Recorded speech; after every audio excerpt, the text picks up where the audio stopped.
many places a problem. Some people say we should pray according to our beliefs. But in one event, somebody opposed that. That while that is going on, some will be praying that the terrible things should happen during the event. So a prayer should be said on behalf of everybody. And very early this morning, they did made it very simple for everyone. He sent 2 names to me. And these 2 names will be praying for us before we start. We are going to call on Professor M.Y. Fatihu to lead us in the Muslim. After that, Professor S.T. Fadderson will say the Christian prayer. Okay. I think it would be better to come up here. Yes. If you are leading prayer, oh, okay. I think we're having some little adjustments. We'll take it to them.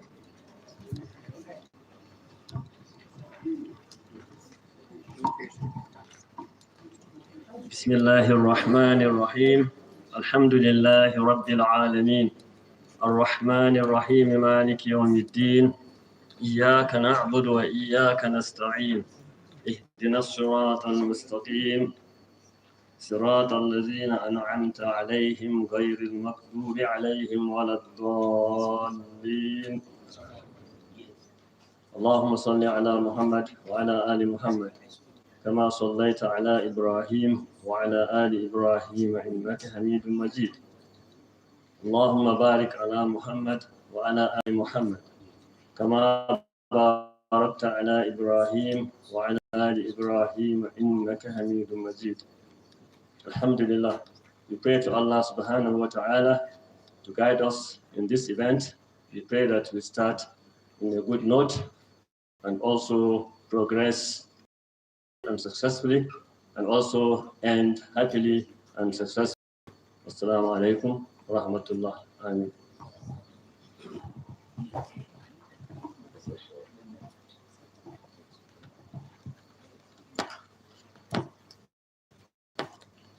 Let us pray.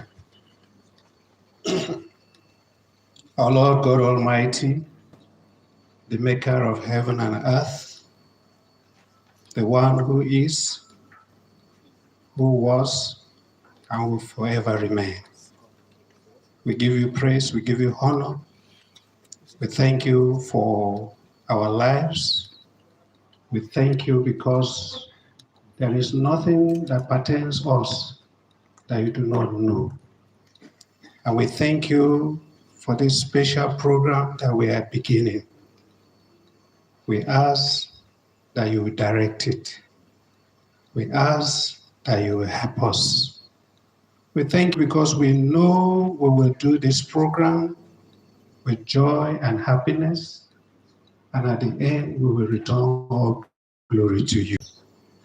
We pray that, Lord, you will direct whoever is going to do one program or the other. And for us too, we will have reason to give you all praise. Be exalted, be magnified. In Jesus' name we have prayed.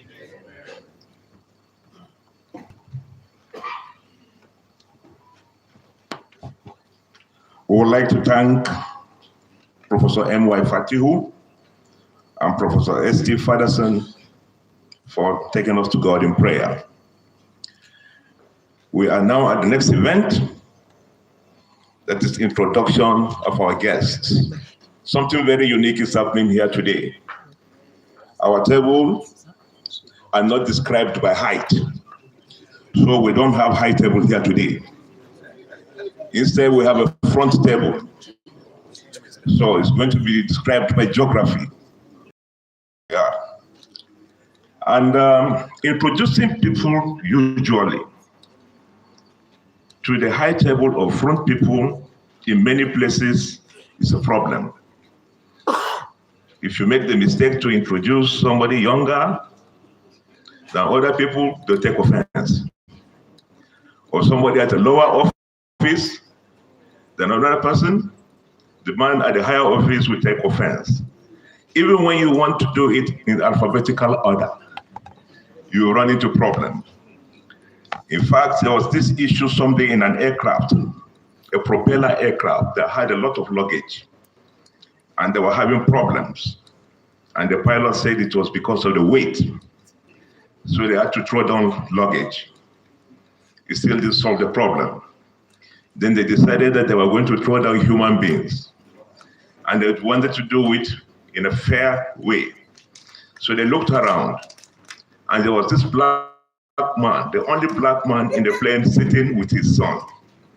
And then they said, "Do we have Africans on board?" The man kept quiet. He said, "Do we have blacks on board?" The man kept quiet. He said, "Do we have Caribbeans on board?" So the son now pinched the father. He said, "Today we are Zulus."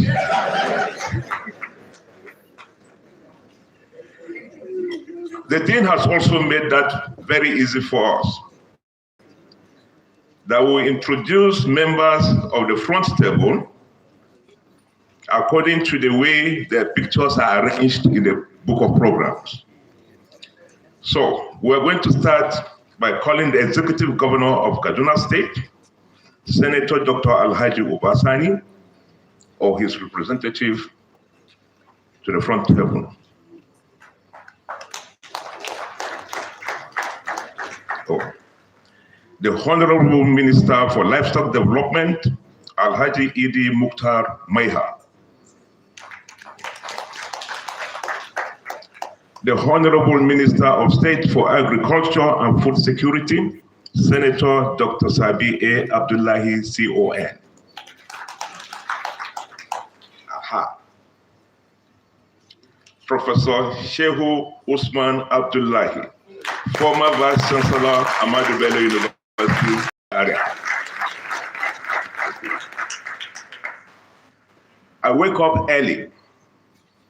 I try to do that every morning. But today I woke up earlier than usual. And my wife asked me, "Haba, what is the problem?" I said, "No, this event is a vet event. And I need to be punctual." Well, I got here, and I still met Professor Esu Abdullahi here.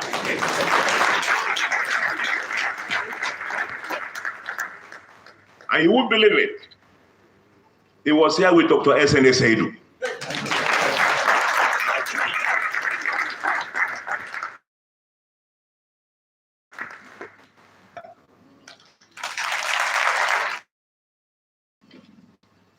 So, we're going to proceed. The next picture here.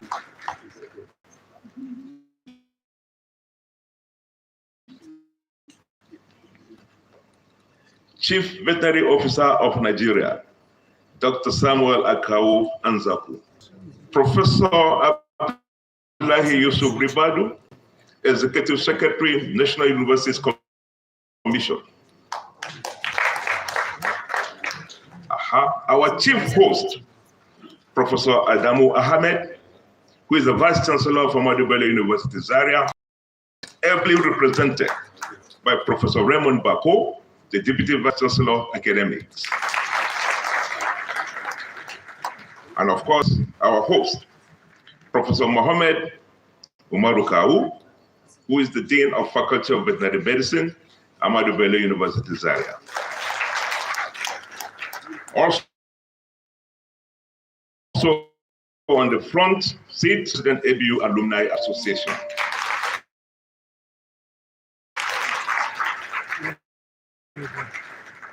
Dr. Bello Alimi, Chairman, Interim Management Committee, ABU Vet Alumni Chapter.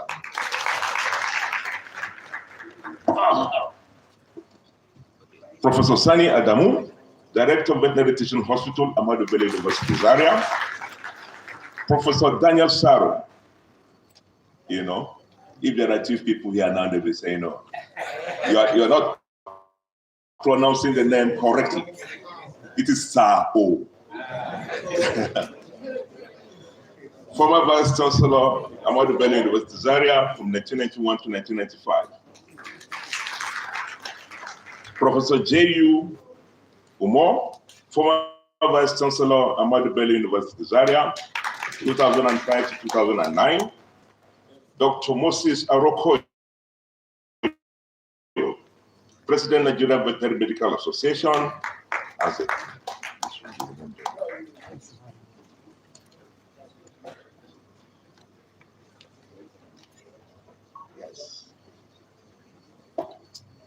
There are other names.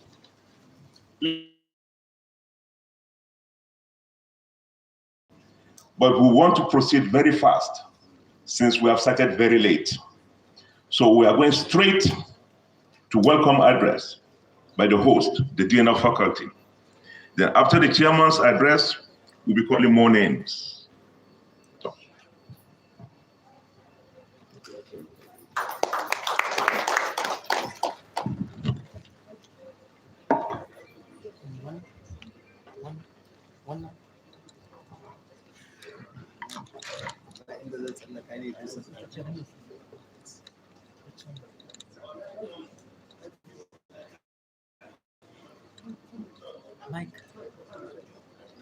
Ladies and gentlemen, we have ushers. I told them this morning that we have an unusual guest today, so they may want to know where the toilet is. So if you are pressed to anything, you just raise up your hand, the usher will take you there.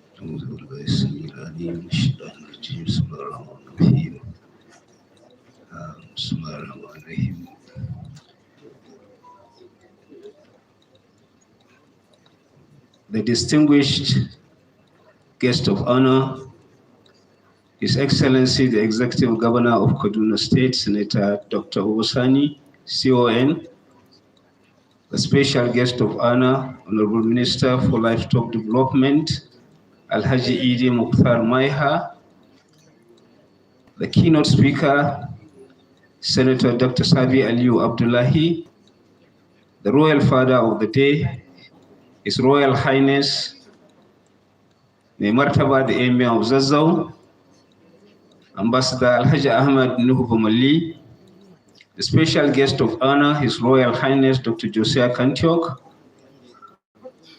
the guest of honor,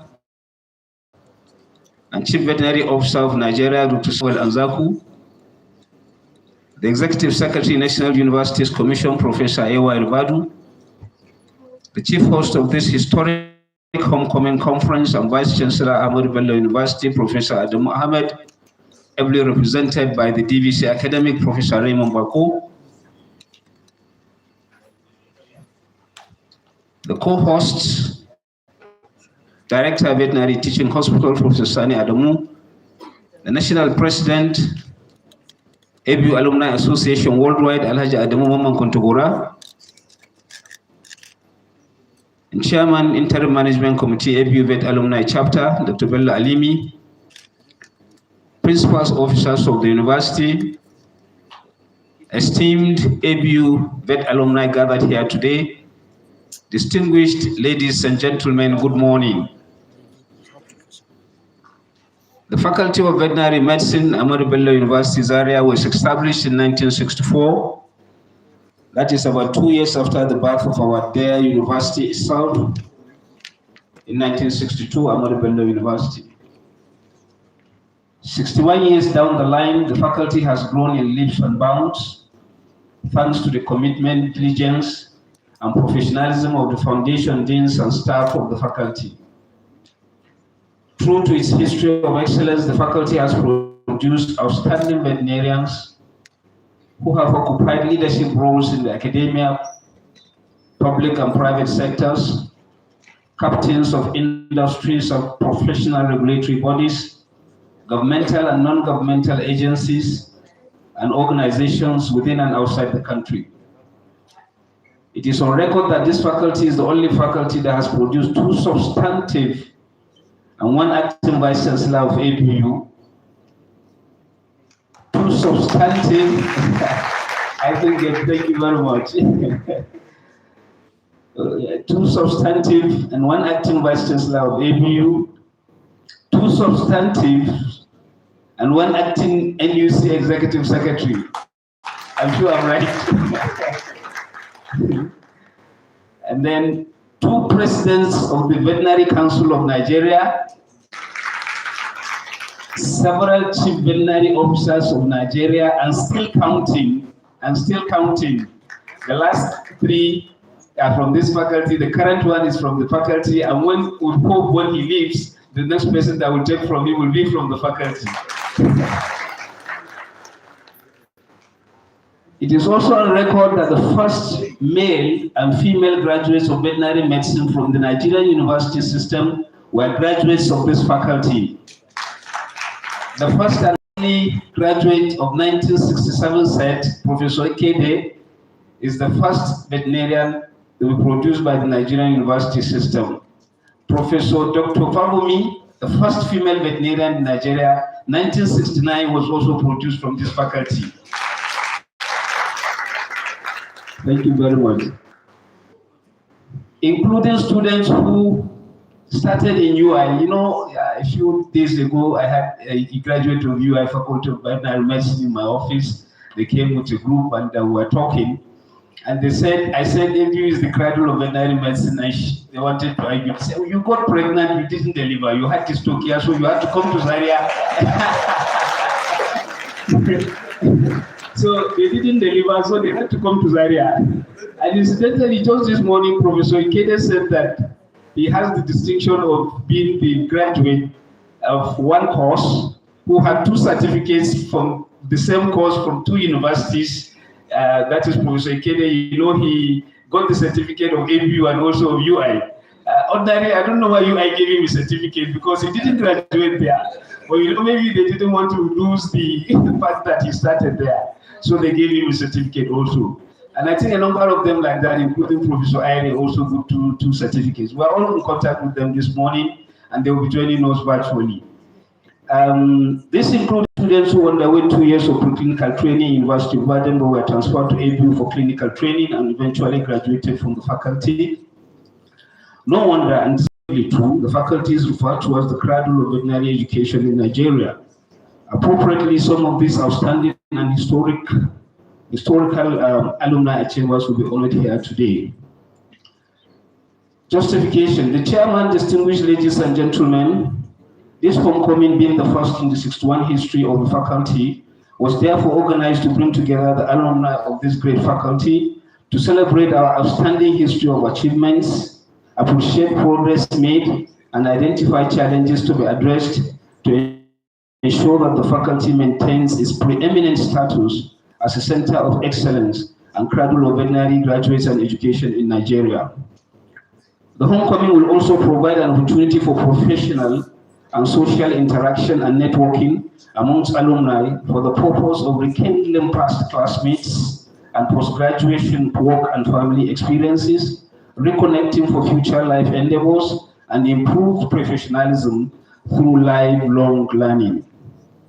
Furthermore, it is the desire of the faculty and indeed the university administration that the esteemed alumni participating in the homecoming events, physically and virtually, and in Nigeria and diaspora, will look back, ruminate, and regurgitate systemic pathways and means of giving back to our alma mater, the undisputed midwife of our lifelong achievements. In this regard, I wish to humbly draw the attention of our esteemed alumni participating in this homecoming event of some of the critical needs of the faculty necessary for effective teaching and learning, such as essential chemicals, agents, basic equipment, remodeling and reconstruction of the old cold duty room and the poultry clinic in the new veterinary teaching hospital complex, general renovation of the faculty to mitigate chronic dilapidation, installation of solar lighting systems to ensure uninterrupted laboratory practicals and research activities, and assist the university in reducing its humongous electricity bill. and several other interventions that will decisively impact teaching, research, and innovation in the faculty.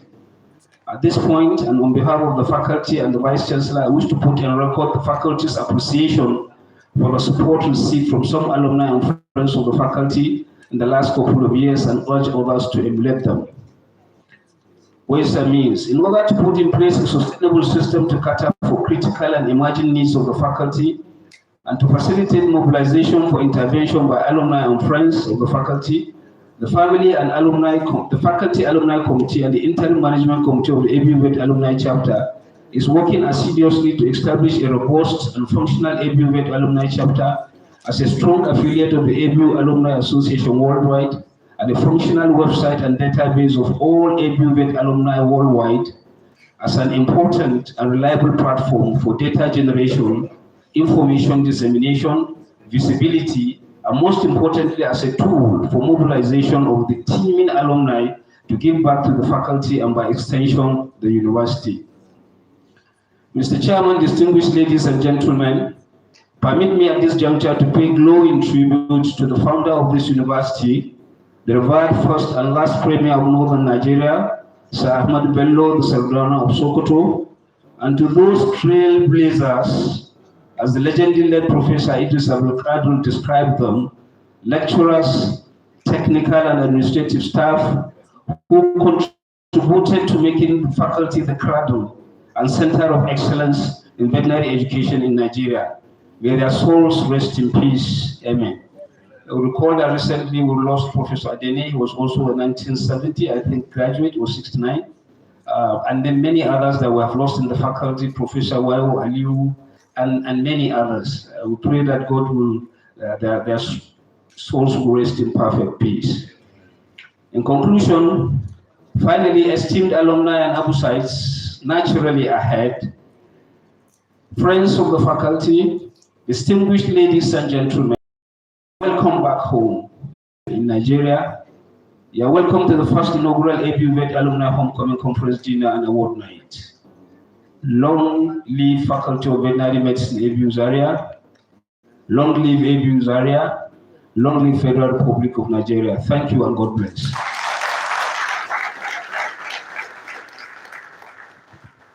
Thank you very much, the Dean, for that eloquent speech. Please, we can do better. Let's put our hands together once again for the good. While the Dean was making his remark, some eminent personalities stepped in. I have the singular honor to announce to us the presence of His Excellency, the Governor of Kaduna State, His Excellency Alhaji Obasani, ably represented here by the Chairman, Kaduna State Scholarship Board, Professor Yahaya Saleh Ibrahim. Most welcome.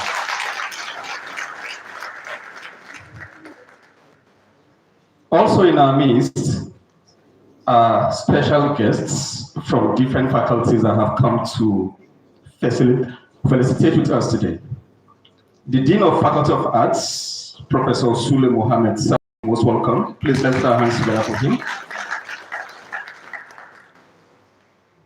From the University Health Services, we have the Director, Professor Dauda Mohammed Megateri. Please put our hands together for him.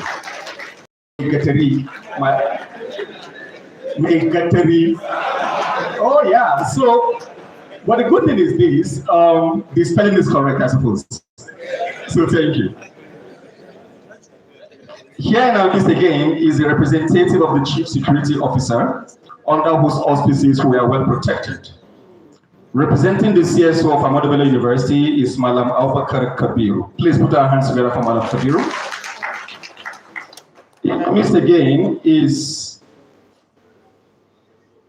the representative of the National Coordinator of LPRES, represented by Dr. Suleiman Omar. Please, where are you, sir, Dr. Suleiman? Dr. Suleiman, thank you. Your seat is reserved, so I'll bring you back to your seat later. Thank you, Dr. Suleiman. Again in our midst is the Directorate of Advancement and International Education, represented by Dr. Mohammed Lawal Tafida. Sir, you're most welcome. We have the registry department well represented here. The registrar for Ahmadu Bello University is ably represented by Alam Sani Ademu Abashe. Sir, you're most welcome. Representing the bursar is Malam Salisu Biye. Please let's put our hands together for the bursary department. In our midst is the former director of Veterinary Teaching Hospital and the present director, Center for Biotechnology Research and Training, CBRT, Ahmadu Bello University, Zaria, in person of Professor B.M. Jao. Sir, you're most welcome.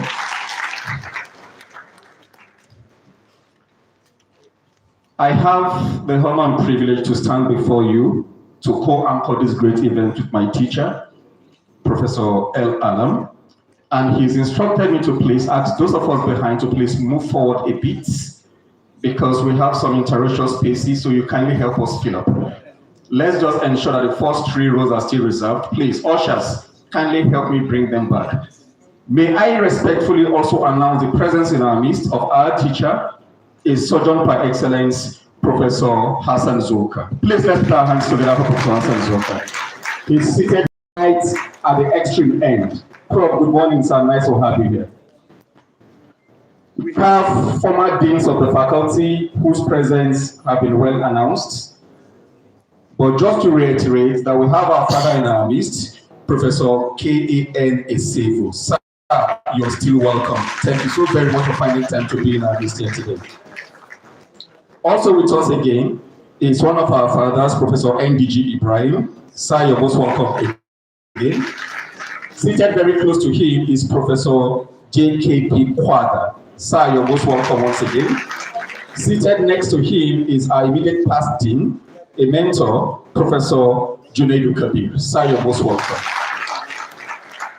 Again in our midst is the former dean, Student Affairs, and the former dean, Student Affairs. We have a combination of deans today. But the good thing is, you know, the Faculty of Veterinary Medicine is well equipped with people and personalities of global repute. I wonder where I was in 1967 when the first graduate graduated. So today seated with us, we have the former dean, Student Affairs, whom I want to regard as the former dean, Student Affairs. For those of you that do not know him, he was my Dean of Student Affairs as an undergraduate student. Please make welcome Professor D.A.Y. Adawa. Sir, you're most welcome. Seated very closely to Professor D.A.Y. Adawa is the former dean. You know, in vet, we have plenty formers. The former dean, Student Affairs, the former head, Department of Veterinary Pathology, Professor Fatiu. Sir, you're most welcome. May I respectfully also announce the presence in solidarity of the Director, Division of Agricultural Colleges. You're most welcome, sir. DAC, please, you're most welcome, sir. Again, in our midst, I saw him earlier, the Provost of the Agric in Mando, Professor M. Wakawa. Sir, my apologies, sir. Please, you're most welcome. Good morning. Thank you so very much for finding time to come. And the Chairman, Chief Host, and the Vice Chancellor, we have here in our midst heads of departments seated on the right side of the aisle, left towards you, sir. And on the left side of this aisle, we have very senior professors. May I specifically reckon with the presence of Professor Alawa. Sir, you're most welcome to our midst. Representing the university is our midst, my apologies, sir, Dr. A.A. Mohammed. Sir, you're most welcome. My sincere apologies, sir, and I've been interacting with you. Please, I'm sorry. Thank you for coming, sir. Today is the coming together of former undergraduates, former postgraduates, and perhaps former staff home and away of this great faculty. For those of us who know the faculty too well, there is one of us who has tried to train some of us, not all of us. For the recent graduates and graduates the last 10 years, you will reckon with me that he's been a father to most of us. Please put our hands together for Professor A.K.B. Zaki.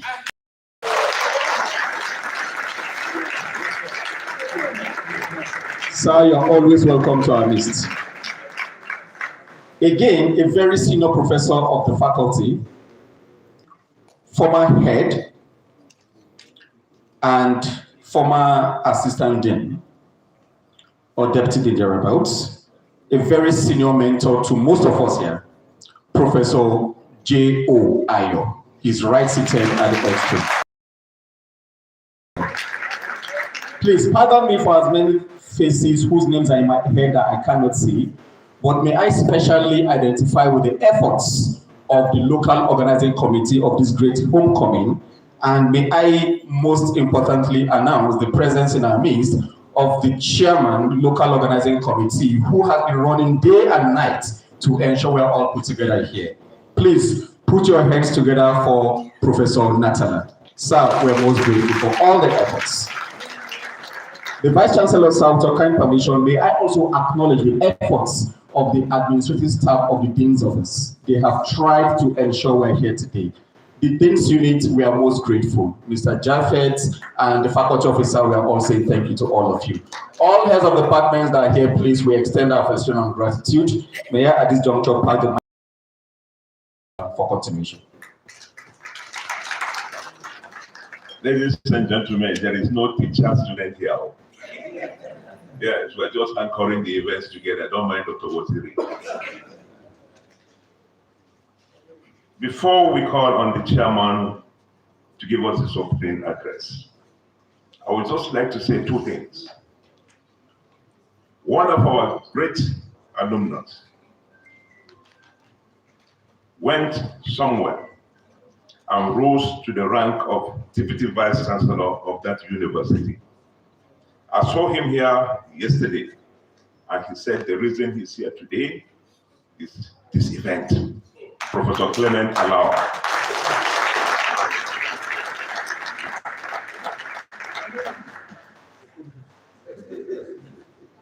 Professor A.K.B. Zaki was my immediate Oga when I started work here. I was sent to him directly to work under him. I still recall the first assignment he gave me. He said, go to Malam Zuberu's farm and treat all the animals against worms. Dip the animals that are there. I'm sure you know the ones you're supposed to dip. I said, yes, sir. I don't want to hear that there's a problem there.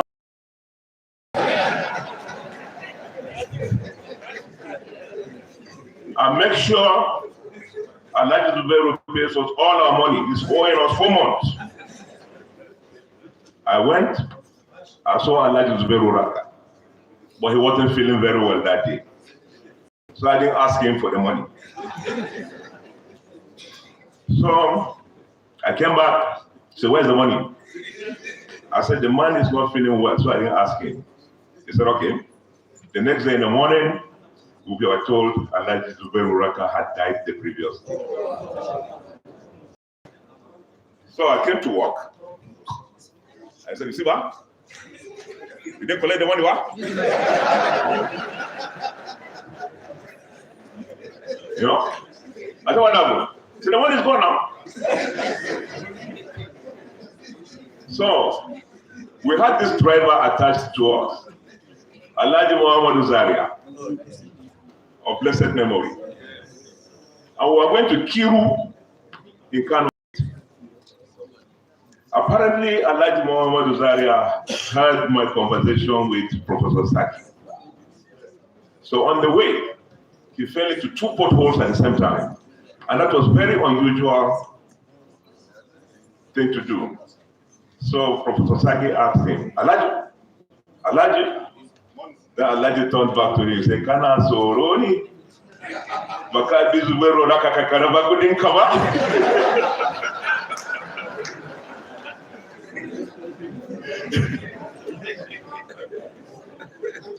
You know, my dad could not introduce me as a veterinary medical student. The best he would say he's studying some kind of medicine. I guess he wanted me to be a medical doctor, and I failed him. But I had this friend whose family also had that problem. They didn't understand why he was reading veterinary medicine. So one day they had a family meeting and invited him. Unfortunately, he has also gone to meet our creator, Dr. Deji Wodeyemi. So when the father asked him, he said, "What got into your head?" He said, "Dad, I like the smell of cow dung." But my daughter, right from when she was little, she chose to be a vet, to the extent that her teachers were always confused. "Where do you know a veterinarian?" He said, "Well, my dad is one." I would like at this stage to call one of the people that has made this profession so special, that when you hear their names like that, you will know that you have not made a mistake coming to this faculty. We'll call on the former Vice Chancellor, in fact, former DVC, former Vice Chancellor, former Provost NDA. The list is endless.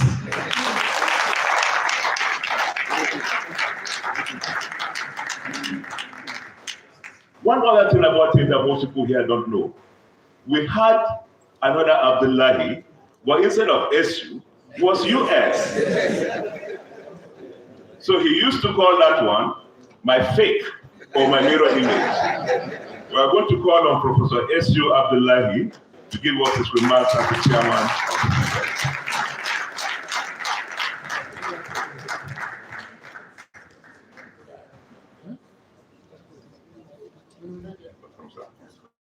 Thank you, sir.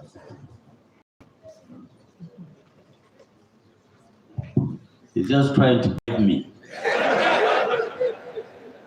Doesn't want me to ask for the cow he ate.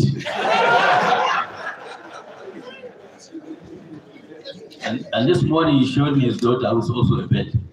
I just hope she will not follow his track.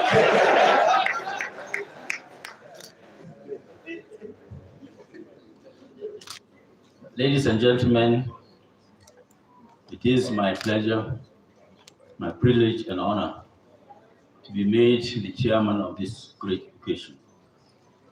When I saw the picture of my former teacher, former Vice Chancellor, Sao,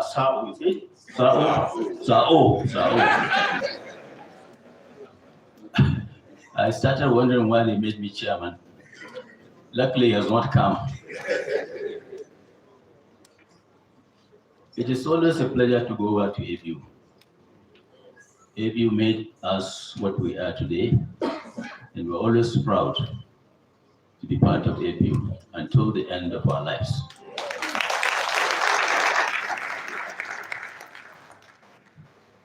For want of keeping time, I would like to read the protocol as part of my speech. The distinguished guests of honor, His Excellency the Chief Governor of Kaduna State, ably represented by my friend, Mr. Salih. Special guest of honor, Honorable Minister for Livestock, Honorable Minister of Livestock Development, Alhaji Idi Mukhtar Meha. The keynote speaker, Senator Dr. Sabi Aliu Abdullahi. The Royal Father of the Day, His Royal Highness, my Martaba, the Emir of Zazzau, Ambassador Alhaji Dr. Ahmed Nuhumali. The special guest of honor, His Royal Highness Dr. Zaria Kantiok. The guest of honor and Chief Veterinary Officer of Nigeria, Dr. Samuel Zaku. The Director Secretary, National Universities Commission, Professor A.Y. Ribado. And by the way, yesterday, Ribado called me to apologize for his inability to come because they are very much in the middle of the ASU government negotiation. So he asked me to apologize on his behalf today. I'm sure he would have been here. The chief host of this historic homecoming conference and Vice Chancellor Professor Adamu Ahmed, ably represented by his DVC academic. The host and Dean, Faculty of Veterinary Medicine, Professor Mohammed Umar Kao. The co-hosts, Director of Veterinary Teaching Hospital, Professor Sani Adamu. National President, ABU Alumni Association Worldwide, Alhaji Adamu Maman Kwantagora. That name sounds very familiar in ABU. And Chairman, Interim Management Committee, ABU Vet Alumni Chapter, Dr. Bello. The esteemed ABU Vet alumni gathered here today. Distinguished ladies and gentlemen, good morning. I hope it's still morning. The Faculty of Veterinary Medicine, Ahmadu University, Zaria, was established in 1964, as mentioned by the Dean. That is 2 years after the birth of our dear university, Ahmadu University itself, which came into existence in 1962. 61 years down the line, the faculty has grown in leaps and bounds thanks to the commitment, diligence, and professionalism of the foundation, deans, and staff of the faculty. We appreciate all the people involved in the development of the faculty, particularly those who have gone to the other side, including deans and HODs. True to its history of excellence, the faculty has produced outstanding veterinarians who have occupied leadership roles in academia, public and private sectors, captains of industries, and professional regulatory bodies, governmental and non-governmental agencies, and organizations within and outside the country. It is on record that this faculty is the only faculty that has produced actually 3 substantive vice chancellors. I wanted to make a correction here. It's 3. You've forgotten Professor A.N. Mohammed. He was not a veterinarian, maybe that's why I want to discriminate against him. He was an entomologist, but he's a very close relative of the veterinarians. So that means 3. And we also had an acting vice chancellor for a year in ABU. 2 substantive and 1 acting NUC executive secretary, 2 presidents of the Veterinary Council of Nigeria, several chief veterinary officers of Nigeria, different states, including the current one and still counting. It is also in record that the first male and female graduates of veterinary medicine. Yes. Yeah.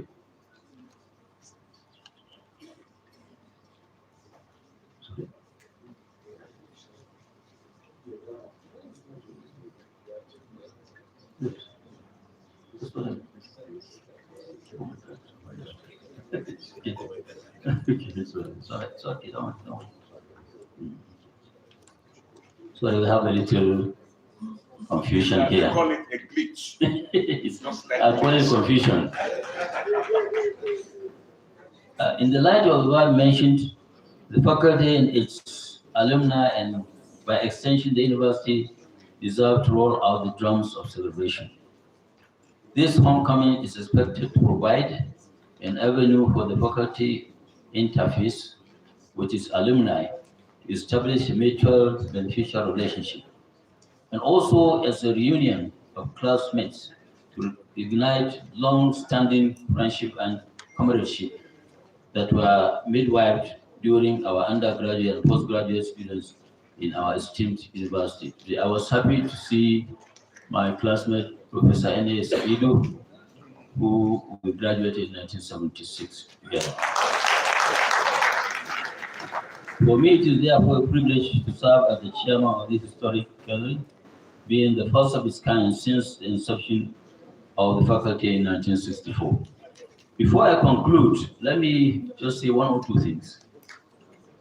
We all had experiences as students in veterinary faculty, and I want to share one of them.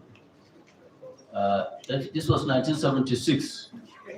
We were in a clinical group, and the clinician took us to Napri for routine clinical work.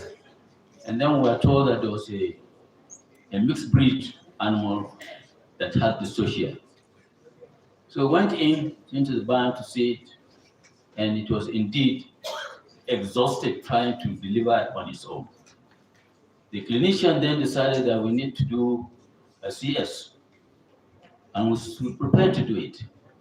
Just as the clinician opened the abdomens, the whole contents poured out all over the place. And I was holding a stack of hay. The clinician shouted at me, "Abdullah, throw it and help us." So I grabbed the intestines with all the contaminated hand I had. And we successfully did the CS. When we were coming back, we were in a different vehicle from the clinician. We're discussing, this car is going to die tomorrow. The driver surprisingly heard us and said, "It will not die." I said, "Why? You are not even a veterinarian." The man said, "The clinician has never lost a case."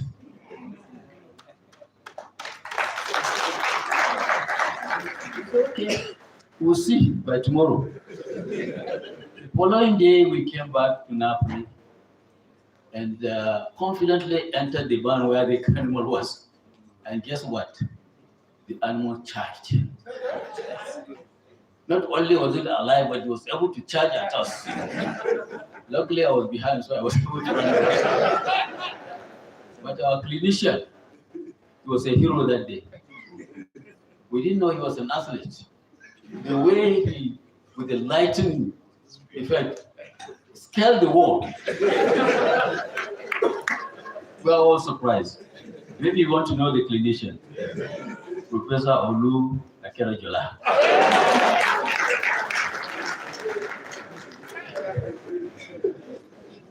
Ladies and gentlemen, I want to conclude. But before then, please let me recognize my only teacher in this room, Professor Khan Sebu.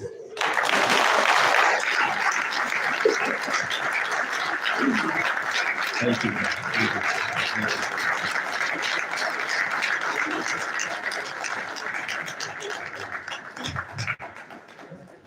Thank you, sir. Although he was only 1 year ahead of me. No, he was my teacher. 2 years, sorry, 2 years. 2 years, I'm sorry. 2 years. He taught me after coming back from NYSC. In conclusion, I wish to congratulate the Vice Chancellor, Dean of Faculty, Faculty Board, Faculty Alumni Committee, Chairman of the Interim Management Committee of the ABU Vet Alumni Chapter, and the Homecoming Conference Planning Committee for the initiative and hard work invested in organizing this first, which is inaugural, ABU Vet Alumni Homecoming event, and wish us all a successful and rewarding homecoming experience. We wish you a safe journey back to your destination. Thank you very much. Please, may we give our teacher a resounding applause, please. We can still do better for him, please. Thank you so very much, sir. It's always a pleasure hearing you talk to us. Thank you so very much.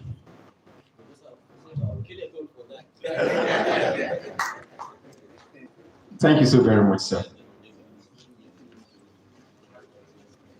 While the former Vice Chancellor was making his very important remark, some eminent personalities also stepped in here. We have representing the Director of Institute of Education, in person, Professor Aliu Ibrahim. Please, are you most welcome. As we know, the Faculty of Veterinary Medicine has a long history, and by virtue of his history, it's been able to build relationship across all borders. We have persons who have been partnering with the Faculty of Veterinary Medicine in solidarity with the progress of the faculty. Here today with us is Honorable Abdul Malik Zubeiru, Desalim Bungudu, ably represented by one of us, an alumnus as well of the faculty, who has also been assisting the faculty. Thank you very much, sir.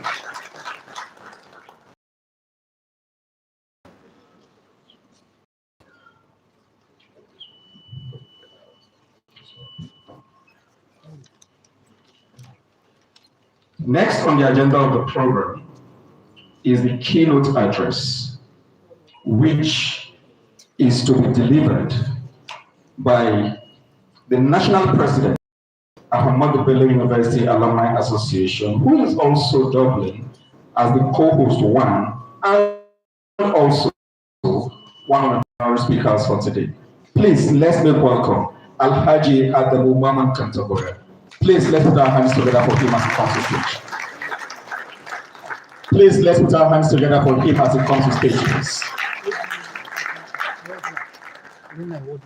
The Public Affairs Directorate has corrected me that it's APU Alumni National Worldwide. So, sir, you're most welcome. Thank you so very much.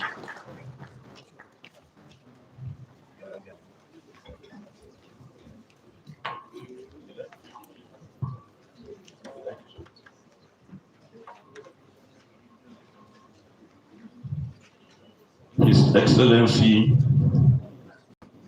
the Executive Governor of Kaduna State, Senator Obasani COM, ably represented, His Royal Highness, the Emir of Zazzau, Malam Dr. Ahmadu Ali, CFR. I regarded him as somebody who has a greatest love for the university. I remember when he became the Emir of Zazzau, the first official assignment he carried was to attend Ahmadu Bello University Alumni Association pre-ATA lectures. And that was his first assignment out of the palace.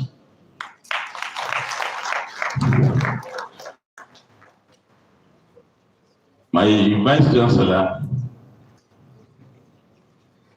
dear brother and good friend, I remember when I attended the conference of alumni presidents of over 250 universities in Bauchi. It was only Ahmadu Bello University, Zaria, that had a coincidence. The name of the Vice Chancellor is Adamu, and the President of Alumni is Adamu.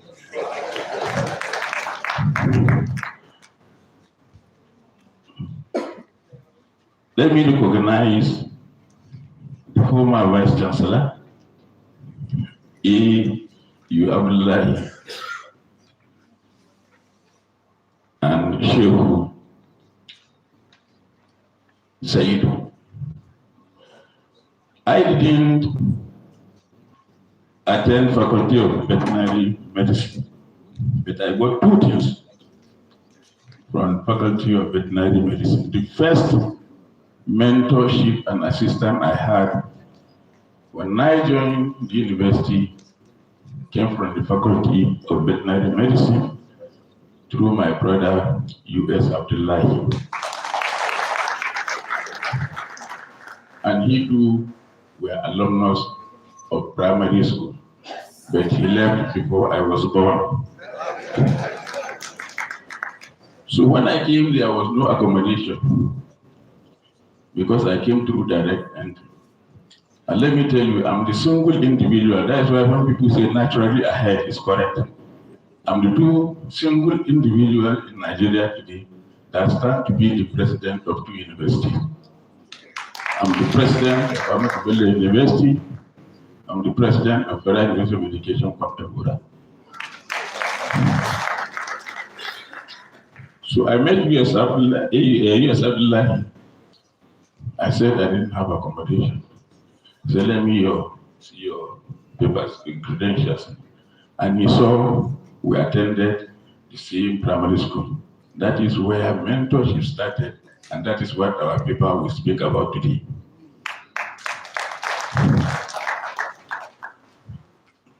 I became national president by the encouragement of somebody who is seated in this hall today, who is the chief host, the dean, Faculty of Veterinary Medicine, Professor Mohammed Umar Kawu. And let me explain.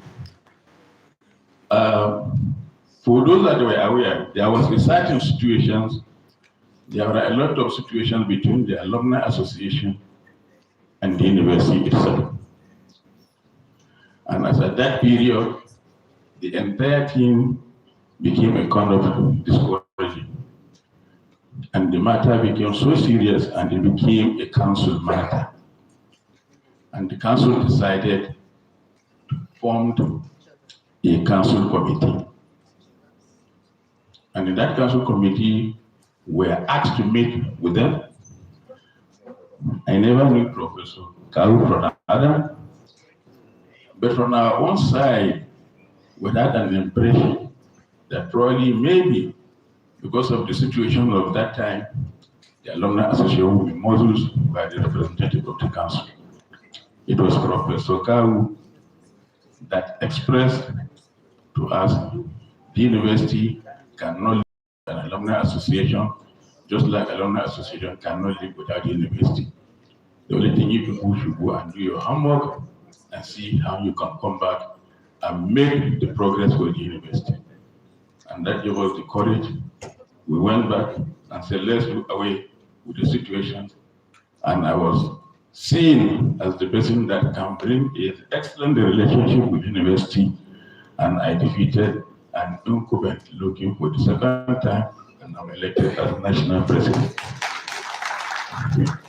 I'm sure my dear friend, Professor Raymond, representing the Vice Chancellor, is here seated. He understood what actually went.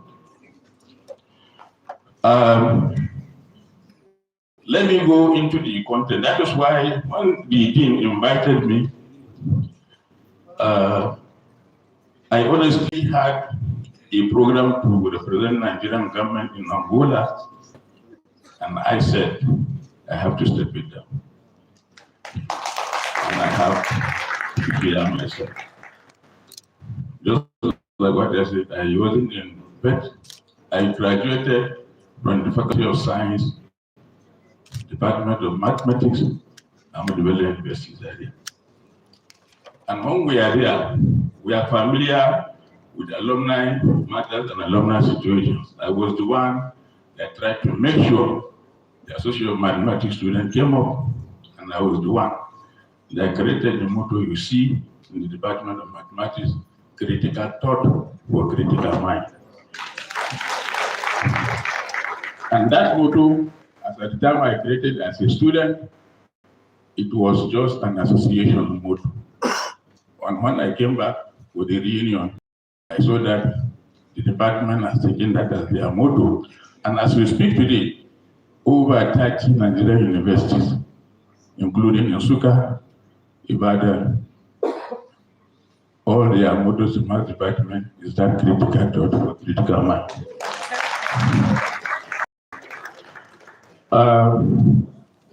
The paper I am going to discuss, you already have it, so I may just pick the one that I may want to read and choose. We want to speak on the Alumni Association as instrument to change, networking, dialoguing, strengthening and fostering university community relations. I won't bother you with what Alumni Association is all about, but we know that Alumni Association is an organization for graduates of school, college, and universities that foster a sense of community, that promote loyalty to the institution, and support the continued success. This association facilitates networking among graduates, providing opportunities to them to give back to their alma mater through donations, expertise, support of current students via mentorship, scholarship, and fundraising for facilities development and improvement of campus and other relevant. So by this definition, you very clear to understand the alumni has to do with only giving back. And I want to appeal to graduates of this very faculty. You have so much to do, and you have to bring back to the faculty. Now let's look at where the problem of Nigeria started. Since independence, Nigeria has follow the model of heavy government funding of education, like in the 70s and 80s. The revenue created created an impression that government could and should also finance the universities. Tuition fees was either very low or completely free.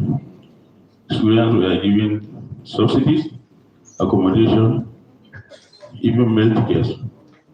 It was an era when the idea of alumni giving back were almost unnecessary because the government seems to have or to provide almost everything. But those days are gone, where revenue is no longer what they used to be. Population growth has exploded. Nigeria has over 300 universities, both public and private, and over 2 million, people say even 3 million student enrollment annually. The federal and state budget are stretched by competing priorities, such as health, infrastructures, security, etc. And the so-called slice of national cake goes to the education, and specifically to higher education, is far enough. Consequently, what happened? This underfunding led to the following into Nigerian universities today: infrastructural decay, brain drain, strikes and instability, global ranking goes down. And that is when the problem of university started. At that period, when everything was okay, we had a government that even said the problem of Nigeria is not even the money. They have what? Spend it. So when these situations came about, the university has to come together and see what it will be. At any point, they decide to go, they were told that, well, I said, now you have to go back to your alumni association. And that is where we now look at the importance of alumni association. Throughout the history of education, institutions, alumni involvement has been part of it for as long as we can recollect. By the aspect of educational institutions are always considered social and community environment. But however, we do not mean the normal community environment and the interaction that every individual has with another. Now and then, the things we do regularly and the things that are part of our everyday life lose their significance in our lives.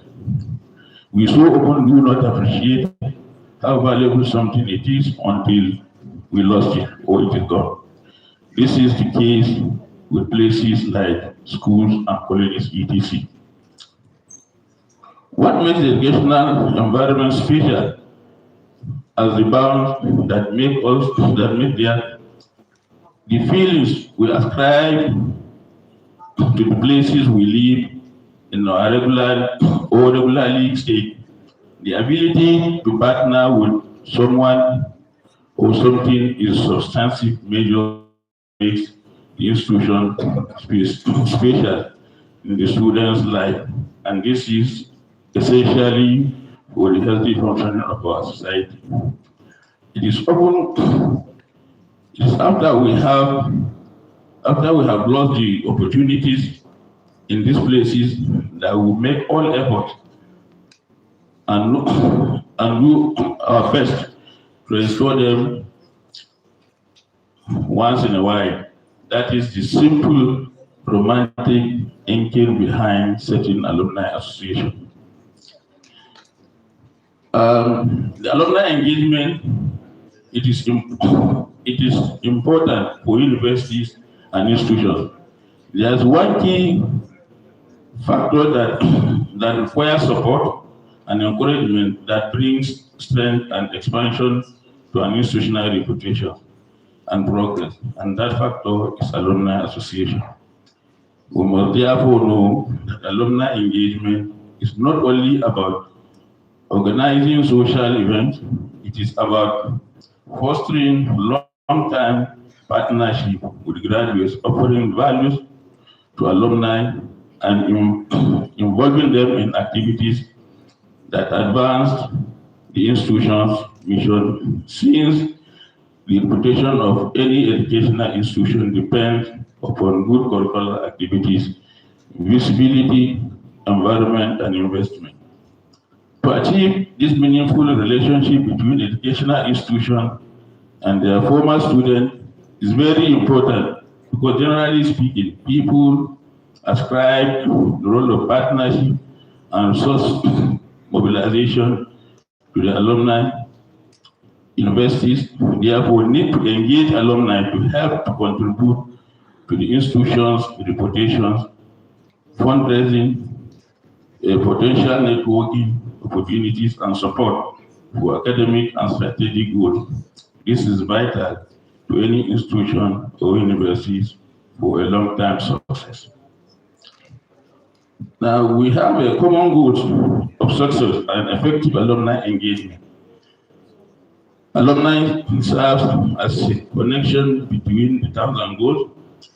Alumni are image reflectors.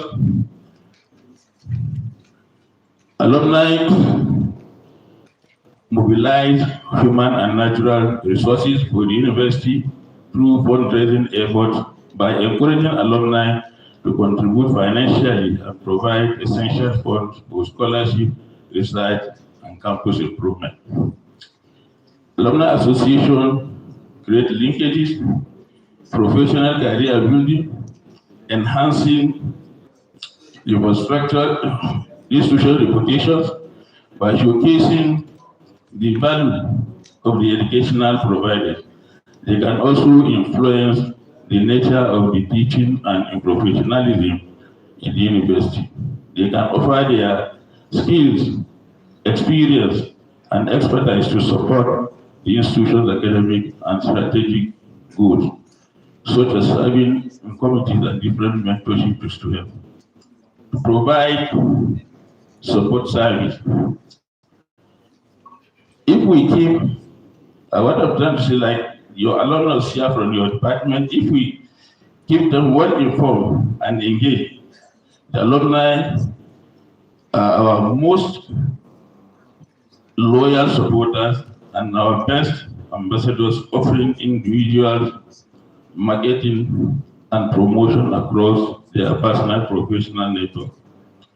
They can serve as governors on the structure of the university, creating a strong alumni network, leveraging on technology for effective communication as the world is really digitalized, promoting the positive work of the alumni, take a hybrid approach to alumni events, show where donation goes, transparency in the allocation of donation can encourage alumni to contribute financially, since they share their stories and update on how their donations have made difference in the life of the current students, research projects, and other campus improvement. Start alumni early. Build a good relationship with the students before graduating. Today, in this case, you need to have a very good relationship with your students. I remember there was a case in a particular university I had, and that thing I saw it where I work in Port Harcourt in one of the oil and gas interview. The student became a very senior manager in that place. And when he was a student in that university, from his 200 level course up to his graduation, one particular lecturer, you know one thing we students, if we fail, we say Bello. If we pass, they say I pass. So I don't know whatever happens in that direction. And the student kept on failing. And that lecturer called him back after graduation, about to exhaust the maximum semester. point of whether academic or whatever, they say, let's waive it for him. And that student became a senior manager in one of the oil and gas sector in Port Harcourt. And that same lecturer, there was an advertisement, Slumberger, and the lecturer applied. And he is part of the team leader for the interview. And he saw the name. He said, this man is supposed to be that very person, but anyway, let's see. As soon as the lecturer entered, at the panel, stood and gathered everything, his papers, and he ordered for the account to pay his flight ticket back to where he was coming from. The panel were arguing on what happened. He explained this kind of a thing and said, this is it. So let's try to be nice to our alumnus while they are in school, so that when we go out, they will be ready to come back and pay back into what we are doing. So, how to manage an effective alumni engagement, hosting reunion and networking events, ongoing organizing professional development opportunities, encouraging alumni mentorship and volunteering, giving alumni designated place on your website. If you have your website, if you have your newsletter, try to give a portion to the alumni so that he can equally be reporting what they are doing. There will be such that sort of interaction.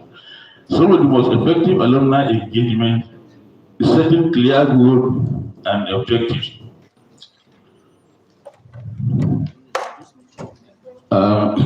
Identify your alumni segments. Recent graduates are in the early stage of their career. They may require career guidance, networking opportunity, and mentorship. And that is what we are planning with the Alumni Association and Director for University Advancement to have that kind of forum in the university, mentorship.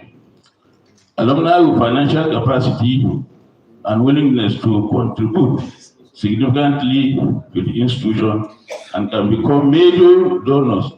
They may be interested in supporting scholarship, research, and campus improvement.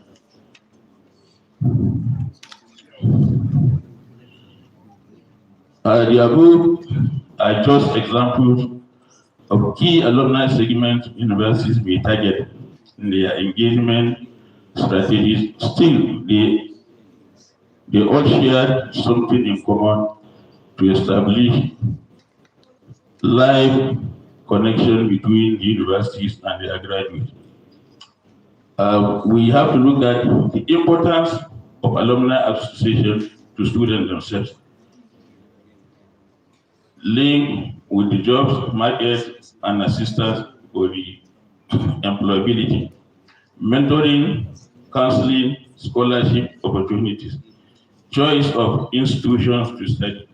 They will look at you because you have knowledge of that. I remember there was one of our AP alumni in River State that he came with his son for the choice of the university. He talked to us, we got admissions for him to read engineering in ABU. He told the father, I won't go to ABU because engineering is 5 years. But some of his friends, they are going to Cotonou. They say 7 months there, you will give him a certificate of BTech. So we told him that no, he should come to ABU, and that is where it is. As of today, you all know what actually happened to the other side. So we have challenges. Challenges we have from alumni association, particularly is being politicized. Who and who should be self-seeking motives. So people will become an alumni leaders just for self-aggrandizement and they will be what they like. Disparity, communications, and lack of trust. Lack of trust is what I explained. And I remember during the former Vice Chancellor, there was a situation that happened in that way. And they said, we look at it in this way, wherever we are going, alumni and university must come together. So there was a situation, if there is no trust, it will be assumed that people will go and meet some of their alumni in order to make money or whatever nature. So create a trust and let it be their trust. Whatever you are doing, you let the university know exactly what is happening so that you can come and be on the same page.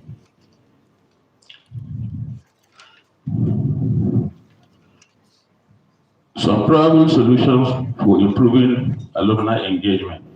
Alumni association should define the goal in which the current challenges can be tackled, funds and collaborate events. The university should encourage alumni to share their strength through knowledge of current issues and change the various fields of expertise and exposure justice at your university, outside the university. Frequent alumni reunion should be attracted and to make sure that the university and the alumni operate together.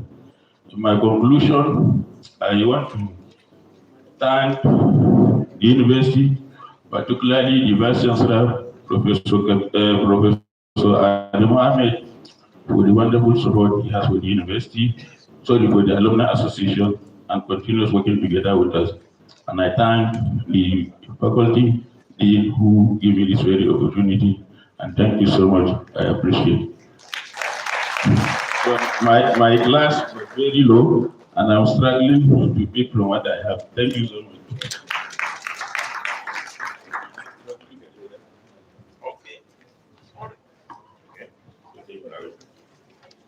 Thank you very much, National President, ABU Alumni Association, Ahmadu Adamu Muhammad Botagora. He wore several caps here. He spoke as the keynote speaker and also at the first plenary. I would like to call our Vice Chancellor, Professor Adamu Ahmed, who is represented here by Professor Raymond Bako, DVC Academics, for his address. I think the round of applause should be louder because it's the same force.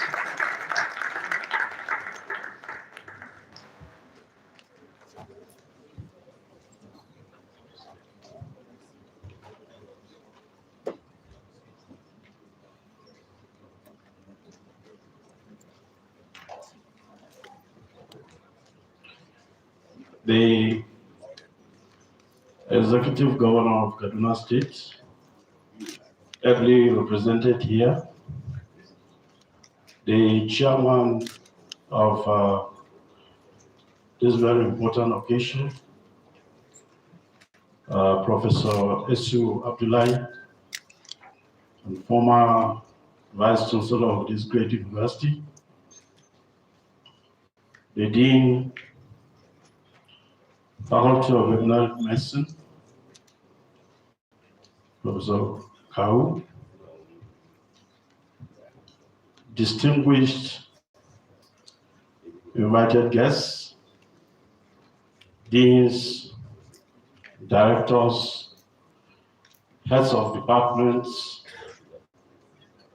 colleagues, and our dear students. Good morning. I bring you warm greetings from the Vice Chancellor, Professor Adamu Ahmed, who would have loved to be here, but had to leave for Abuja yesterday for an assignment. And he asked me to represent him in this very important homecoming event. I'm delighted to be here as a person because veterinary medicine, as we all know and has been said, is one of the foundation faculties of this great university. And if you are an active student on campus, very, very difficult not to encounter veterinary medicine students. And so during my undergraduate days, I had several friends that were veterinary medicine. And in fact, as an undergraduate student and being socially active, we had a band called the U Band. And one of our guitarists and singers was from veterinary medicine.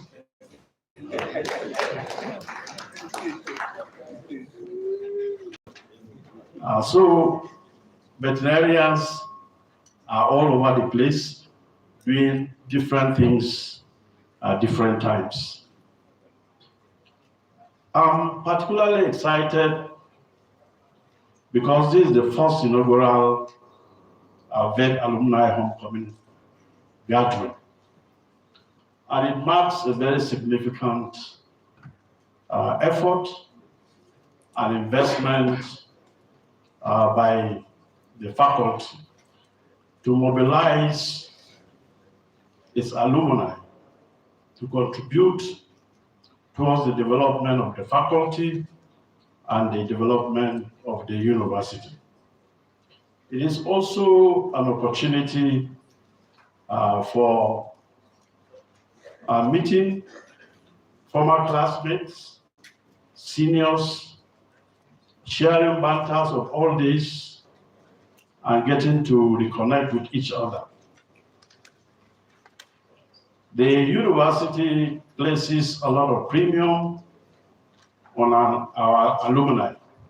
And the university, as you have been told by the president of ABU Alumni, national and worldwide, the university continues to work with this organization through its Directorate of Advancement and International Education to ensure that we mobilize all our alumni to contribute to the development of their alma mater. Ahmadu Bello University has a rich resource of alumni, over 5,000 to 500,000 the last count, and universities worldwide depend on their alumni to support their developmental efforts. And so I want to urge the Vet Alumni Association to partner with the National Alumni Association to see what contributions they can make to upgrading facilities and teaching facilities in the Faculty of Veterinary Medicine and in the university generally. So on behalf of the university management, I want to congratulate the faculty and its alumni for organizing this very important activity. And I want to inform you that the university has an endowment fund which we expect our alumni to make significant contributions to. I also want to urge all of us who are visiting after a very long time to take time to go around ABU. ABU has changed a great deal since the last time probably you were here. So it will be good to take a look at the things that have happened over time, and to see that indeed the university needs your support. So on behalf of the Vice Chancellor, management, I want to congratulate you and to thank you for finding time to attend this very important occasion. And I hope that you are going to have a very exciting homecoming And we look forward to many years of this event. Thank you, and God bless you. Please, may we put our hands together for the Vice Chancellor, Ahmadu Bello University, represented by the Deputy Vice Chancellor of Academics, Professor Raymond Bako. We're most grateful, sir. While the VC was giving his remarks, we had to usher in the Registrar of the Veterinary Council of Nigeria in person of Dr. Fadibe. Sir, you're most welcome, sir. We will be going into the second plenary lecture with a slight amendment. Based on the program of events, the NUC Executive Secretary, Professor Abdullah Ribadu, ought to come in for the plenary, but we also have Professor Oyewole Tomori, who has been online waiting, and he just called that he may need to exit. So we have sought the permission of the chairman to bring Professor Tomori's plenary first before taking the next plenary of the ES of the NUC. In that light, I don't know if Professor Tomori can hear us, if Professor Tomori is ready, but just to also announce, in our midst virtually is the first graduate of the Faculty of Veterinary Medicine at Ahmadu Bello University, Professor Basil Ikedi. He is presently online with us. Thank you, Professor Ikedi, sir, for finding time to be with us today. So, if Professor Tomori is not ready, we will proceed with the next plenary session. Okay, Professor Tomori is ready. So, Professor Tomori, sir, if you can hear us, could you please talk to us?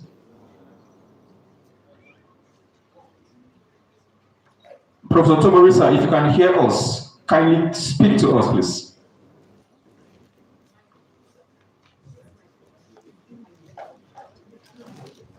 While that is being sorted, we also have the presence of the Chief Executive Officer, Farm Alerts, Dr. Femi Kayode. Thank you so very much for finding time to be with us. In company of Dr. Femi Kayode, all the way from Lagos State, Nigeria, is the Chief Executive Officer, House of Pluto, Dr. Puspa Ramlo. Thank you very much, Puspa, for being with us. No. So, again in our midst,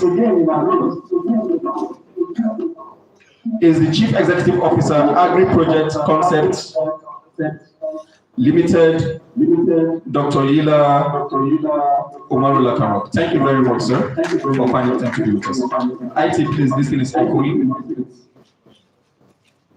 Hello, can you hear me? Yes, Professor, we can. Good morning. You have the stage, sir. Thank you.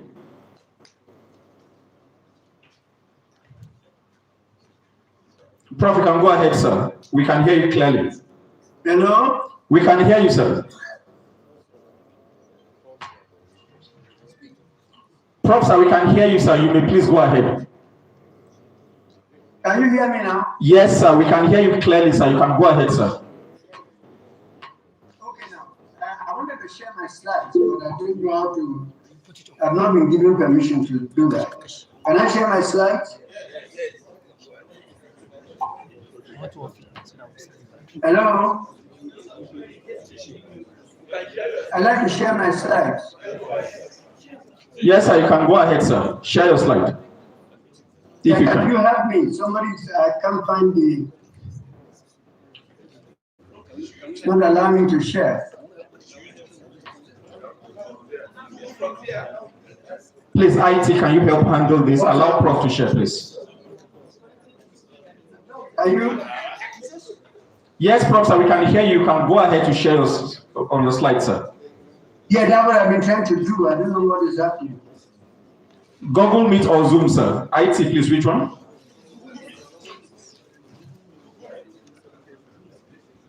Sorry? Is Google Meet you are using, sir? IT, you can just help us.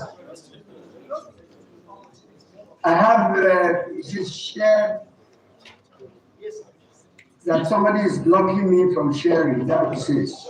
Please, IT, can you deactivate, please? Can you help me share my slides?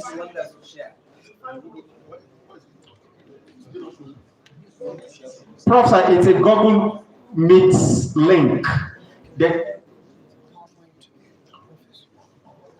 Well, it's the same link I'm using to get in touch with you. I don't know what is happening. Prof, sir, can you send us the PowerPoint presentation? Can I send you what? Will I send you my slides? Yes, sir. Can you share the email address so I can share it with you? And then I can sir, MLA. Sorry, that's not easy. Just a second. Just a second. Hello? Yes, sir. Can you hear me now? Yes, we can hear you, sir. What is the email?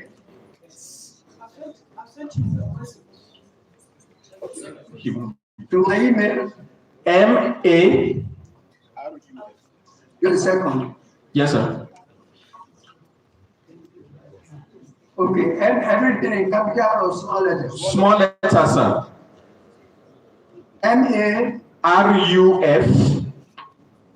IUS. F, sir. Letter F for fish. MAIUF. Prof, sir, I am taking it again, sir. MARUF.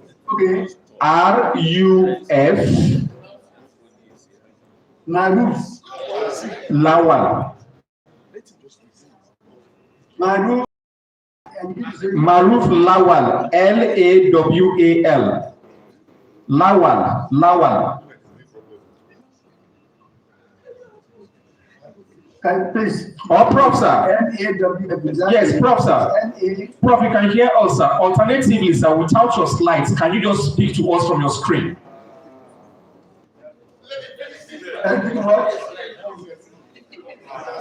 We can see you, sir, but not your slide. Oh, okay, that's what I'm trying to share. I don't know what is happening. Yes, sir. Can you just speak to us from your slides without sharing? The third icon. Okay, that's now I can't even get back to where. Prof, can you just get back to? Yes, sir. Can you just speak to us from your slides while we follow from your speech, sir? Okay, I will. But I think we go to see the. I'll do that right now. Thank you, Prof, sir. You can now send the slides to us subsequently for reference. I'll go to it. Thank you very much. Thank you, Prof. Distinguished colleagues, this is one of the greatest opportunity and important thing for me. I've been waiting for this day for a long time. And I'm glad that we're finally going to making it. I'm supposed to talk to you about looking at the nexus between veterinary medicine and one that's the summary of what I'm supposed to be talking about. But it says that is the nexus between veterinary education and veterinarians in the concept and implementation of the global One Health paradigm. I wanted to say one of the problems we have in our situation is that we make things so complicated. That simple title or that title that is so long, all it's actually saying is what's the role of the veterinarian in One Health. So all these nexus and whatever and paradigm, to me, I think we can make life a little more simpler for ourselves. Rather than, so I've actually retitled it as veterinarians and One Health. I mean, that's strictly what we're talking about. But I couldn't, it's only a pity, I will send my slide later on. It's just to say that what is in my introduction, I'm looking at the versatility, the flexibility, the invaciousness of the veterinarian, and what is One Health, and what role the veterinarian to play on One Health. Where are we Nigerian veterinarians in One Health? And where are we where we are not, where we should not be? How can we get to where we should be in One Health? And then my concluding remark, I will say that homecoming should be an annual event. And giving us a long time notice so that we're all there. I would love to see all of you doing that here. This slide to show that. The first slide I showed was to show my class the original 1966 set, which was later joined by class from Bello. We were very elegant group, and that group was quite different, not a long piece that we carry around. We had specially designed everybody knew who was the veterinarian on the ABU campus. And that said, some of us, you were actually the first to what the veterinary open day, then which as students, they would go up to Zaria, called the third doctor now, who is there, Dr. Shansi, Dr. Ahmadu, and the vice chancellor. Everyone was there. The new Nigeria was there and carried a 2-day advertisement on what we did as students on veterinary open day. That time we focused on meat inspection. It's still the same situation as even gone was. But you can imagine way back in 1969, 1971, we as students were talking about meat inspection. And I need to do that. That state should make laws. Is nature. But where are we today? Let's talk about safety. So this is this is a so I showed you a series of pictures that showed. And then I said, we as students, we're not just students alone. We also participate in politics. I have a picture here which is showing 2 veterinary students carrying coffee, going to leading demonstration, against the authorities at that time. The president like us at that time. I wasn't too sure I was going to graduate after carrying the coffee. I thought maybe the university would the coffee. But by the grace of God, I'd like to become the one who will be giving you the plenary session. So back to the top. Nexus is a connection or a series of connections which links 2 or 3 things together. That's one definition. Nexus also means is the center and the one that unifies the matter. And this is what I want us to be here to be, not just a connection with one health, but the core and the center of one health. That's what the veterinary profession should be. We should take it why I want you to customers like. But one health is that collaboration is multi-sectoral, is transdisciplinary, in which we are all coming together with our different expertise and coming there. Among this expertise, we make sure that the veterinary profession is the one that should be able to be the core, the center of it. Not dispensing. One health is between people, between animals, and between the environment. We are people as veterinarians. We know the deal with that, and we know how we deal with the environment. So we are best placed than any other profession to be the one championing the cause of this thing. I try to find out the relationship between the one health. Human and animal health are affected by the environment, contamination, pollution, changing climate. So we have the emergence of diseases, some of what we call zoonotic diseases, which is about 75% of all emerging diseases are directly from man. If 75% of the diseases are talking about come from animals, who else should look at one health more than the man who controls 75% of the issue? But this world is turned upside down. And we have allowed ourselves to be turned into the second fiddle when the actual part, we are the core, we are the center, we are the one that should be there to build this. The series of slides will show you who are the stakeholders, what it is, how one health looks at the health of everybody, the health of the animal, the health of the people, and the health of the environment. And with the stakeholders, they are important. So when you have a veterinary profession that comes in and works together as the center directing all the 75% of the issues they're talking about is from the veterinary, the animals. Therefore, we should know what position we belong to. I think we for too long we are kept so quiet on our own side and allowed other people to step on us and become what we are. We are the ones in charge that keep stressed out. And time for us as alumni get back kind of training that happens. Maybe touch me to me that no other person supersedes me over this issue. But I don't know what is happening to me. Young boys are not even interested in it. We ourselves are not talking about money, and these are the issues. So there's been a rise of infectious diseases. And in 2015, WHO comes up with female malaria fever, Ebola, Marburg, Lassa fever, MERS-CoV, SARS, COVID, that and COVID, will come again. Now it has come. See what is happening to us. Every year, new things come up. We are part of the hotspots of infectious diseases all over the world. So, in Nigeria, we need one big opportunity about this one called a newspaper that came out in Bello fever outbreak, traced to the game reserve in Yankari Game Reserve. And this one ran on to visit the place, went back at their states, and came down with yellow fever. How did they get it? What animals were there? What mosquitoes were there? That is the story of the veterinarian. But we abandoned that duty. We left it in the hand of the Ministry of Health, and of course, the bungled it as usual. But without the thought of the veterinarian, and that's part of this, it just always gets bound. That's if the veterinarian himself know what it is to do. So disease sentinels of the system is our business. We are dealing with the environment. We are dealing with the animals. We are looking at the long-term measures. We are looking at every situation that comes in.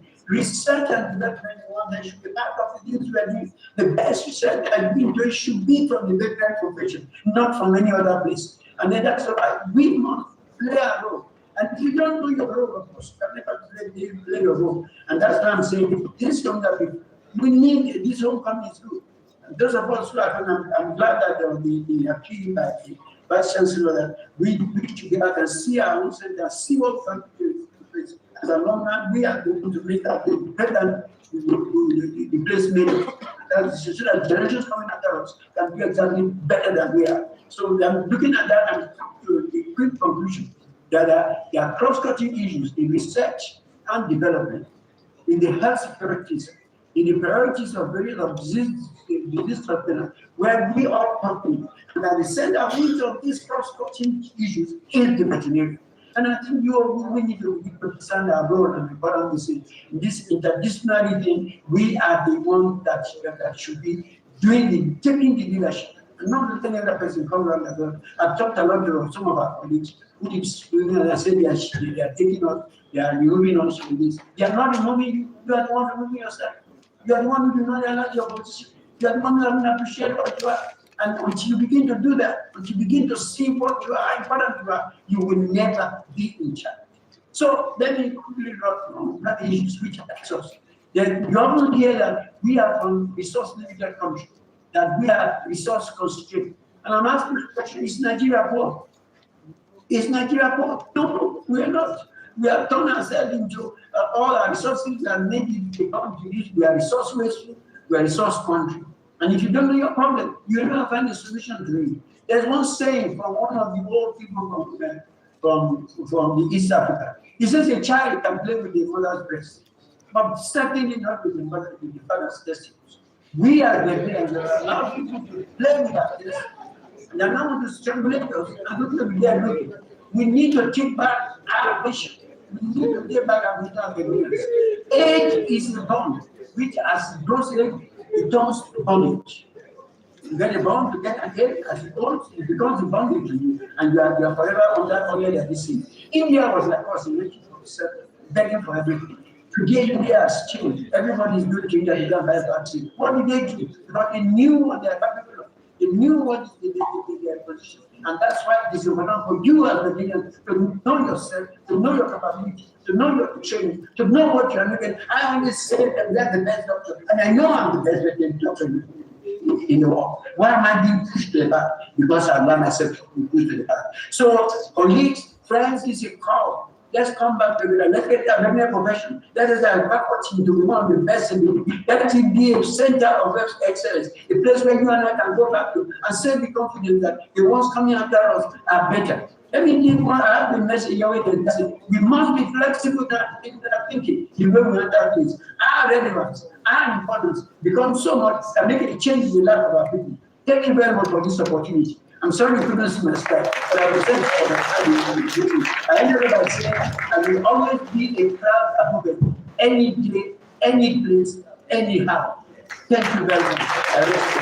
Thank you so very much, Professor Oyewole Tomori.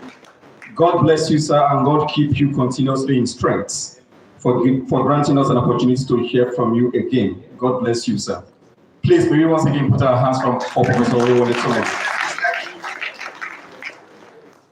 The Vice Chancellor, sir, the Chairman. Next is the plenary session. Please, IT. Next is the plenary session from the Executive Secretary, Nigerian Universities Commission, to be presented by our own dear former Dean, Professor Junaidu Kabir, whom I just stepped out, I think. Sorry, sir, I was seeing you there. I didn't know you were here. Please, let's make welcome the former Dean of the faculty, Professor Junaidu Kabir. Thank you, Professor. Sir, the chairman has told me that you have 10 minutes, sir. Thank you.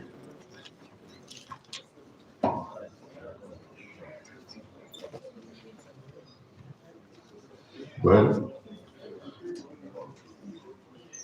you ask a professor of veterinary medicine to write a paper on historical development, and you give him 10 minutes.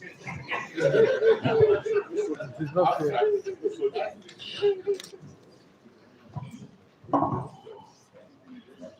So, Mr. Chairman, this paper, before I start, acknowledge two very important points. First of all, the Executive Secretary recognized the role of Veterinary Council and other professional bodies in the regulation of professional training in Nigerian universities. And secondly, recognizes the esteemed and distinguished Professor Idris Abdulkader of blessed memory, the former Executive Secretary of the Nigerian National Universities Commission and one-time Dean of the Faculty of Veterinary Medicine.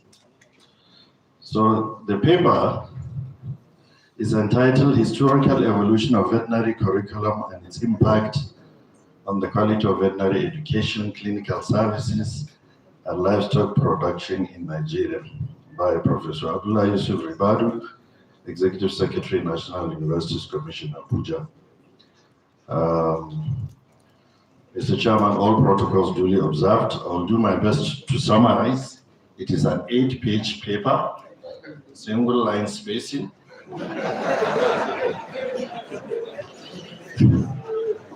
So, having observed all the protocols, I read, it is my immense pleasure that I joined the Faculty of Veterinary Medicine Homecoming of 2025, an event that commemorates 61 years of the faculty within Ahmadu Bello University and a long era of training veterinarians in Nigeria.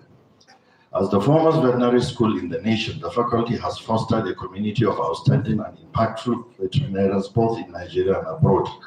I'm delighted to join the thousands of alumni in extending heartfelt congratulations to the Vice Chancellor, staff, and students of the university on this momentous occasion. The faculty has made remarkable contributions to the development of animal health and the broader livestock sector in Nigeria, consistently serving as the flagship faculty of Ahmadu Bello University.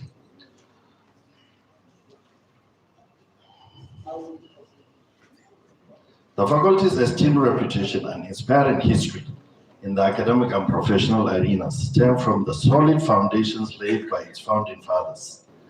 This legacy of academic excellence has been ingrained in the training of veterinarians, anchored by a comprehensive, rigorous, and dynamic curriculum operated by a resourceful faculty and staff over the years. This paper will attempt to chronicle the evolution of the veterinary curriculum in Nigerian universities and assess its impact on the quality of veterinary education and services. Early veterinary education in Nigeria was influenced by institutions in the United States, Great Britain, and the Netherlands, benefiting from the rich experiences and histories of veterinary schools in those countries. The American veterinary curriculum provides a relevant backdrop, having evolved significantly from a 2-year program in the late 1880s to a 4-year professional degree requiring 2 years of pre-veterinary college work by the late 1940s. The period between 1950s and 60s, precisely when veterinary education in Nigeria was emerging, saw the introduction of additional training aspects, including the introduction of summer clinic instructions in the US veterinary schools. In Nigeria, the University of Ibadan introduced a veterinary medicine program in 1963 before switching to the Doctor of Veterinary Medicine program in 1967. The University of Nigeria, Nsukka, formally introduced its own DVM program in 1970 after disruptions caused by the Civil War.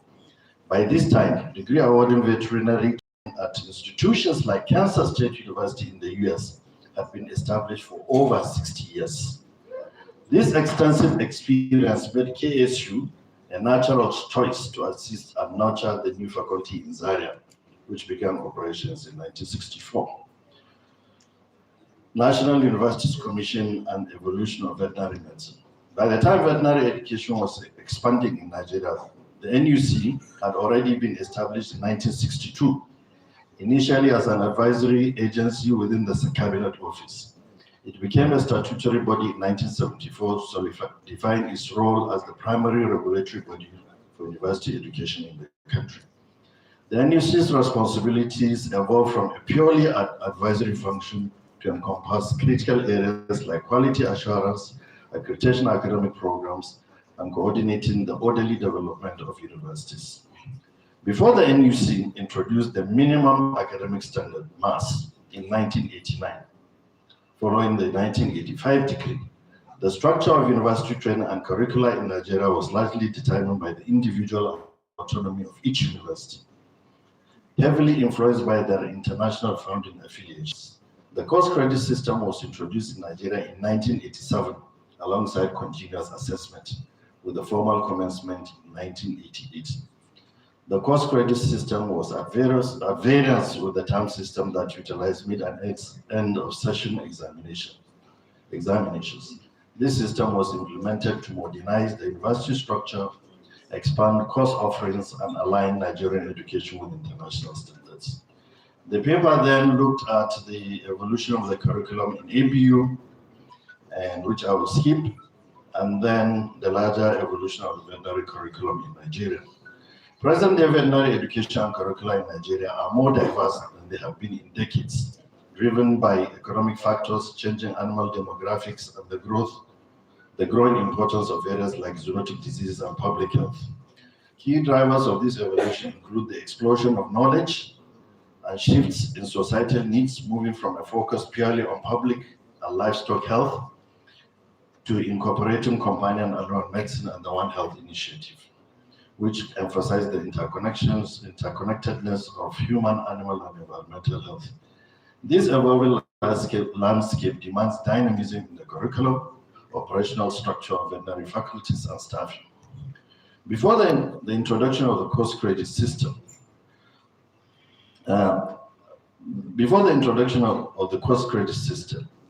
in Nigerian universities for veterinary medicine, the program was seemingly rigid, following a year-based or block structure. This system typically involved a progression through defined phases, where subjects were often treated as comprehensive blocks within a specific year of study, rather than as discrete or transferable credit units. Section 10 of the Education National Minimum Standards and Establishment of Institutions Act, Cap E3 Laws of the Federation of 2004, empowers the NUC to establish minimum academic standards for all programs taught in the Nigerian universities. In 1989, the Commission collaborated with universities and developed the minimum academic standards for the Doctor of Veterinary Medicine program and other programs. Recognizing that the content-based MAS documents were too prescriptive, the NUC decided to develop outcome-based benchmark statements aligned with global best practices. To achieve this, the Commission organized a stakeholders workshop to benchmark each program across all disciplines, and that eventually led to the development of the benchmark minimum academic standard that is called BMAS. The BMAS in veterinary education classifies courses as compulsory, required, or elective. Universities are encouraged to take due cognizance of the BMAS while incorporating necessary innovations into the content and delivery of their programs to achieve their specific objectives. The BMAS in veterinary medicine was tailored to achieve the goals and objectives of national policy on food security, animal health, and public health within the context of the global best practices of One Health.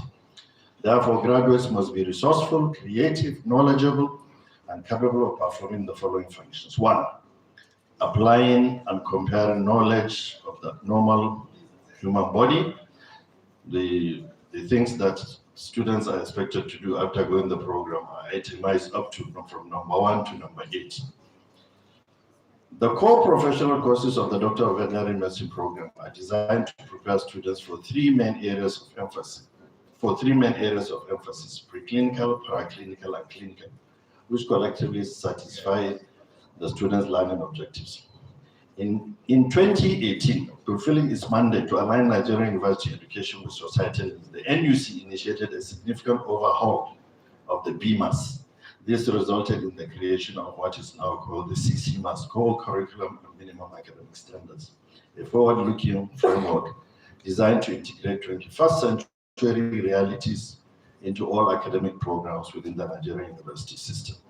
The CCMAS, the result of a 2-year collaborative process, incorporates several key changes. 1, streamlining general studies courses On the basis of feedback from universities, NUC reduced the number of general courses, making the curriculum more efficient.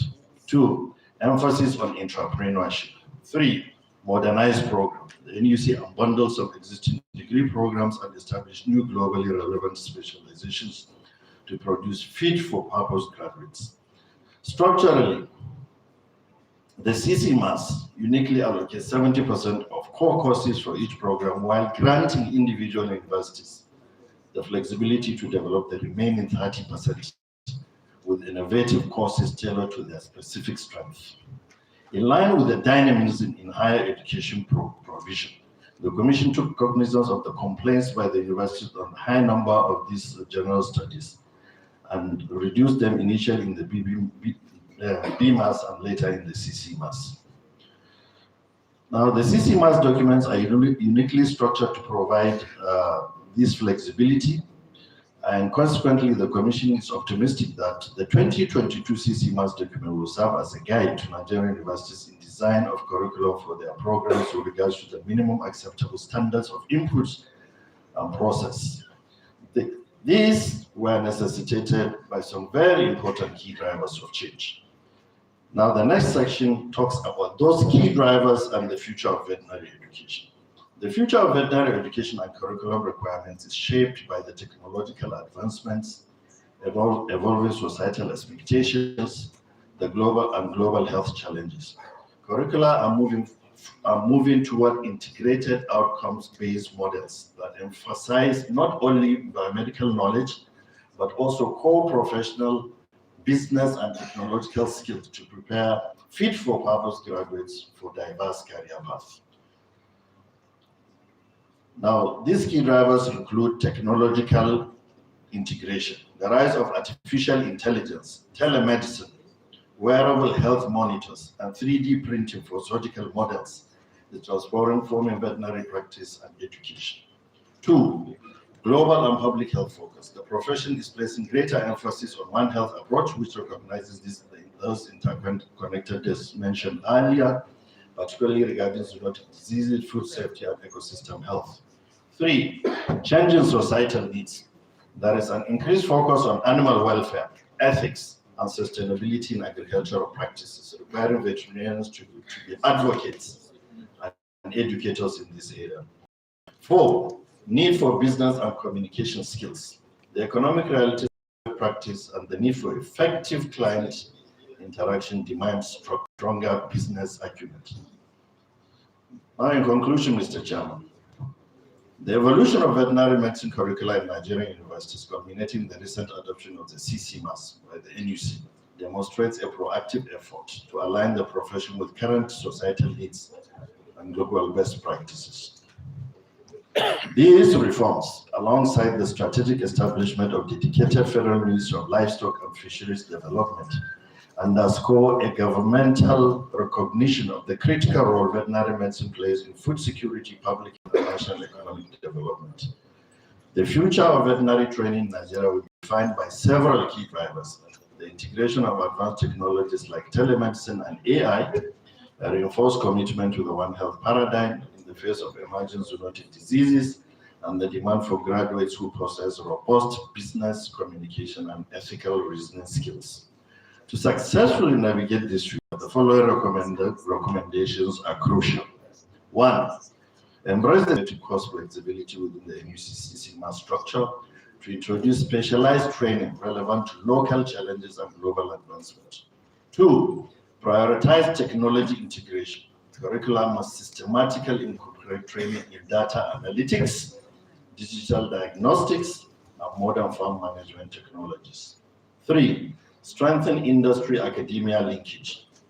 Encourage the development of robust continuing professional development programs to ensure practitioners remain current with rapid changes in veterinary science and technology.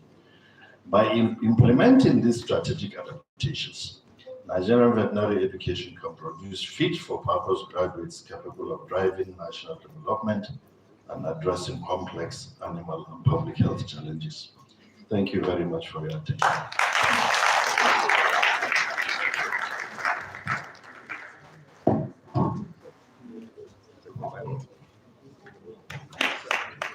Well, thank you very much, Professor Junaidu Kabir, who spoke on behalf of Professor Abdullahi Yusuf Ribadu, the Executive Secretary of the NUC. If you look at lunch break, which is supposed to be item 7, but it's written here as B, it's supposed to come at 1 o'clock to 2 o'clock. But remember that we started 1 hour late. But we're going to try and shift it back so that we'll leave here on time. So, we would like at this point, please, we will stand up. When you see an old man standing up to greet you, don't think that it is respectful. It is exercise. So let's use this time to stand up for 1 minute and observe 1 minute silence for our departed colleagues, and also use the opportunity to stretch. Then after this, we will be a brief interlude, and then we'll continue.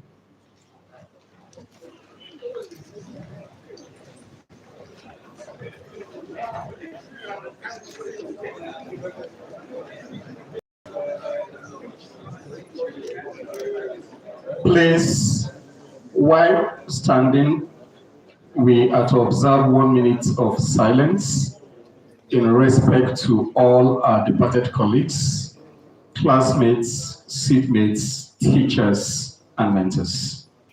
1 minute, please.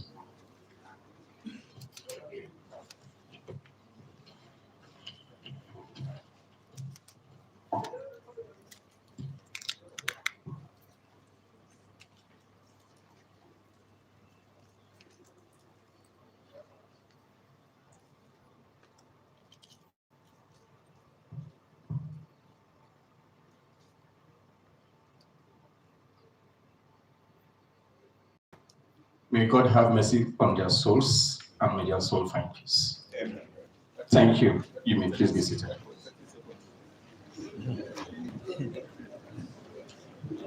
The chairman, sir, my vice chancellor.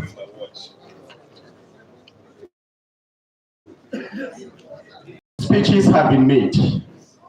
Now is time for interlude. And the interlude will be in very quick succession. Today is a celebration of life and a celebration of togetherness. May I, the chairman, sought your kind permission, and the chief was my vice chancellor, introduce to the podium a 400 level students of veterinary medicine to give us some words of wisdom in 5 minutes. May I, therefore, invite Ms. Usina Lawal to the podium for 5 minutes. Please let's put our hands together.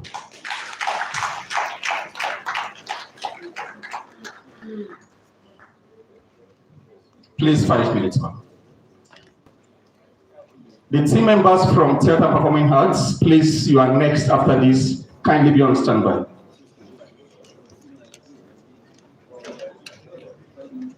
Five minutes.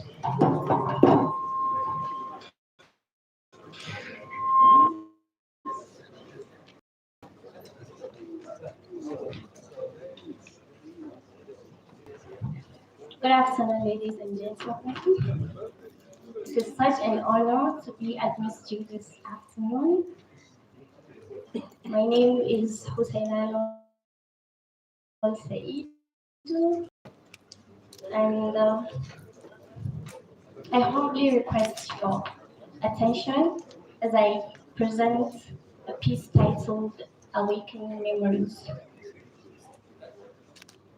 Every season carries its own turning. I've seen grasses enjoying the song of rainfall, dancing to its beat, swaying freely, as though harmattan would never steal their freshness. Seasons passed like shadows. The field grew quiet, and when rain returns, they rise again, green as memory, alive as laughter once shared. Time carries us gently through storms and sunshines. It scatters us like seeds, whispering its secrets. That distance is never a finish line, but a season of building better paths, of learning the taste of absence, of meeting versions of ourselves we never imagined, of carrying echoes of old corridors and faces, of chasing dreams we once thought too far to reach and seeing beyond. And now, the past sits with us. Souls that once shared the same dreams, moments once lived, now greet us like half-remembered songs. Decades folded like pages in a long unread book. The ones who once guided now wear smiles of pride, and the ones who once followed now walk beside them as equals. Like old trees in a forest, dropping seeds that grow into saplings, and these saplings in time rose tall beside them, sometimes even taller, continuing the life of the forest. And this represents our cycle. We carry the sounds of our younger selves, finding the familiar in unfamiliar faces, faces blurred, like old photographs, waiting to be remembered, searching for names behind wrinkles, holding stories that still connect to the past, calling each other names time almost forgot. Let these moments be rain returning to grasses. The heart before laughter breaks open again. Let the weight of years feel lighter, threads of past, weave quietly into present. Let us laugh like we never left, dance with the soul of our youth, and whisper gratitude for the chance to meet again. Older, softer, wiser, better than the day when we chase tomorrow with trembling hands. Because every face here is a living poem, every embrace lights candles of hope, every smile is joy stretching its arms, every laughter is memory awakened. And when this day folds into tomorrow, may its echoes stay with us, gentle as evening wind on grasses, soft as rain after Hamilton. May we live carrying the warmth of this moment. May this be the beginning of all returns we never thought possible. Amen. I, on behalf of all, welcome you back home. Thank you very much. Please, we can do better for the students. Thank you very much, Dr. Osi. Miss Hussein Arada. The chairman, Sir, the Vice Chancellor, we are now ready to have drama from team members from the Department of Theatre and Performing Arts, Ahmadu Bello University, Zaria, Nigeria. They are also performing a dance during the dinner. You have the stage, please, for 10 minutes.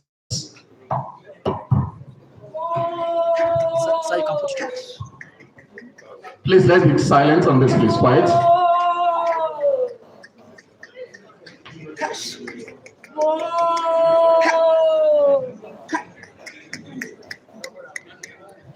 No need. I don't need it.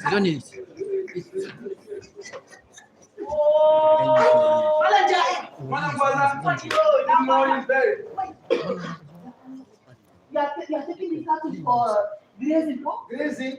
Yes, my daughter, she's very sick. Want to take her to the veterinary hospital? This your cattle.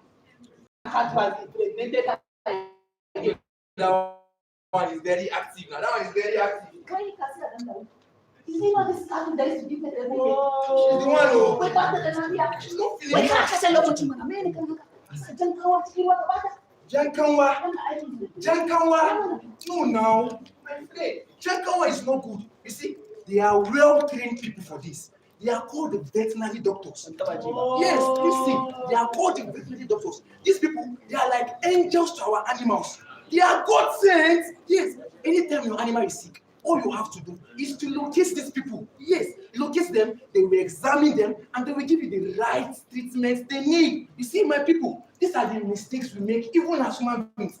Anytime we feel little something in our body, we will go and take it without the prescription of a medical doctor, which is very bad to our health. And you see, at times we bring this same habit to our animals. It's very risky for their lives. This self-medication you are talking about, yes, it just rang a bell in my head. Which bell? Oh, those ones that died 5 months ago. Yes. I'm suspecting it's this. It can be, yes. You see, at times, this Jankawa, he used to work, but maybe that is not the right medication they need. But if you take them to this God center, they will examine them well, and they will give them the right drugs and medication they need. It's not pet, it's death. See, any animal, bring it. See, bring your lion. Don't bring it.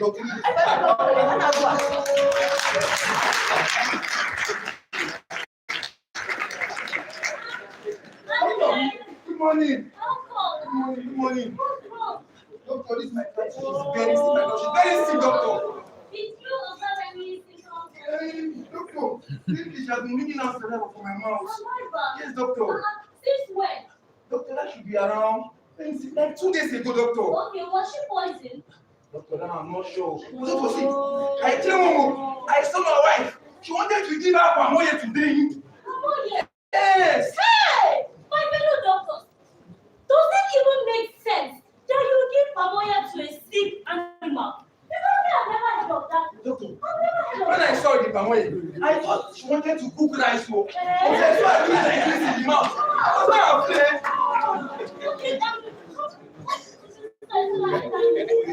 Doctor, please. This one, I like it very well, please, doctor. And she's only pregnant.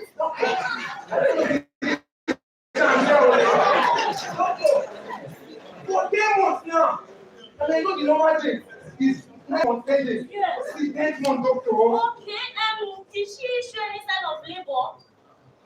Something like that, doctor, because she's very weak these days. Very weak. Yes, Yes, doctor. even her skin shows the dehydration.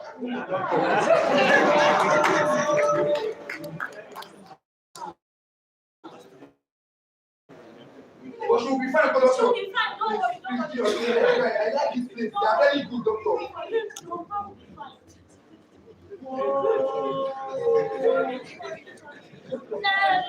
Manager, Doctor. I think your car is having a stillbirth. Not that. Not that. I think the calf in hand, the baby is no longer. Doctor. Don't worry. You don't have to worry. Your car will be fine. Okay, are you sure? Yes. All we need now is to just do little ultrasound to confirm. That do that chicken. Yes. So check the whole thing. Don't worry. You go out and the other block over there. Yes, that's the scan. Okay, just go there. Yes. Doctor, I have this horse in that twisted auntie. Your horse? Yes. And don't worry, you can bring it. But I was trying to take it to one local bone center. Bone center? Yes. Don't worry, we'll do it here. All we do here is community service. So it's so Bring it, we'll work on it. But doctor, my horse is very stubborn. Don't worry, we will take care of it. Yes. That's Yes, that's right. Okay. Yes. Sorry.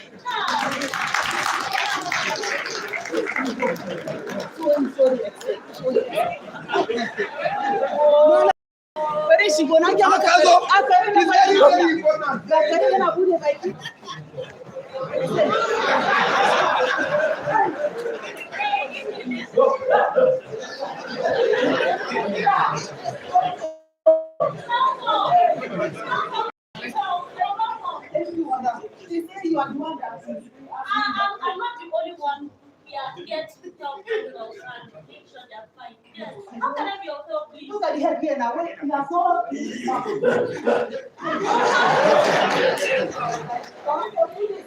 Okay, then let me check whether it has something. And there's no tip or anything. Let me check it out.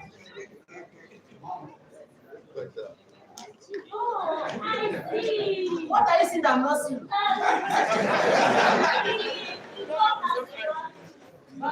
of the things is bad. You know, we are holding it. Yes, the memory is bad. So we will have to perform surgery so that we can remove the Hey, madam, Bahana, so madam. But don't worry. What of the rabies is? It's not rabies. It's not this kind. It's just bad shit that it's having. And once the surgery is done, we'll give you medications and vaccines that will boost his immune system and make it grow better. Yes. Please, is anyone there? I'm sending someone now. Let's just put them attend to you for them. Yes. Don't worry, you're not going to be fine.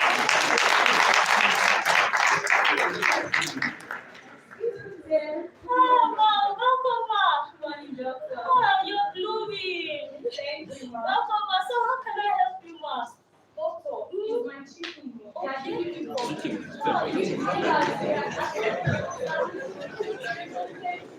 Oh, you mean spotted fruit? Yes. Okay. And even the layers, they are not main eggs again. I don't know why. Okay. For the broilers, did you disinfect the room before putting them there? Yes, now I used to clean their cage very well. Okay. Did you change their feed? I changed it. Wow. Are you sure you did the proper vaccination, like from week 1 to week 3? Okay.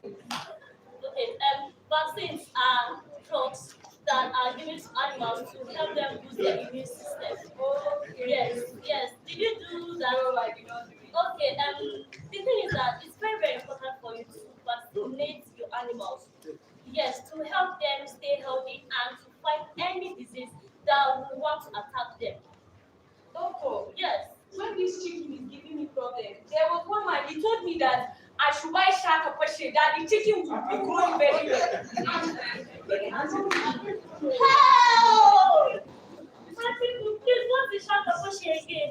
Hope you did not give that shark apashe. Oh, I did not give them. Don't worry. Just bring them. Are you with them here or? Doctor, the chickens are plenty. Don't worry. You mentioned layers too, right? Yes. You said they don't lay egg. Did you change their feed? Yes, I changed You it. see, that's not how it's supposed to be. Once they are used to a specific feed, you just continue with it. Because for them to adapt to that new feed, it's going to be a difficult thing for them. Yes, and make sure you give them vaccines as supposed. Yes, ma'am. So I cannot give you any medication or prescribe any medicine for you. You have to bring them here so that we do a proper examination. We make sure that we give what's right. Yes. Doctor, you said I should drink one or two. What of the rest? Don't worry. Once you bring one or two, we can be able to know what's wrong with the animals, and then we can administer medications and give you medications that you give to the rest so that it doesn't complicate the whole thing. Thank you very much. Yes, ma'am. Yes, ma'am. Thank you. Bye-bye. What the hell today? Ladies and gentlemen, veterinary education has impacted Nigerian society for more than 61 years and still counting. And also, it has rendered clinical services that has helped the productivity of livestock. And also, please, I will beg and urge us all, make sure you seek a professional medical attention before administering any medication, because I cannot afford to hear Shaka one way again. Me, I'll send your own.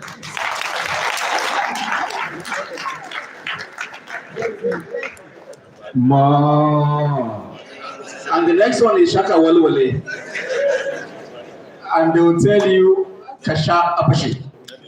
So I don't know which one I'm going to take from that prescription anyway, but the honest truth is we can put our hands together for benefit, please. Thank you so much. It's in from Theatre Performing Arts Department, Ahmadu Bello University, Zaria. They will also be doing a dance drama today at the dinner, so you are all invited again to the dinner. The chairman, sir, will kindly proceed with the next plenary, which is going to last for 10 minutes maximum, sir. That will be delivered by Dr. Sanusi Abubakar, the National Project Coordinator for LPRES, ably represented by Dr. Suleiman Umar. Please, let's put our hands together for the National Coordinator of LPRES. Thank you so very much, Dr. Umar, for finding time to represent your boss. Please, sir, you have 10 minutes. If you can do 5, I'll be most grateful. Roll the slides, please. Thank you very much. Hello, good afternoon. Then I'll not go through the protocols. I will stand on those that are existing. While we're waiting for the slides to get up, I will also pay homage because I'm also doing a homecoming. I've not left home actually, because not just being an alumnus of the Agri-Vet complex, I'm also a staff. I can see Professor Janedu, who signed my last recommendation for promotion to the rank of reader in 2023. I can also see Professor Babaji, Bello, who has been my teacher since my undergraduate days. Professor Dr. Waziri talked about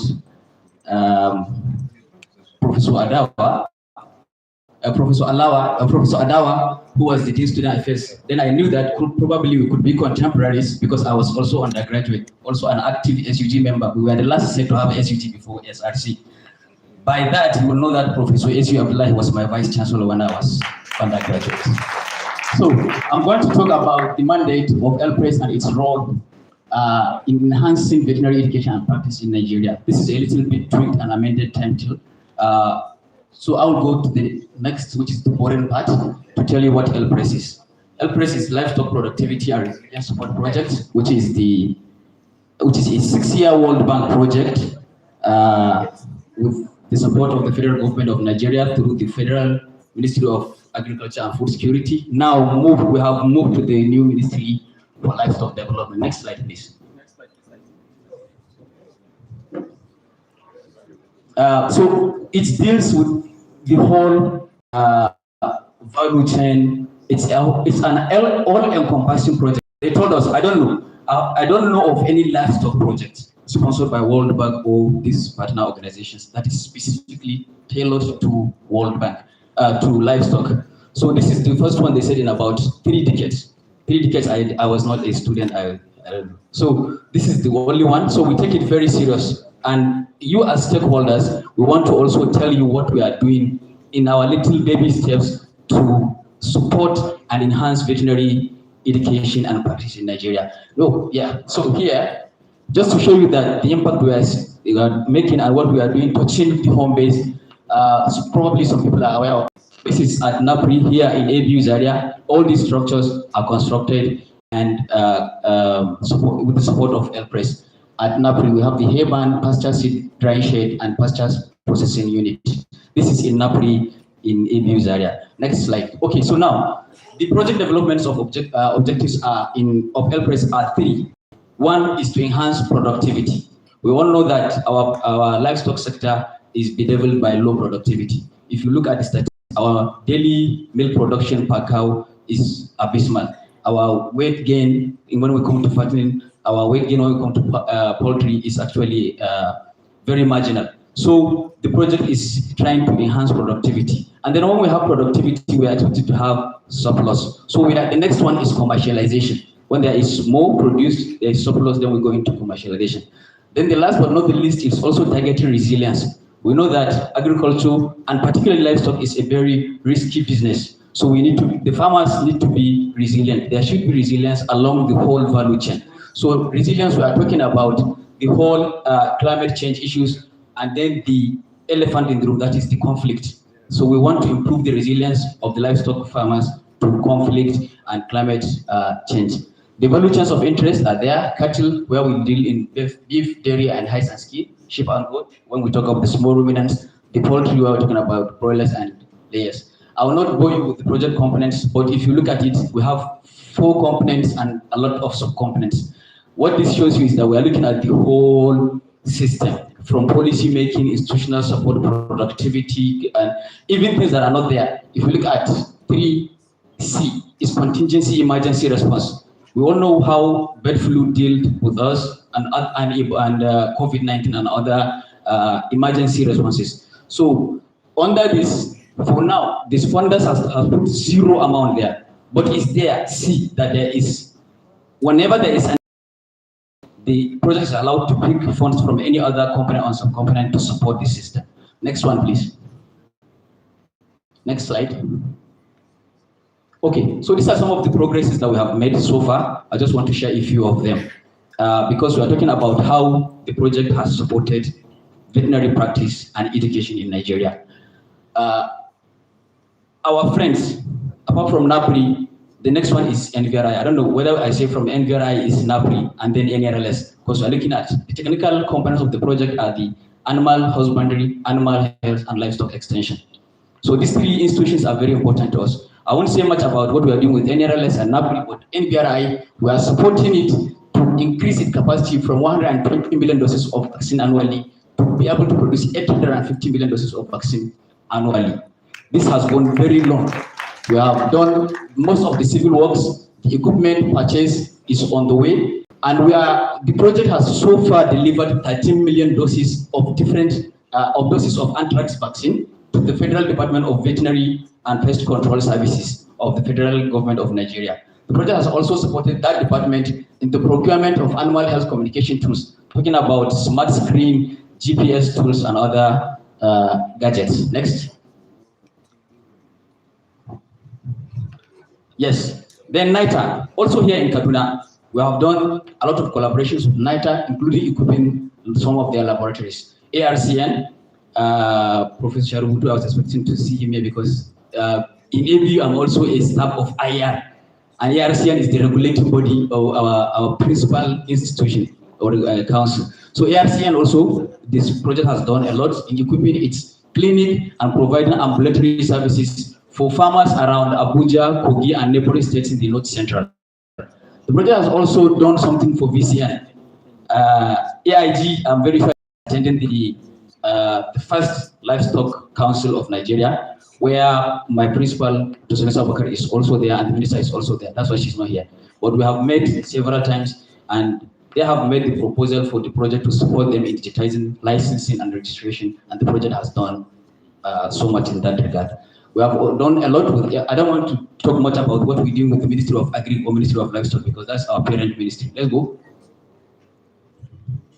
Yes, so there is a lot of capacity building to help in training and capacity building. So we have done consultative engagement on development of framework on the strengthening of One Health platform. We have talked about One Health a lot this morning, about the intersection between human, environment, and the animal. And we know that the veterinary professionals are very important in helping in this. So two issues that I know my colleague, the animal health specialist on ELPRES, has been very keen about are the One Health issue and the AMR.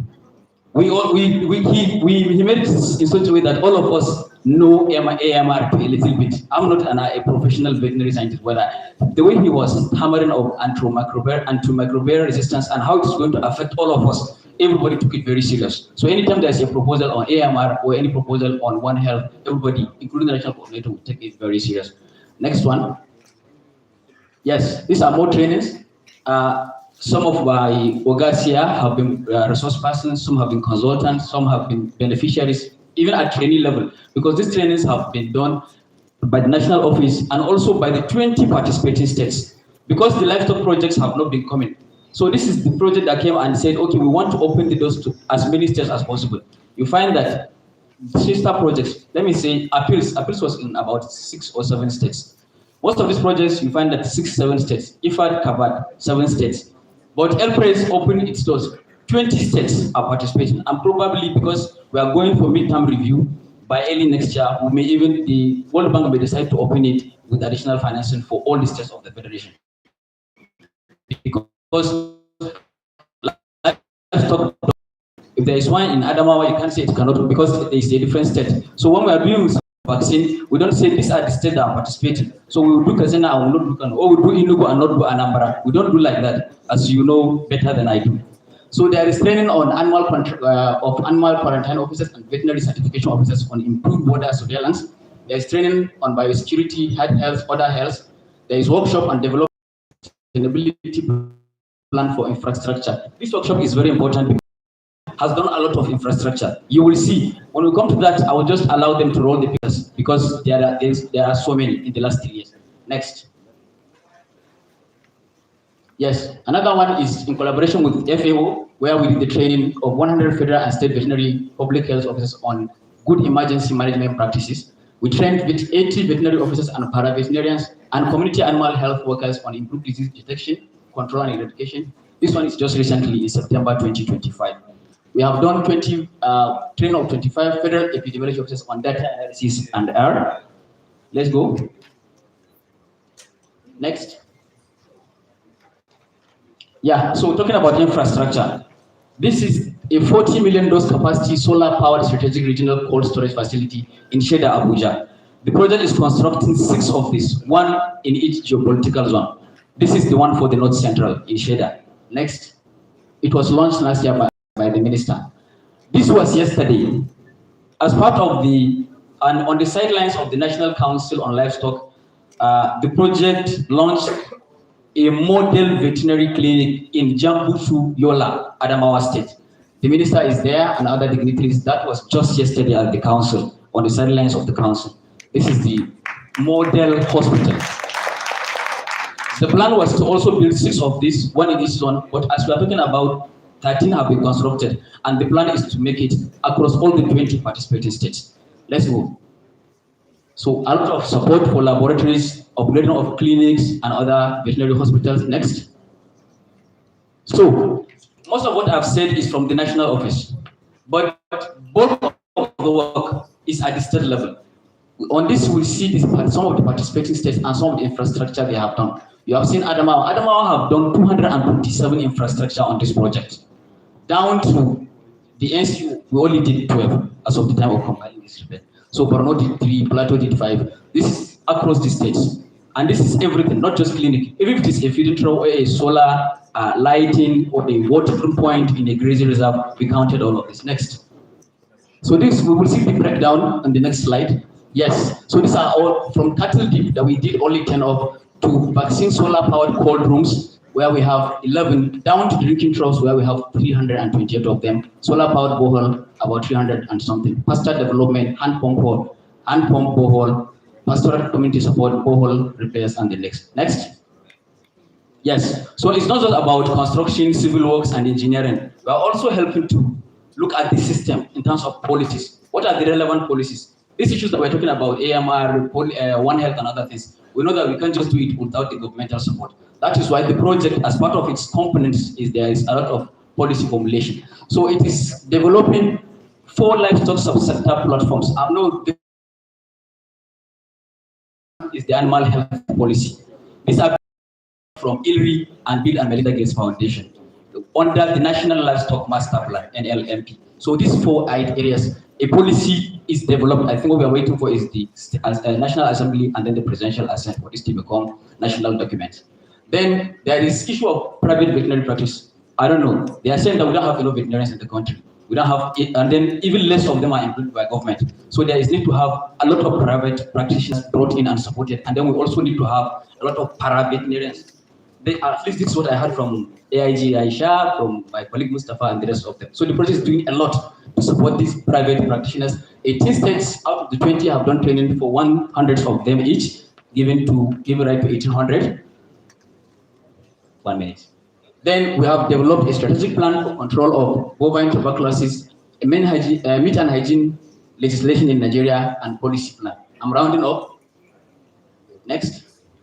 Yes. So these are just pictures, so I think I will just show you. They are self-explanatory. You will see some of the support that we are giving across the value chains. Next, this is in Adamawa State where further, and this is for extension. We know that we need to take the message to the beneficiaries. So the project provided motorcycles, the ambulatory services, and a lot of other things. Next, this is in Maiduguri where farmer field school specifically for livestock. I'm more of a FFS professional. I know that when you're dealing with crops, you don't even need to build structures like this. But for animals, you have to confine and stop them. So for livestock, we have to go from the scratch and start building farmer field schools, which we don't do for crops. For crops, we just collect half hectare or a quarter of hectare of a farmer's land and do demonstration there. Next. These are some of the veterinary clinics that we are. So I will also say this. The state coordinator for this project for Gombe State is also part of us from this faculty, Professor UB. And I will use this opportunity to say he has done so well. He has done us proud in Gombe State. They are among the most highest performing states. You will see this is from Gombe State where they have veterinary clinics. Next.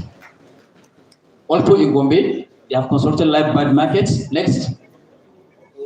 Also in Gombe. Next. Okay, this is Taraba State. These are watering points. Next. In Yobe State, you can see these are some of the clinics that we have developed, provided ambulatory services for. Next. This is in Yobe State also. Next. This is in Kaduna here. Dr. Khalifa is here. I don't know. I was expecting to see Dr. Hashim also, who is an alumnus and a student here, who is the state coordinator for Kaduna State, also a veterinary professional. So this is what he's doing in Kao and a lot of other places, upgrading the abattoir. Next. This is also in Kaduna, part of the project. We are around, go to the last ones. Next.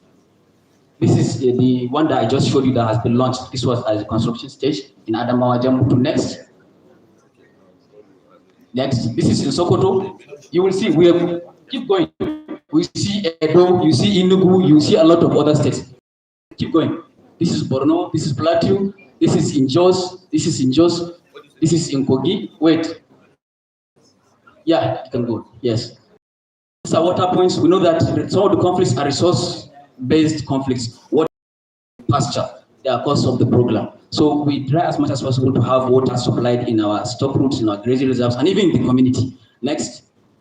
Kwara. Next. Also in Kwara. This is ultra-modern abattoirs that were constructed in Niger State. I wish the Minister of State is here because he has been with us in launching some of these in Borgu, in New Kusa, and a lot of other places. Next. Yes, this is also in Niger State. Keep going. Don't wait for me. Thank you very much. You can see the beneficiaries are there. The structures are there. These are the little things that we are doing. The modest contribution that this livestock project is doing for the veterinary sector.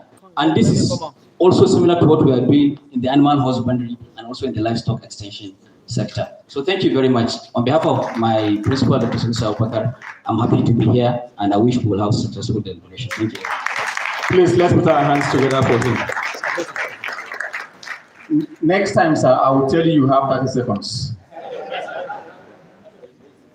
You know, we are trying to make your stay here very pleasant, despite long speeches.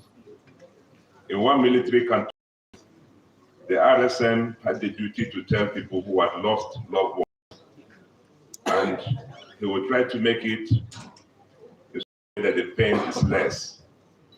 Then the platoon commander told him that this is a military setup. Things will have to be done sharp, sharp. So during parade, he said, if you know, say your papa never died, go this way. And then said, you there? Who told you to go there? Your father died this morning. See me. So from now on, it's going to be sharp, sharp. You have to bear with us, please. If you see me standing up, know that you have 30 seconds. If you are talking, just turn around and look at me. If I stand up, know that it's time to go. So we are going to another stage of this whole thing now. We are going through goodwill messages. These are usually very long. That's why I am warning. Please, please reduce all your speeches to 1 minute. If I stand up, you know it's time to vacate the stage. Dr. Waziri will be calling the people in the order to call. Please, don't be offended if you call your younger brother before you. Thank you very much, sir. Quickly, in our presence here, we have Professor Abdullahi Muhammad, all the way from Faculty of Veterinary Medicine, University of Maiduguri. Sir, you're most welcome. We also have in our presence Dr. Lawal Umar, former staff, African Development Bank from Abidjan, Côte d'Ivoire. If you're here, please, for recognition. Much. So we are going to the goodwill messages, and we know behind time.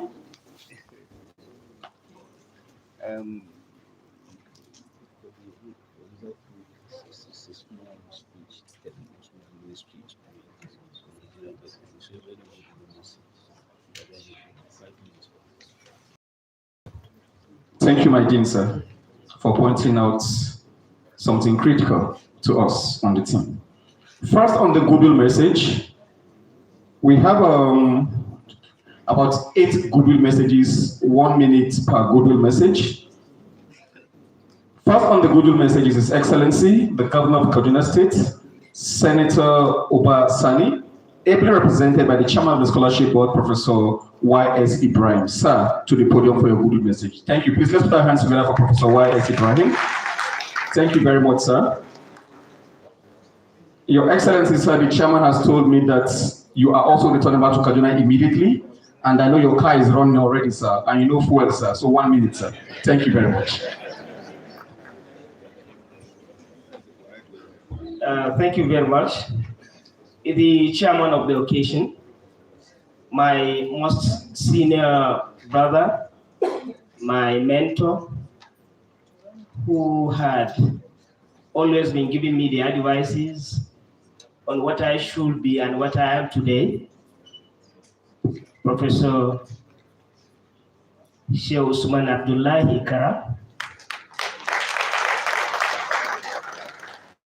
The deans here present, HODs, ladies and gentlemen, please permit me to not only stand on the existing protocol, but I have established a protocol. As a scientist, I will not stand on anybody's protocol. So the protocol is well established. Thank you, good morning or good afternoon. This is homecoming for me. I will have loved Professor Saro is here just to apologize. I was a student union government leader here, and we locked him from 8 o'clock to 10 o'clock in the night. I will have apologized that it was youthful exuberance. We make Professor Sakanuru to dance on the basketball court, and we sang a song, "Jump up if you are not a coward. Jump up if you are not a coward." That was the song we sang in those days. We started with Professor Naya, so when you did not mention him, I feel sick, but my senior brother did. And I'm grateful to have him, and we graduated because of the number of strikes we had as at that time. Only with Professor Saro, Daniel Saro. I apologize on behalf of my mate, Maradona, who was incarcerated. I was the only surviving one, and the other ones just survived. Mama is late, and quite a number of us are still alive and we're still meeting. We still remain the students you actually grow here. So thank you for doing that to all of us. It's homecoming for me. His Excellency will have loved to be here. He asked the Commissioner of Education to represent him, Professor Sani Sambo, who is also an alumni. He was again assigned to also go to Abuja to attend to another meeting by the Deputy Governor. So he asked me to represent him. So he is away on special assignment, but I will take whatever I have here to him, and he's going to take to the governor whatever we discuss. For me, veterinary, I was just asking my senior brother, Professor Esio, that why is that man that used to wear resource control in our days with white, what do you call it, necktie, and he said he's the one behind you. He's the popular person we know, the only guy with messages around. So we always appreciate him. I want to see him. Thank you, sir, for keeping our memory that there is hope for us in the future. When you see messages, you're believing that you're not going to ride a bicycle, you're going to ride a Mercedes Benz. So thank you very much for keeping the hope going. Today, we have seen all that and we're happy. ABU is one school many. Some of us graduated here. And the advice given to me by my senior brother is what's actually changed my life. I read sociology here, BSc sociology. And my senior brother lost his own more senior brother, and he said a word, and that word changed me. From that word in Ekara, and I said, if you are not bringing me back from Kaduna Poly to ABU, my younger brother, I employ him. And he's just somebody who is very close to my house in Kaduna. And today, that young man I brought to SU is the HOD of the Department of Sociology, Dr. Mohammed Bashir. I just picked him and I gave him, and today he's HOD. This is the kind of mentorship we are expecting. And this is the kind of alumni, this is the kind of homecoming we're expecting. I have learned from Edo State. Every senior person every year must bring to fore what he had done for that year to his community. How many people did you employ? How many people did you give capital? How many? Are we doing that? Then ask yourself. That means that if you're a professor, poverty does not stay in your pocket. You have to have something that you have done to your community. So this kind of gathering is an opportunity for us to meet again, to see some of us that grow up to a level, and to see what we can do to raise others, and to be able to also determine the future of other young ones who are still schooling and wanting to be. I understand veterinarians in Nigeria are up to 9,000, but the total number of those working in Nigeria are 3,050. That is too small. And that's mean that you need to work hard. So I'm not surprised when the Empress person is saying that you need to incorporate the para-veterinarians and others. So His Excellency is doing well. You have seen what is happening in Kao. His Excellency also is planning to have an ultra-modern cattle market in Biningwari, and it's going to be a big one. And as a safety person, as somebody who is interested in energy safety, I am of the opinion that by the time you start that ultra-model, then we should also generate power from the animal dung. Methane gas generation is the in thing. I was in Germany in Hague. I have seen 8 number of farmers generating over 5 megawatts of light from the animal dung. I was a participant. So when I came back to Nigeria and I became the local government chairman in Giwa here, I did a veterinary medicine, a veterinary clinic there before you reach Giwa. I opened a space, I fenced it. I also did an office for veterinarians, and my hope is to have the platform so that I will be harvesting the dung and I will generate methane gas with a methane generator, and I assured you that is a substitute for solar. It has more power. Why are veterinarians sitting down not generating power for us? Why are they looking? 9,100 herds of cow can be able to generate 3 megawatts of light from the dung with consistency of the harvest. Why are we sitting down? Is it only about taking care of the health of the animals? It is also about generating other aspects that will assist the industry to grow. Why are veterinarians and other para-veterinarians not also taken into case studies? It is not about going to my poultry farm. From what I learned outside of this country, it is not going to my poultry, but it is about sharing my opportunity, my business opportunity in the poultry. If you say your own layers are not laying eggs, then I am not looking for money. I am looking for percentage. I'm going to do a case study so that if your layers are given 10 crates, I will make it to give you 20. Out of the 20 crates, I'm going to get 2% of the revenue. That is more continuous. That is the agro we are looking for. That is the entrepreneurship we are looking for. If you are looking for mini money, you can make it. All you need to do is to do the case study. What is the problem? Solve the problem and share the profit. If it's failure, share the failure together. That is the way to go. That is the kind of case study I've seen. I participated in one of the ruminant farm in Malaysia. I stayed there for 9 months as a retired nomadic Fulani man. I should be able to now know how to do modern farming. And from there, I realized that you can also make a lot of fertilizer.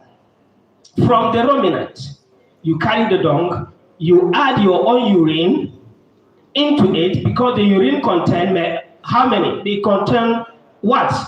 Urea. Which other one?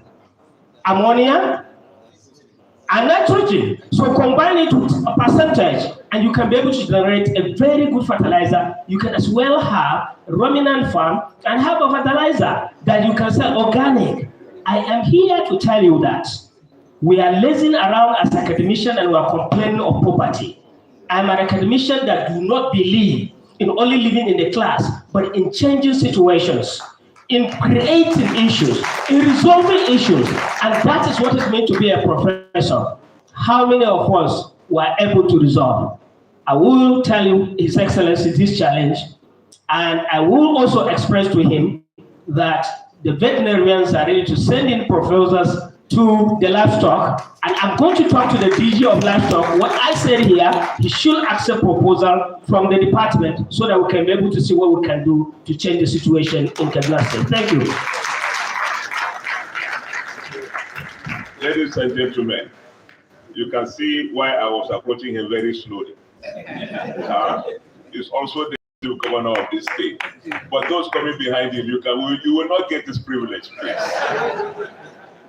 Thank you very much, Your Excellency, the Governor of Kaduna State, for that very insightful remark. Sir, we'll create time and invite you for a follow-up discussion.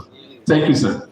Next on the list of Google messages for just 1 minute is Dr. Puspa Ramlo, the CEO of House of Pluto, all the way from Lagos State to just grace this occasion. Please, let's warmly welcome Dr. Thank you, ma'am. 1 minute. With all protocols well established, in Akwana, in Auni, Ekaro. My name is Ife Chupude for today, and Kedu. I come from Malaysia. I just heard our Honorable speaking about Malaysia and how his experience with livestock. I am here just to thank everyone for this invitation today, especially this gratitude should go to Dr. Femi Kayode from Farm Alert. If it was not because of him, I wouldn't have been here.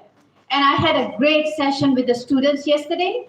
I hope, we had inspiring and aspiring moment. All we want to do together, uplift the veterinary profession. We can carry this noble profession with so much of pride, and let's do justice to this profession. With all of this, thank you for inviting me. Thank you very much, Dr. Puspa, for doing us a favor of time. Next on the goodwill message is our teacher, Dr. S.N.S. Saidu. So, sir, just sit there. I'll bring the microphone to you, sir. Thank you very much, sir. Please, let's put our hands together for Dr. S.N.S. Saidu.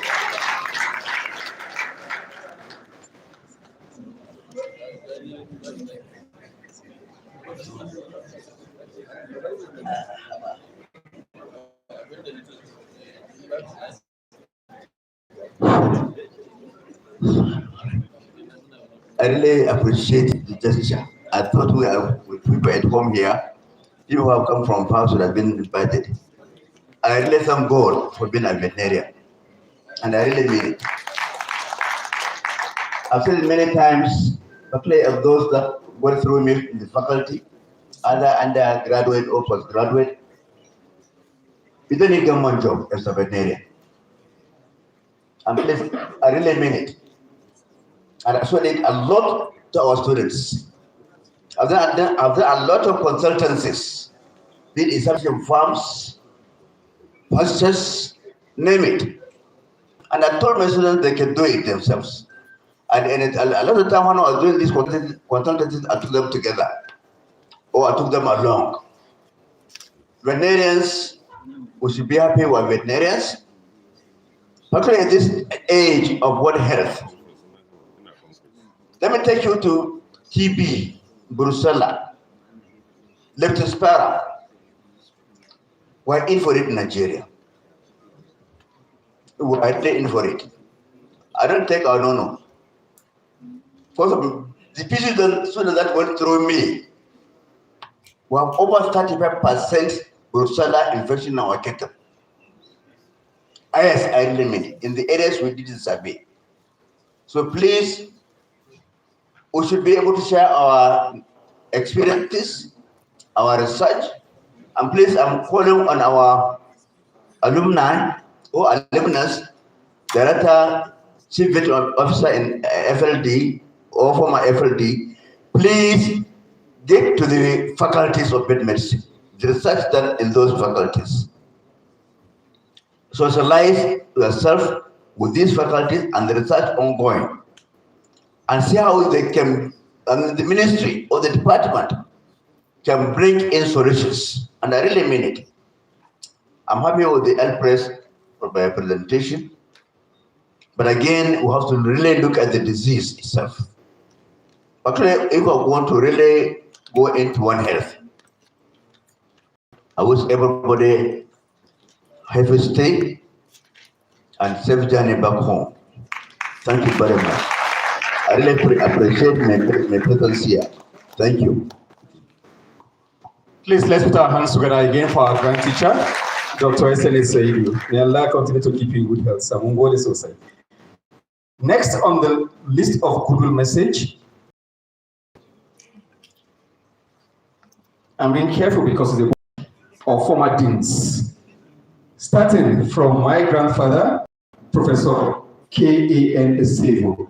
Professor, the chairman has instructed me that you have 1 minute, but I cannot tell you that you have 1 minute, sir. Thank you, sir.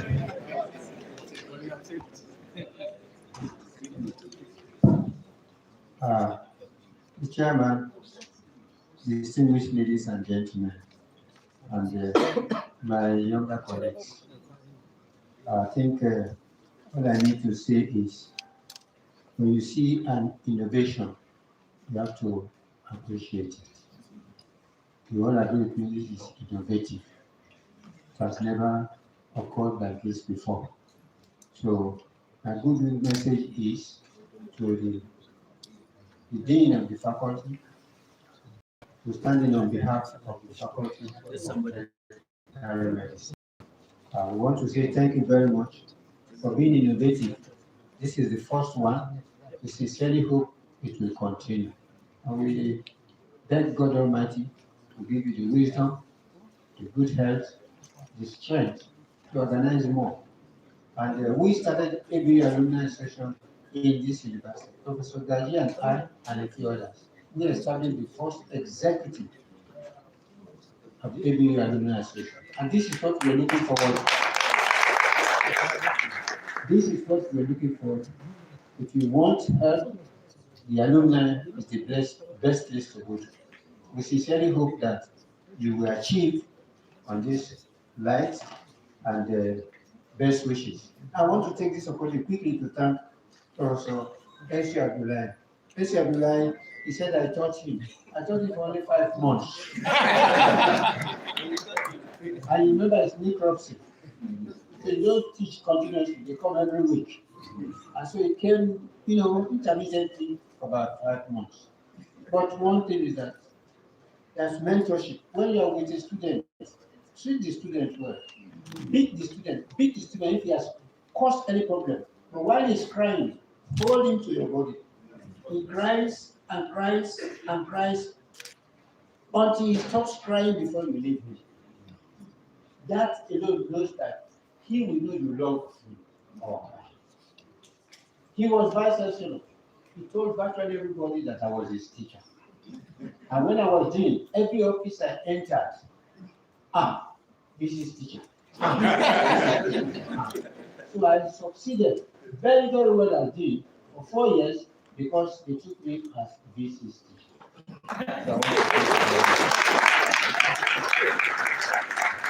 Thank you very much, sir, for always. Your speeches are always inspiring. Thank you so much, sir. Next on this 1 minute mark is Professor NDG Ibrahim. Sir, for your 1 minute, sir. Please.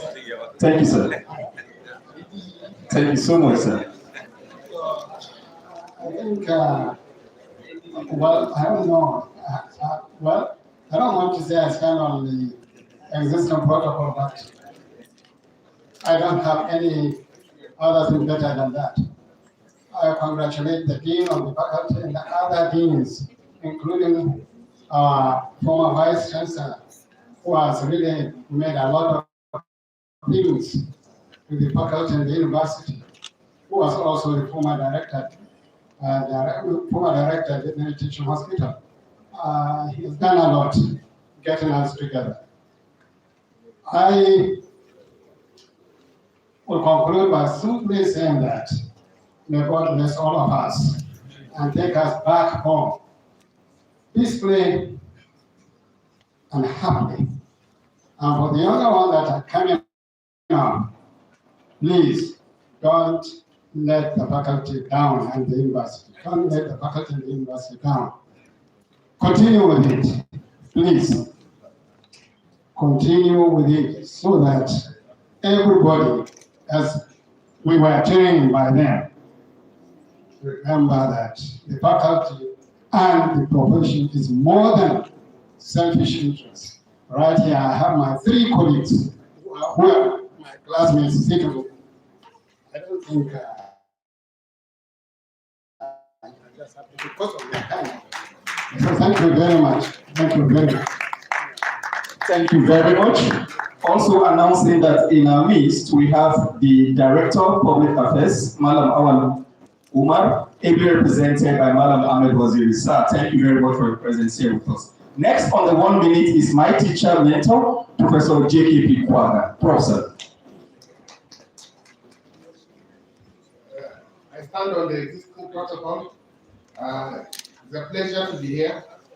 And I want to really congratulate the Dean and the faculty for organizing this event. And we're hoping that it's going to continue in the years to come. But also, before I give the mic back, I have to also recognize the fact that my teachers are here, Professor Sievo and Professor S.U. Abdullahi, our former Vice Chancellor. So it's a pleasure to have both of you here, sir. Thank you and God bless. Please let's put our hands for the Madin. Thank you so very much, sir. So here again in our midst is Assistant Commissioner of Police Patrick Onaji. I was just teasing him. Greatest U02. Are you here? Greatest U02. So he's representing us in uniform. ACP Patrick Onaji, please, for recognition. Thank you so much, Patrick, for making it here. Thanks. Yes, so next on the 1 minute mark for Google message is the Chief Veterinary Medical Director, Veterinary Teaching Hospital, Ahmadu Bello University, Zaria, Professor Sani Ademo. Sir, 1 minute. Thank you, sir. Thank you, Mr. MC, the Chairman, distinguished Faculty of Veterinary of Medicine alumni worldwide, distinguished guests, good afternoon. I think I'm part of the homecoming organizing. So what I will echo is the appeal as contained in the speech of the Dean and the speech of the President of Ahmadu Bello University alumni worldwide to remind us here that we share a common destiny, and that destiny is that of being trained by the Faculty of Veterinary Medicine to attend to wherever we go to today. And the need for us to give back as a show of appreciation. So I'm appealing to all Faculty of Veterinary alumni worldwide to please give back. I remember the former immediate past Vice Chancellor of Ahmadu Bello University, Zaria, wherever he gets in the government like this, we always get example of Harvard University, the strength of which lies on its alumni. They have a strong foundation, billions of dollars. So let's give back. Thank you very much. Please let's dance together for the Chief Veterinary Medical Director of ETH. Thanks so much, Professor Ademo. Kindly be informed that the dinner for tonight is at 7 p.m. Please note, it's going to be a dinner that will be worth its while. The venue is Assembly Hall, just beside the University Senate building, Ahmadu Bello University Zaria, here in campus. 7 p.m. please. You are encouraged to please come alone. Yes. So please, you are encouraged to please come alone. Please. The reason is that we want to see you alone. Thank you. Next on the 1 minute remark, goodwill, is one of our mentors as well, who coincidentally is the co-host and the chairman of the IMC for the ABVET Alumni Committee in person of Dr. Bello Alumni. Sir, your 1 minute, sir. In numbers. Thank you very much. I'm too curious. MC, your attention. What is important here, the takeaway here should be what can we give back to our alma mater? Very, very important.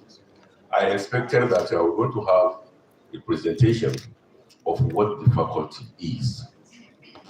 Please. But before we go, I want to remind members, please, let's try as much as possible to give back what we can afford. It's not limited and it's not done for. Please. Apart from what I must have done, yes. Before I leave, I'll give my alma mater the sum of 100,000 naira, and my class of 82, they are putting their heads together. They have to produce something to give alma mater so that we can move forward.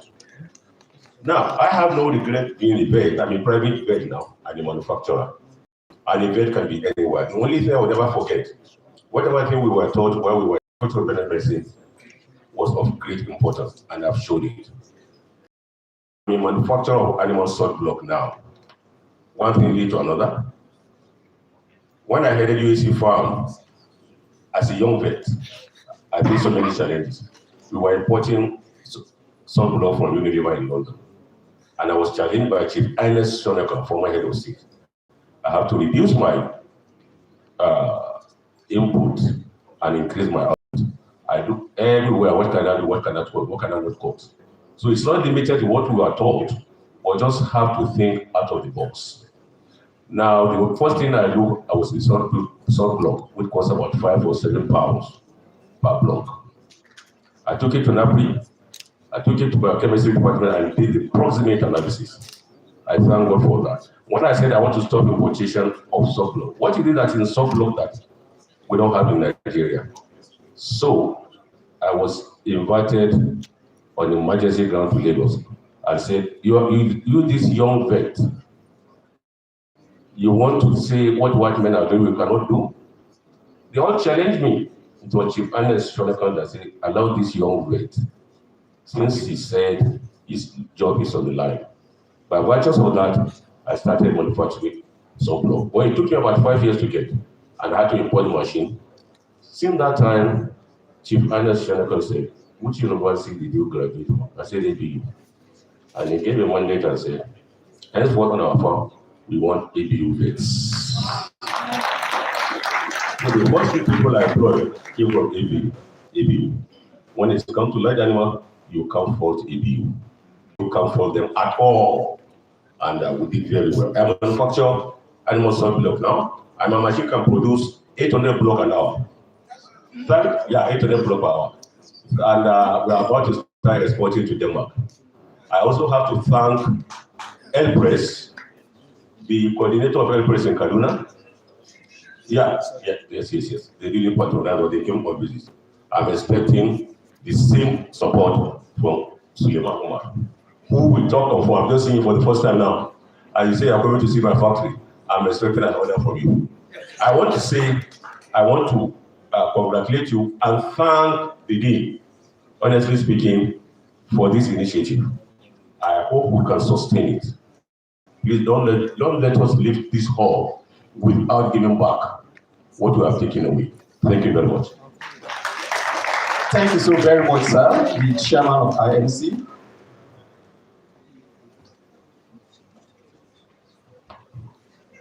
The question is, what has the faculty given you and what are you willing to give back today? The question is for all of us. The poser has given back 100,000 naira instantly.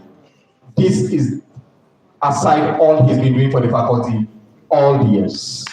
Thank you so very much, Sir Dr. Bello. So we are expecting givebacks today. Now, the president of ABU Worldwide Alumni made an adjustment to my earlier statement that don't come alone. And he said, don't come does not mean you must come alone. So please, come alone, but he said, don't go back alone. And I don't know what that means. I will explain in just 5 seconds. Come, let's celebrate life, let's mingle, and then you take away. For those of you who knows what take away means, take away food, take away human beings. Some of us are married, some of us are extra married, some of us are not married, some of us are never married. So the dinner is an opportunity to come, but you should not go back alone. Thank you very much, the president, sir. It is part of the networking he has added, so thank you, sir, the president. Next on the 1 minute mark, please, audience, next on the 1 minute mark is the registrar, Veterinary Council of Nigeria, in person of Dr. Dotun Fadibe. Sir, 1 minute. Let's put our hands together for the council. Thank you very much, MC. Let me lean on the already established protocol. 5.1, I want to appreciate all my teachers. I can see so many of you, so if I mention you one by one, I will not leave here today. So all my teachers, thank you very much. Secondly, I want to bring you greetings from the Veterinary Council of Nigeria. The president sends his greetings. He's to be on his way as we speak to Medugui for the convocation program that is there. And so he has sent his greetings and high regards to this meeting. Number 3 is to appreciate ABU for doing so much for me. I will say it again, my dad is an alumnus of ABU Zaria, the Division of Geography Department, together with Professor Jerry Jana. I am also an alumnus of this school. And I'm sure somewhere in this place is my son, who is also a faculty of veterinary medicine, studying veterinary medicine as we speak.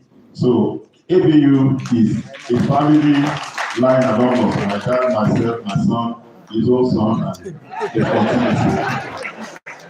The third one is to congratulate the institution. It's a dream come true, and we thank God. And then last but not the least is that there's a need for continuity. Doesn't stop. As soon as we are finishing this one, let's start the other one so that we can keep it back to our alma mater ABU. Thank you very much. Thank you so very much, sir.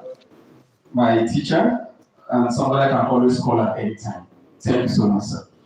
While the presentations were speeches were being made, Dr. Ishaq Mohammed, a class of, and the list of items, this is just one of it, but we have a list of items. He sent in a drenching gun, he sent in a choker and a cannula, and he sent in a body. So we are appreciating his business. Put our hands together for him for these items. So it's the SA, sorry, thank you, sir. I just read directly. So it's the SA, the Honorable Minister of Livestock Development. This is one of the items he sent. Thank you to him and our best wishes as always. Last on the list of goodwill messages is the Chief Veterinary Officer of our dear country, Nigeria. He was in Adamawa State, I think, day before yesterday and yesterday, and he gave his words that this is his home, he has to come back home. And he came back home and he is home. Welcome, sir. Before I pass the mic over to you and call to the podium, you are going to be the last group speaker. My dean has asked us that he needs to say just one word about you. My dean, sir. Thank you very much, Tozi. Honestly, I want to first of all remind us that today the #1 veterinarian in this country is Dr. Anzaku, the Chief Veterinary Officer of Nigeria. I'm happy that that has sunk in. We met in Jalungu and he, participated. He actually took over the mobilization of people, alumni, to come for this homecoming. And then he called me later and I will come. Most of the people that would have come attended the National Council for Livestock Development in Yola on Monday and Tuesday. He was there on Monday, he left Tuesday, he came to Abuja, he drove last night to Kaduna. Please, I want us to appreciate him. And so, what Alumni is going to say is more than a good way for us. Because when you have the Chief Veterinary Officer of Nigeria being one of you, and then, it's just, we're hoping that a lot will come following that. Thank you very much. This is just what I wanted to say before he gives us his brief remarks. Thank you very much, Chief Veterinary Officer. Thank you so very much, my dean, sir, for just giving that one word. Thank you, sir. The CBO, sir, the podium is yours for 1 minute. There was what we discussed. So the CBO knows this for 1 minute. So the CBO is speaking for 1 minute. Thank you, sir. You sir should go to the podium while I stand here. Please, the podium, sir.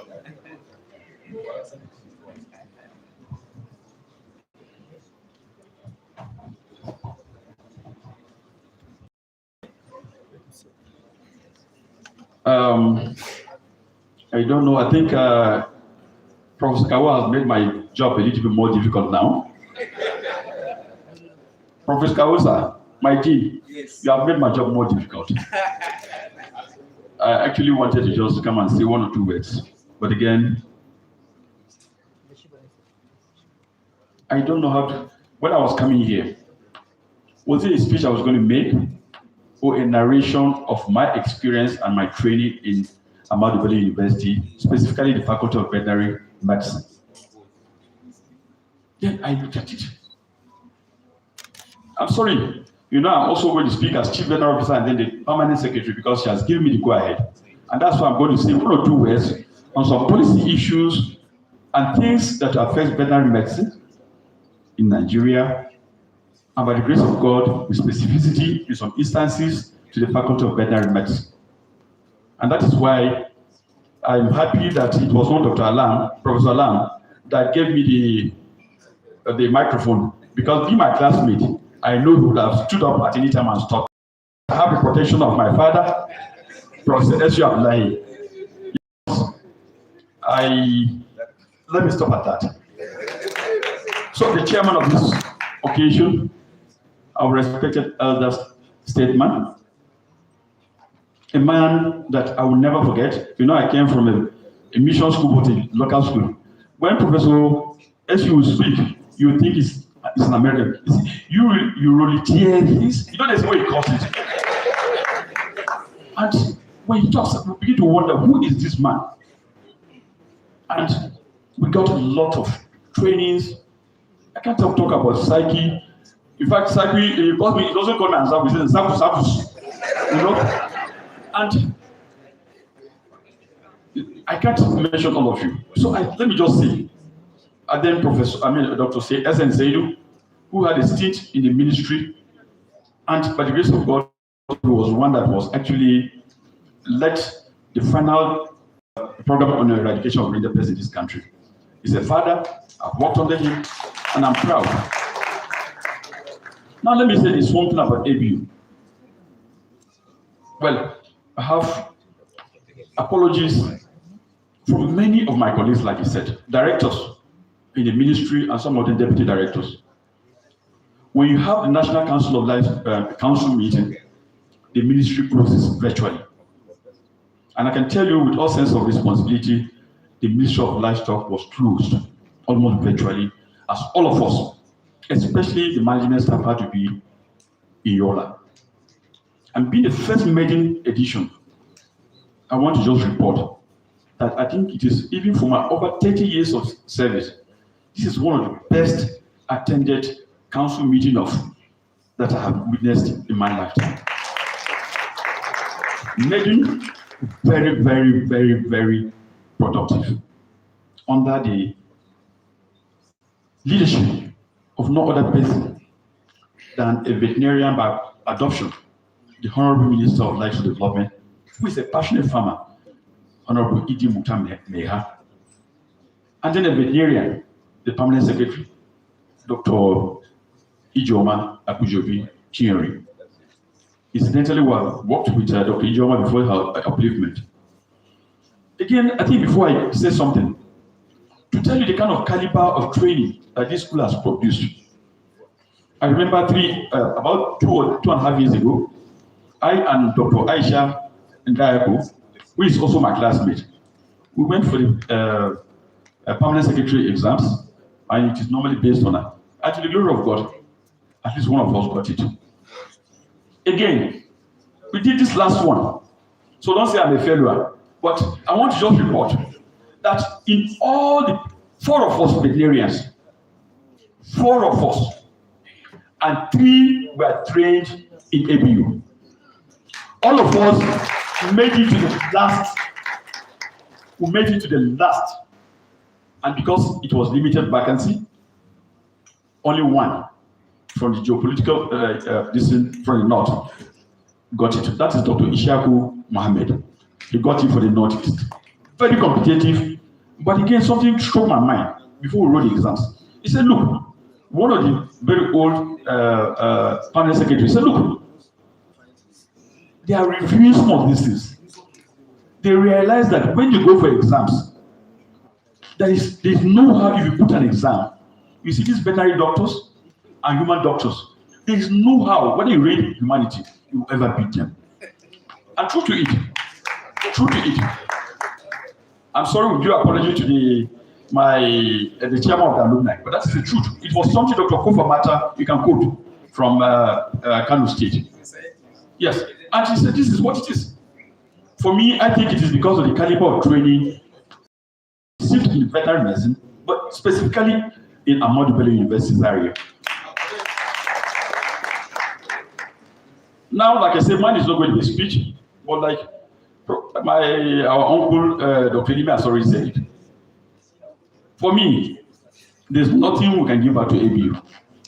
Absolutely nothing. What are you going to give? For me, I'm humble because I'm standing here confident today because of the training I received here. When I was told I was going to come, I said, if I come, you know, and you are coming to speak to academicians. If I make a mistake about S, they say they'll be disappointed. If I say something wrong, my classmates will say, oh, in fact, they will disown me. And then the juniors will say, they will laugh at me. But again, I had to summon the courage to say, look, having spent 6 years plus my SBS, I think I'm confident enough to face even my father and speak to him because he has taught me. And by the grace of God, I'll speak to you, sir. So I'm happy to be here once more. I'm not going to speak too much, but just to say 1 or 2 things. First, to congratulate my elder brother, Professor Mohamed Kaou, and again, Dr. Natala, who is my classmate, for always making sure, speaking. And like he rightly mentioned, I must confess, you know, sorry sir, as vets, when you go, I was made, without my consultation, to be the secretary of the Communicate Drafting Committee. And my permanent secretary said, no, doctor, you cannot go. Even when I had told her before. And all these other programs that the health press person said.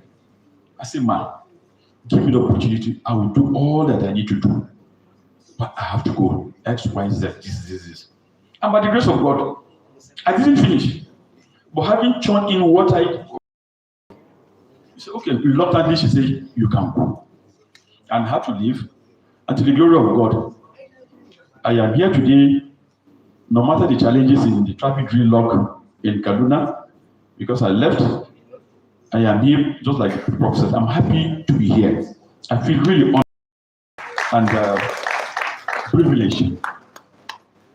Like I said, I'm not going to make a lot of speeches, but just to mention that some information that we need to know as a faculty, as a veterinary teaching hospital, that I think with the creation of the new Ministry of Livestock Development, a lot of doors have been opened for the veterinary profession more than ever before.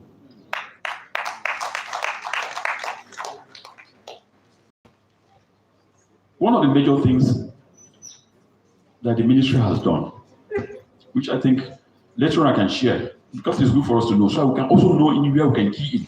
Because somebody talked about, they say information is power. We have the National Livestock Growth Acceleration Strategy that was developed by the ministry, as young as it is. And it forms a fulcrum for future development of the livestock subsector. Because the idea is to actually grow this economy, which is at about $34 billion to about $74 billion by the year 2035. And who are the critical stakeholders? Because it is anchored on 10 basic pillars. And this has been approved by the National Economic Council. And just to say, it was also yesterday approved by the National Council on Livestock Development. One of the strategic things there, pillars there, is animal health and zoonosis control. A lot of these things, like my Elpress spoke. Elpress is actually a project now officially domiciled in the ministry. We'll be working closely in a lot of those things that we do to strengthen animal health care delivery in this country. Over the years, I am aware, because I've been in the system, that we used to give a lot of support to veterinary teaching hospitals. But it ceased. Now, having ceased, because I think the last tranche of equipment that we got in veterinary teaching hospitals, I think some of you can bear me witness, we are during the time of Dr. Alabi, but again, I was the head of planning. So I know some of the challenges, to a very great extent, on some of the challenges that the veterinary teaching hospital especially are going through. But in this era, the Honorable Minister has charged us. We must take all the critical stakeholders into what we want to do as a country. And that is why many of us, both in veterinary teaching hospital and the faculty, will continue to be called upon to support the process of rebuilding animal health care delivery. More so that I have taken over the leadership, I want to assure you, with all sense of humility and respect, that it is a call to duty, and many of you, based on your expertise and other things, will be called upon to support the process. Now we've talked about Dr. Ishaku Mohammed is not here. He's actually the director in charge of climate change and sanitary mandate. And we've been working assiduously because the process of service delivery anywhere in the world now is to honor the PPP arrangement. We're working very strongly, and we're going to really engage the private sector. We're strengthening our epidemiological surveillance network, where we're bringing critically private vets to be part of those networks so that they can respond to diseases when they come in. For the VTHs, as one of my first signed commitment, I think the director of VTH is here. When I made the proposal to the Honorable Minister about rabies, I think it's critical that you know where they are going to get this. It's not just a good message. I know you will sound like I have the protection of the chairman. Rabies is a very critical issue, and we'll be having problems. Honestly, people are dying. We lost 2 families in just, and I brought up the proposal. And based on the proposal, veterinary teaching hospitals were part of the process. The little input we did, and so this is the starting point. We need to really connect because they are center of excellence. They are the ones who will train our students. And he has given us a clear directive on that. In fact, most of our activities in the field, he has directed that all finals and semi-final students of various universities must be incorporated in our animal healthcare delivery service. So that when they leave the faculties, they are already trained, they are ambassadors everywhere. 2 more minutes and I will go. Alan. Thirdly, this is a very big problem. Our minister, and indeed the ministry, is very passionate about promoting the red meat industry. Incidentally, I'm also the director of veterinary public health and epidemiology, where the issue of slaughterhouses, abattoirs. A lot of work is ongoing, but we cannot assess the Middle East market, including Saudi Arabia, because of the preponderance of PPR, FMD, and the like. As I talk to you, we have pushed.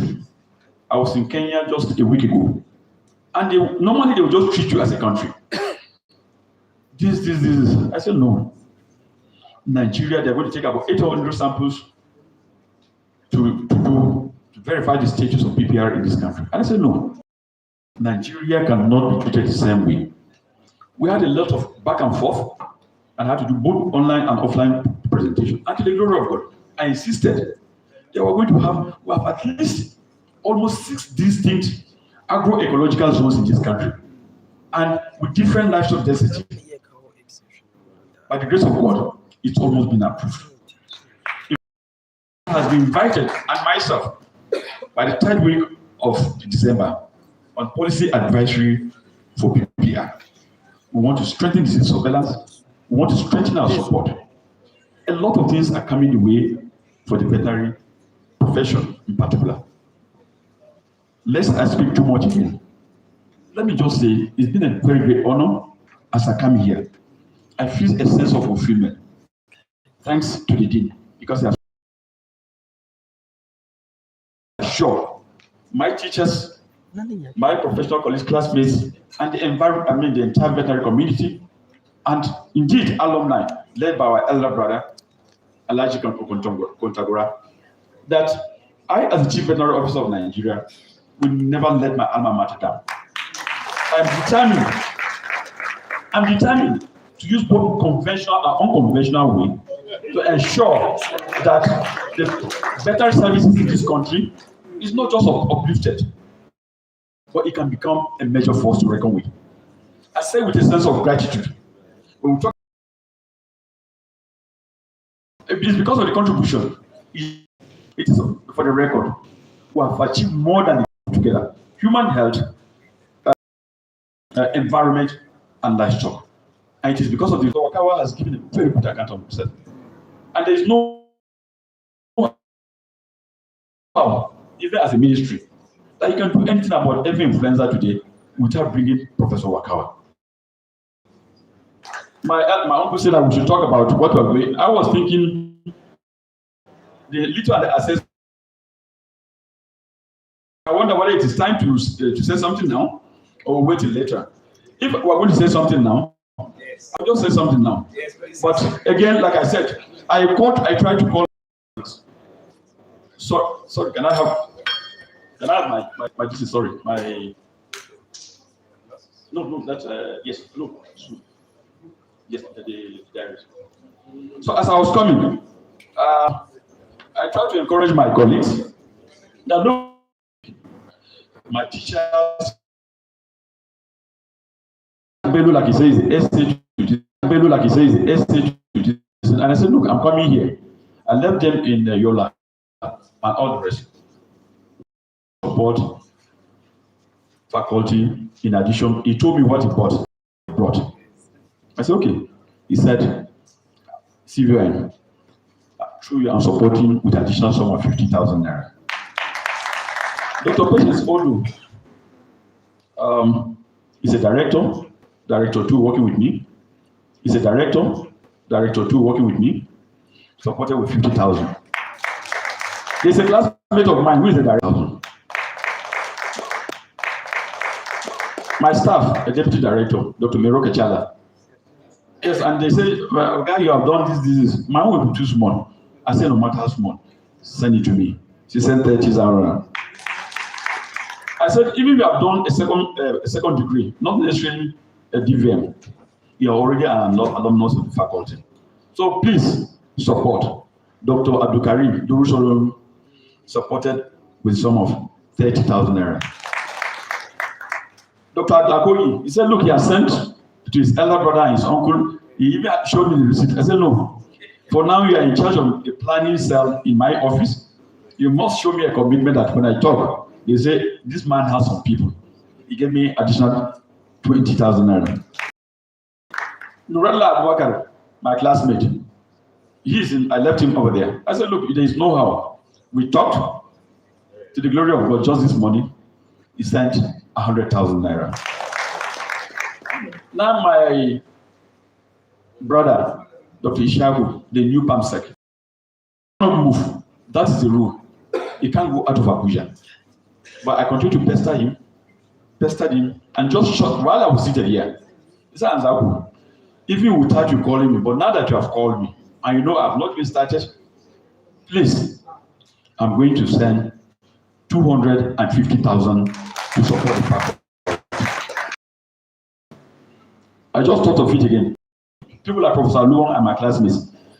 Maybe if I don't have it, they're all professors and not a professor. So what can I additionally round up?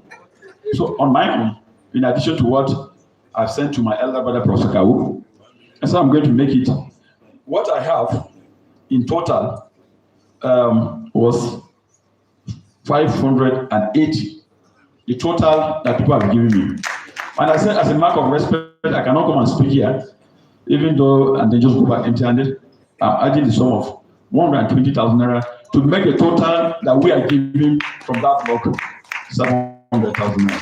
I thank you most sincerely. Please, can we put our hands?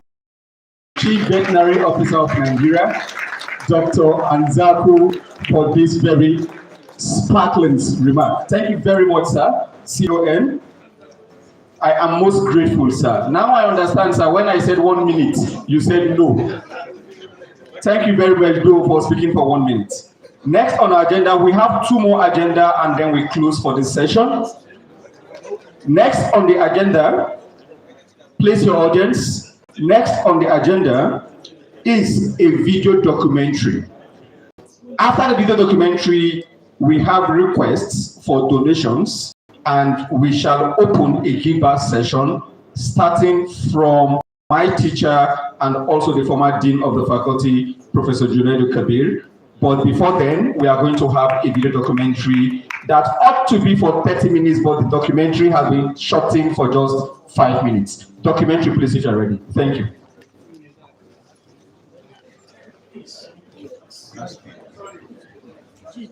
That's it. Yeah. Distinguished ladies and gentlemen, and the esteemed alumni, the essence of this documentary is to give us an idea, visible status of the Faculty of Veterinary Medicine at Ahmadu Bello University, Zaria.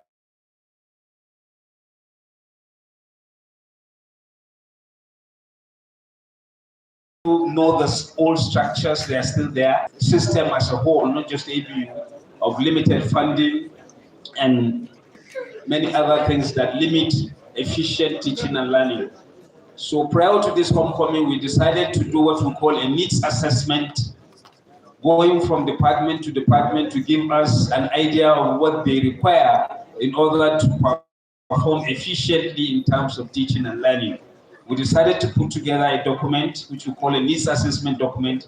Unfortunately for us, it is still in the press. But hopefully going forward, we have various platforms, the alumni platform containing over 1,000 members, and we're still adding more. We'll float it so that you can look at that document. You will be amazed what 25,000 naira will do to a department in the faculty. 25,000 naira. So don't say that this is too small. So when I had some people say, no, it's too small. No. 25,000 naira. So items there that are just for 25,000 naira.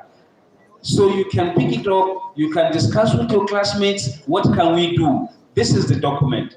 Then the account number is also attached to the document, and then you can call and say, okay, we have chosen this, and that, and we're going to do it, so we're sending this amount, or we have sent this amount. Then you inform the faculty.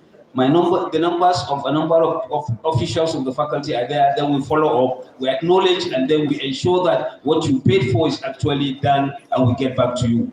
And the document, like I said, we did a small free, it's over 30 minutes, but we just want to take it for 5 minutes so that we use it as a basis to go to the next stage of the program, which is the give back.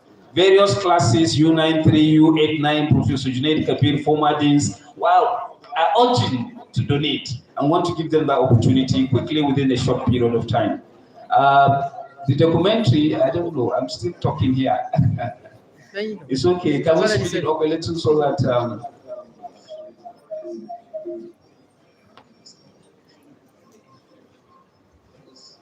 Audio. Yes.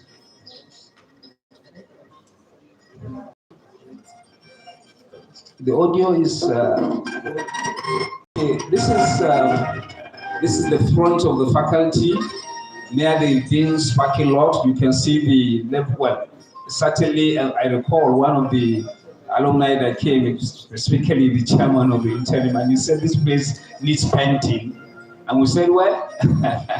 Our challenges are enormous, but then, yes, certainly they will require some painting. This is the general situation in the faculty. You can see the back of the space 2 of the faculty that is facing the library. This is the medicine side. For those of you, of course, virtually everybody who graduate knows that this is the frontage of the faculty that leads into the Department of Medicine. This is the inner portion of the faculty. Oh, sorry, this is an office. This is the. These are some of the offices of heads of departments. These are not. Can we go on so that we can see areas that require the. This is the multi-purpose hall where students take their lectures. It will certainly require a lot of renovation. And we have done a comprehensive bill of quantities. Like I said, we are going to share it with alumni going forward in different platforms so that people can now decide on what they want to intervene, areas they want to intervene, either as individuals or as a group or as a class. I'm happy that the class, most of the donations I'm hearing now are coming from class. Class groups are very effective in interventions. And then, of course, group intervention is usually very useful because it gives a sense of comradeship and then sustainability. But of course, individual donations are also good. What you may not see here probably these are physical structures. But right in the department where there are significant shortages in terms of consumables, chemicals, reagents, and then we have very little resources at our disposal to be able to carry out some of these things. Sometimes because your resources are limited, you can buy low quality chemicals, and low quality chemicals will give you bad results in the lab. And then instead of the student learning what he's supposed to learn, he doesn't get the appropriate result. And that can undermine his capacity. So the process of teaching and learning. I think this is you can see the level of dilapidation, bad paintings, the banks, the area we used to keep. Because if you want, gratitude is the first strategy for getting more. And therefore, there are some people that we must recognize what they have done previously.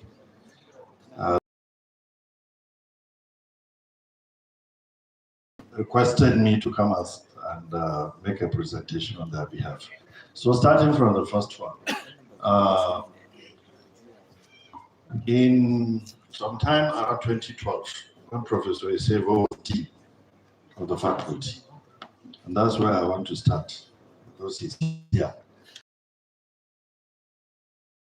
We started this effort to make sure that the faculty has an alumni committee, and you form an alumni committee. And that time, Professor Esri Abdullah was the vice chancellor, and he gave the faculty a computer set, and 60,000 naira to take off. 60,000 naira was a lot of money there. And subsequently, the activity started under the chairmanship of Professor Idris Abdul of blessed memory. And Professor Abdul insisted that he doesn't want anybody to ask anybody for money. We have to set up the system first. I think now there were only 4 members that are available that are still in circulation, the initial committee. I'm glad the Dean has mentioned the contribution of the former Chief Veterinary Officer.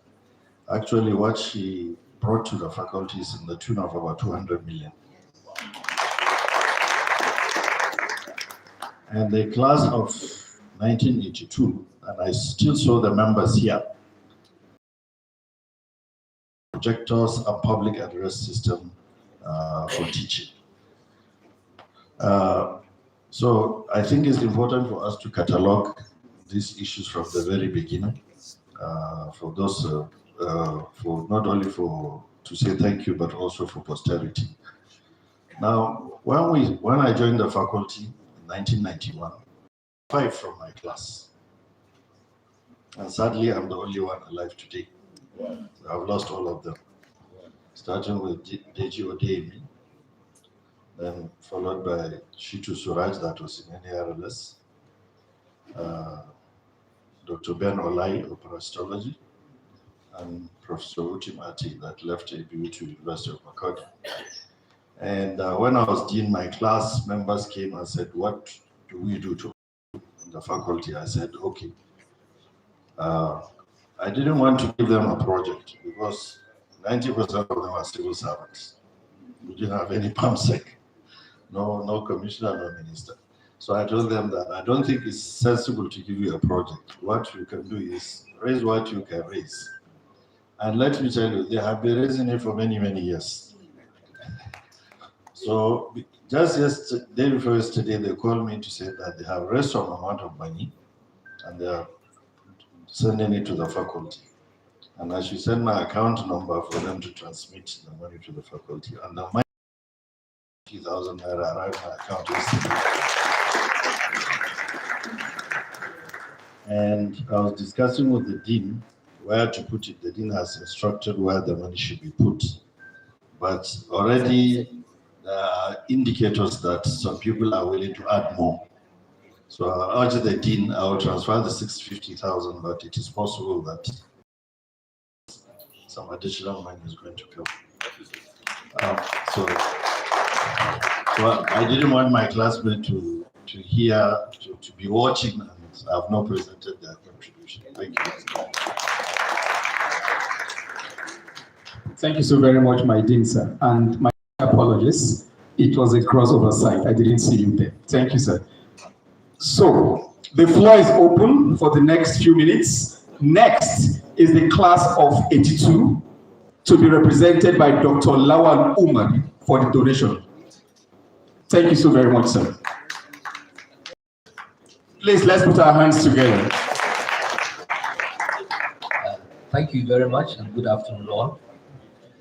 As the former dean has mentioned, we previously made some contributions and donations in kind, and we will do another moderate donation in cash now. So on behalf of the class of 1982, we are contributing 200,000 to the faculty. Thank you very much. Thank you so very much. The class of 1982. Just to mention too that Dr. Chude Induaka has been doing a lot under the NEF Foundation. Please, we can put our hands together for him as well. Again, I was told that Professor J.U. Umar, has sent in a token to support the faculty, and that token will be presented to the faculty by Professor E.C. Okolocha. I have just discussed with my teacher that since Professor J.U. Umar has an award, when he comes to collect the award, he should present what he sent to the faculty. So thank you, Professor. Thank you very much, Professor. Dr. Fabi, I heard. Please, now this is how we're going to go because of time. If your class has a presentation to make, apart from my teachers who are elderly, just come here, then we'll give you the mic one after the other. But I'll start with my teacher, Professor NDG Ibrahim. Sir. Thank you, MC. I just wanted to say that the person that announced the donation for 82 graduates, which he did on our behalf, it was the same person that was, or rather, it's the same person that is chairing our committee of 1982 that made those teaching aids gifts to the faculty when we came together. So I just want to emphasize what the Bomadi said. Same person, and he is our chairman. Thank you very much, the class of 82, for providing all you have.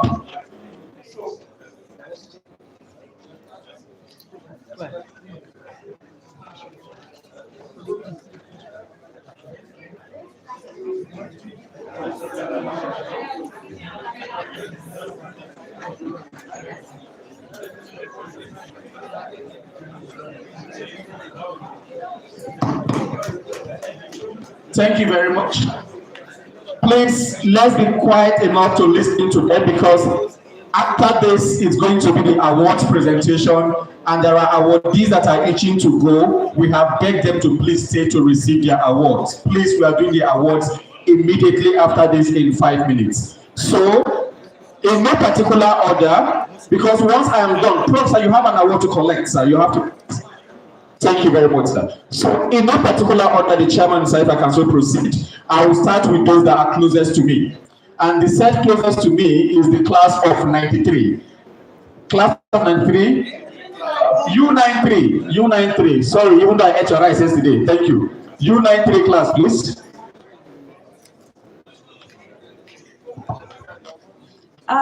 Good afternoon.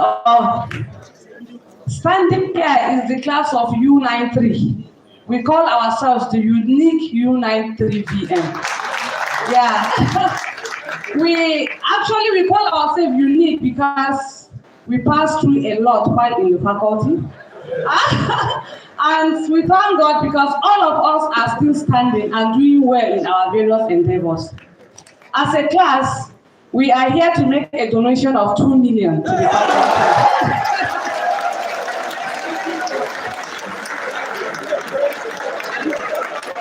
I don't know where to start from. I don't know where to. Please, let's give them a standing ovation. A standing ovation, U93 class. The super unique U93 class. The super unique U93 class. Thank you so very much. Thank you so very much. Thank you so very much. The team has a hand for your class.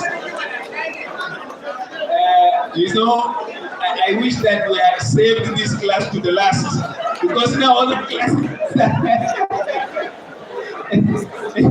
But we can go ahead. Thank you.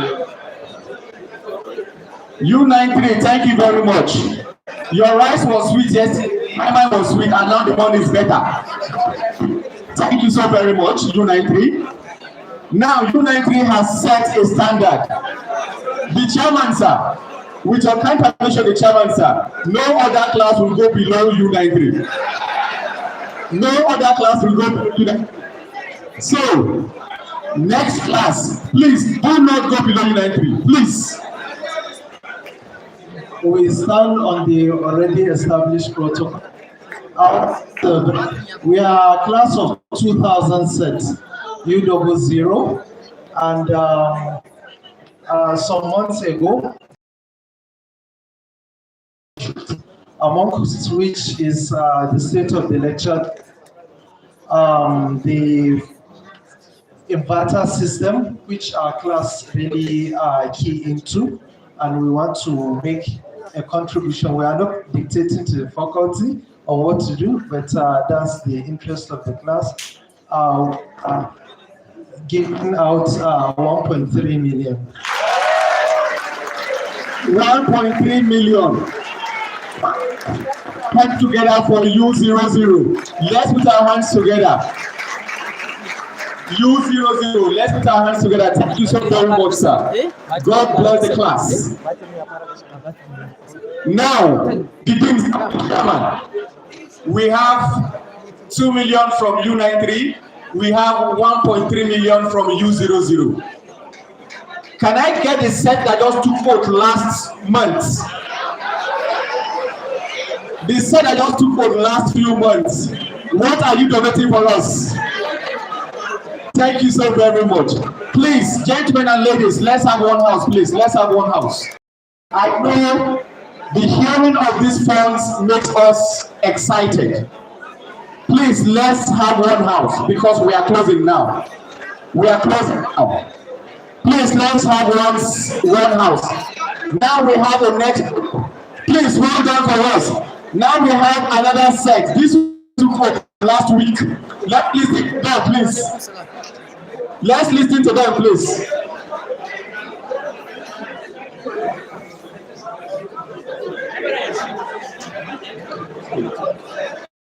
Please, let's listen to the class, please. Please, we have one house, please. Can we have one house? Please. Can we have one house, please? Can we have one house? Should we stop the donations? Then please let us have one house, please. Who is speaking for the class? Please go ahead, sir. So, okay, good afternoon to everyone. I'm going to do 2 donations. One on behalf of any Asian Catholic group and one for the U14. I said I'm going to do 2 donations. One on behalf of Asian Catholic group and the other one for U14. On behalf of Asian Catholic group, we are going to donate 500,000, and also for the U14, we are going to donate another 500,000. Thank you so very much. Please, let us have this information right. Asian Catholic Group is an individual, and the speaker is the CEO of the Asian Catholic Group, and he's an alumnus of the faculty. Thank you so very much, Dr. Abubakar Abdurazak Shinkafi, and thank you U14 for that kind donation. Next class, please. Next class, to snap with that class. Next class, please. Dr. Sano, Dr. Buhari, you had hinted about something. ACP Onaji. Next class, please.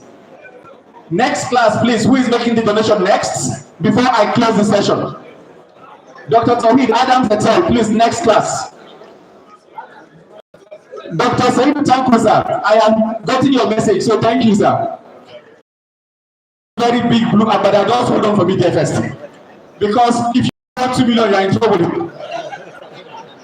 Dr. Adams, sir, who is presenting for the UO2 class, please, what figure? Next class? So, sir, you can come down and make your donation, sir. With this Captain Khalifa, if you go below 2 million, I'll fight you. After the filter, I will filter us. Thank you very much. Standing on the existing protocol, the class of 2012. Where are the rest? Okay. Even though I didn't make consultation with them on how much we should donate, but make sure that we give anything less than 500,000. Just prepare your mind. On behalf of my class, I stand as their class representative then, we are going to make donation of 600,000 naira for the class. And just like my brother did, the CEO of AA Shinkafi, on behalf of Innovative Agriculture Consults, where I serve as the MD, I'm going to make donation of another 600,000. Since now I can tell you that your agbada shine, your shoe show. Thank you very much, Khalifa. Let's go over there. Thank you very much, Khalifa. Please, can you just go up there and begin to do quickly, please? The chairman, sir, this program should not end today because the monies are coming in. The next class is 202. Please, let's make it snappy because the next is awards. We have awards now to give to our dignitaries. The director of ETH also wants to snap class. From that class combined, individual 600, the class 600. 1.2 million. Khalifa, you have the balance of 800,000 for me. Thank you very much. The next class is coming, U02. For your information, I am U02VM1030. How many of you can remember your reg numbers? So let's see how it goes.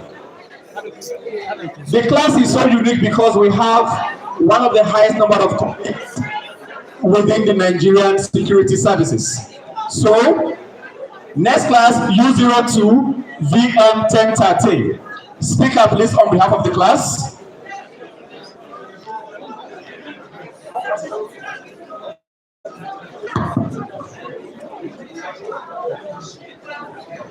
Please, my teacher Alumni said they are something larger than 2 million for us. So, sir, I will call you shortly, sir. So, U02, Dr. Tawhid, please just make it more than 2 million. It is my class, so I am going to stay behind them. Thank you very much. It's our home, and U02 is a class that I never forgotten in great faculty. It's always make record, it breaks record. And today, here to do the same thing. You said 2 million naira. Is it? You said? Are you talking of naira? So we are talking of listen. We are record breakers, and we continue to do that. For now, we are still counting as I speak to you. They have already wired pound sterling. It has not arrived. We don't know how much. But for now, we are pledging 1 million naira, but hard currency is coming. U02. We are telling you, we break records. Thank you very much. Thank you so very much. I love the question.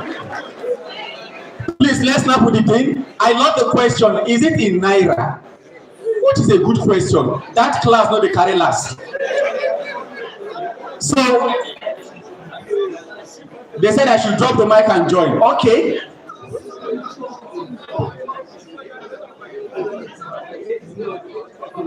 U02. Let's not waste the time, please.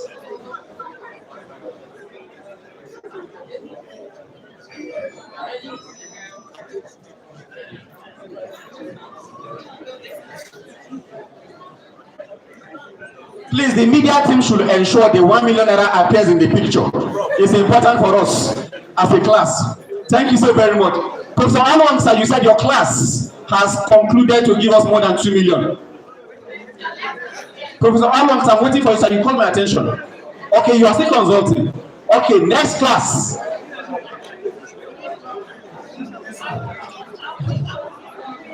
I am giving the microphone to Dr. Dotu Fadipe in his person on behalf of his class. Please note, not on behalf of the Veterinary Council of Nigeria. Sir. Thank you very much, Waziri. I don't know if any of my classmates is here. Aha, so you speak on behalf of our class. This was our class rep. Where is she to? See Philip. Philip, come.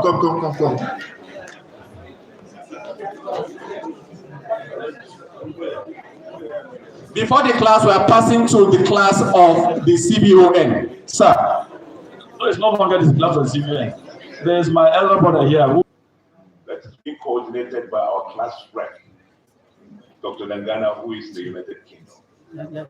He was the class rep from DVM 1 who graduated and is taking class rep today.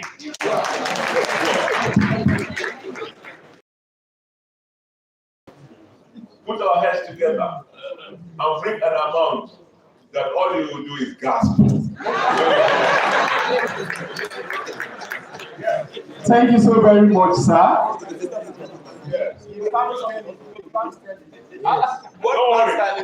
What Professor Alumni whispered to me was they will not go below 2 million naira. Thank you very much, Prof, sir. We hope you will be gasping properly at the time, sir. Thank you so very much. So, U93 class said the class didn't take a photograph with the dean. But I represented the team yesterday at your dinner, and I took pictures and I ate rice. So after this group, that will make an announcement, your class will just take a quick photograph with the team. Thank you, my teachers. So Dr. Fadika, sir, your class can come this way, sir.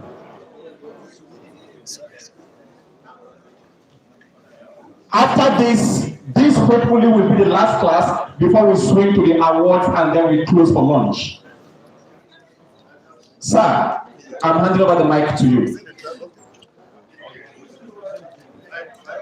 We wait for the photograph. Oh, thank you very much. We are the class of. Please, U93.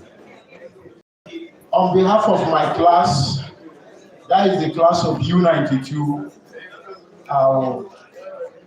One of the most vibrant classes, a class in the faculty. A class that has produced so many academics, I don't want to name them. We are not much here, as you can see, we are just three. We're just coming out from a very big tragedy. We lost a member of our class. We had to put all our resources together to help the family, the member. So we may not have enough to give for now. But in the interim, we'll make a donation of 1 million. Subsequently, we'll see what we can do. Thank you very much. Thank you so very much, sir. Please, at the dean, sir, people are waiting to snap with your team. So the U93 class, those super units should not hold you tight, sir, please. Thank you so very much, sir. But sir, I only have a question. I hope the 1 million is excluding snakes. Let's be very sure of that, sir. Thank you so very much, and his son is also there to support the father. We are most grateful. Thank you so very much. Any other class?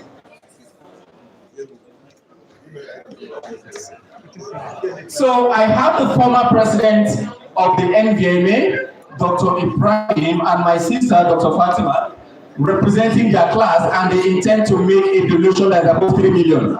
So thank you very much, Dr. Ibrahim. Please, let's clap for him before he speaks. Let's encourage him, please. Let's encourage him. Dr. Ibrahim, sir, please. Not less than 3 million. Thank you. Dr. Panachi is also here, General. Thanks. Bash is also here. Where's Dr. Bashir? Please just go ahead because of time, please. Thank you very much. On behalf of U04, we are pledging 500,000. And as a personal donation for myself, I will give 100,000. And Dr. Fatima too is adding another 100,000. No, Auntie Fati, say it yourself. Say it yourself. He is my friend, so I know him. You say it yourself. Okay, I'm also adding 100,000. Thank you so very much, Dr. Fatima. And the class of U04 for giving us that sum. We are most grateful. Any other class? Where are those ones we graduated in August? Please come and give us money now, please. Okay.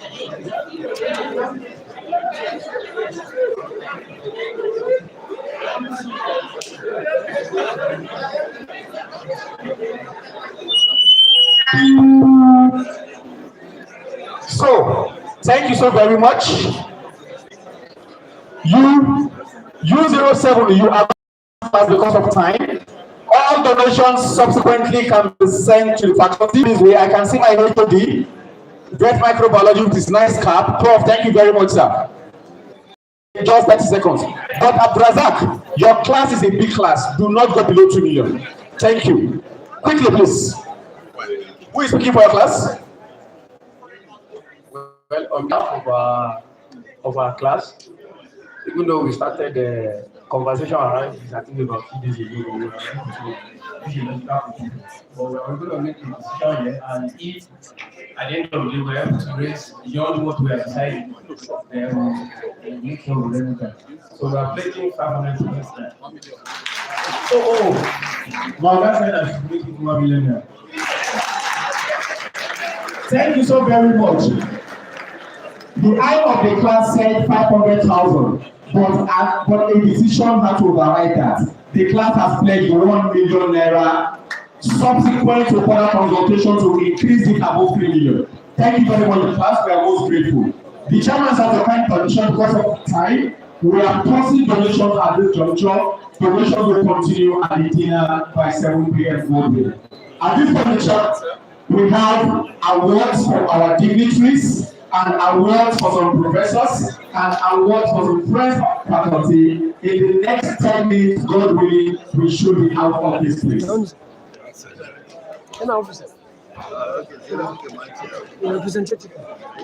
May I, as a doctor, ask for our undivided attention, because this session is critical to the success of today's event.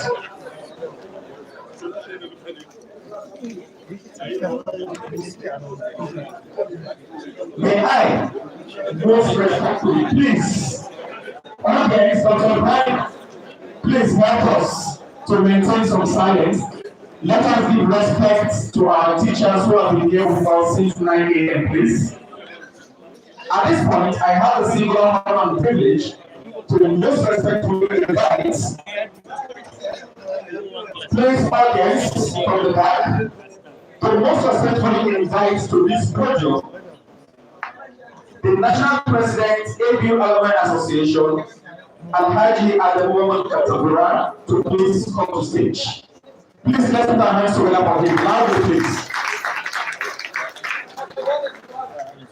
Following the president of the Alumni Association is my teacher and teacher of teachers, the former Vice Chancellor, Ahmadu Bello University, Professor S.U. Abdullahi. Please let's put our hands together for Professor Abdullahi.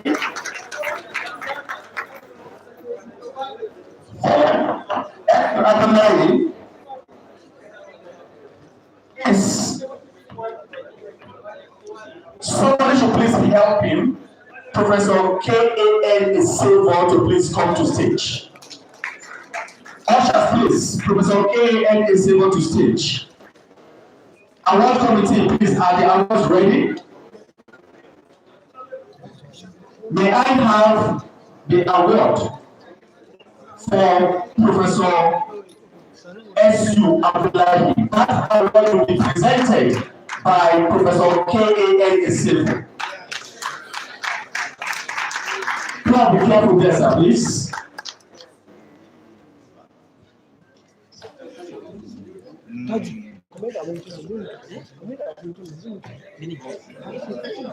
Please let us have the award for Professor S.U. Abdullahi, which will be most respectfully presented by my teacher, my grandfather, Professor K.N. Esebo. Supporting Professor S.U. Abdullahi for this process is the president of ABU Alumni Association, Alhaji Katabura.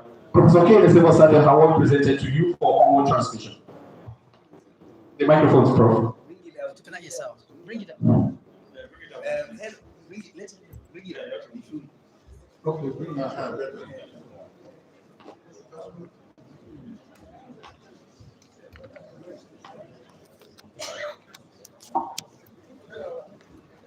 The chairman, distinguished ladies and gentlemen, and I think at this point I need to say the president of ABU Alumni worldwide.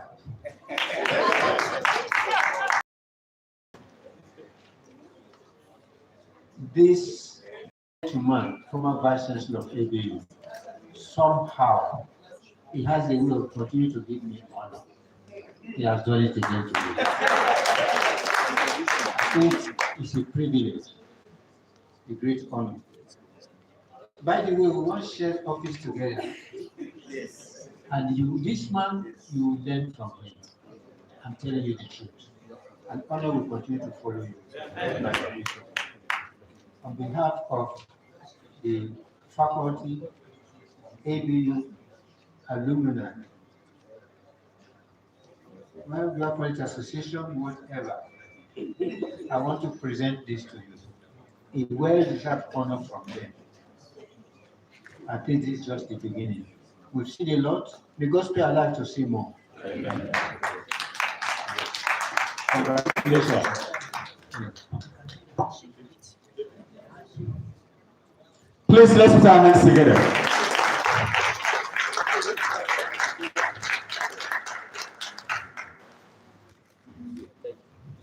Wait, is my heart here? Yes.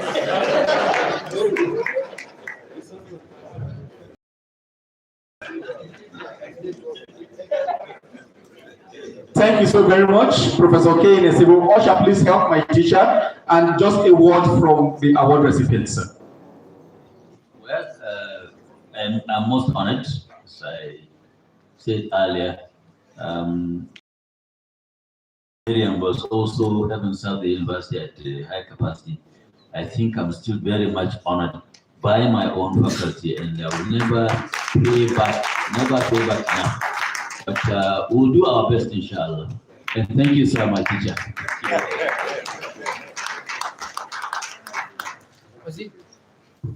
Thank you very much, sir. But the president of ABU should please be on stage, and the vice chancellor.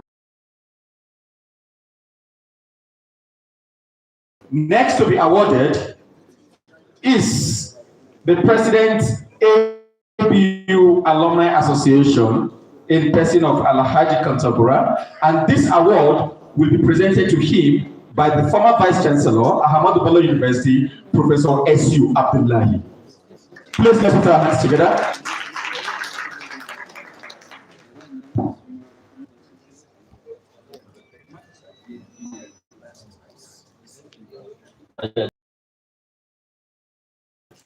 You are the president of the Alumni Association, ABU, and which means you're our master, really.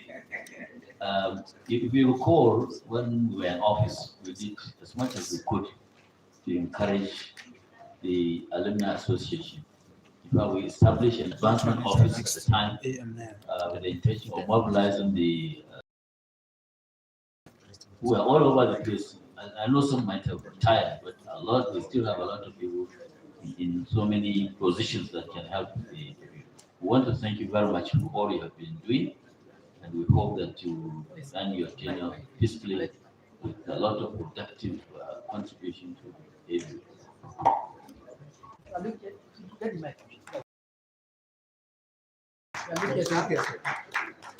Please let's put our hands together.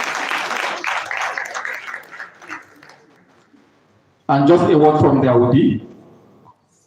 I am honestly delighted and very proud to associate with the Faculty of Veterinary Medicine, despite it's never a faculty that I. But however, what I have seen today is honestly a wonderful reunion. And what I exhibited this very evening or afternoon is exactly the content of giving back. And that is why when we came on board, through the endowment fund of the university, I personally discussed with the former Vice Chancellor, Professor Kabiru Bala. And the next thing I did, I ensured that in 1 week, all the national executive paid 100% payment to that endowment fund. And Professor Kabiru Bala told me, what do we do next? I said, because of the major problem you have discussed with me, from 6 a.m. to 6 p.m., Ahmadu Bello University Zaria paid a light bill of 12.2 million naira. And at the end of the month, the university paid 320 million naira. And what government was giving the university as subvention, 80 million naira, which cannot pay a light bill of 1 month.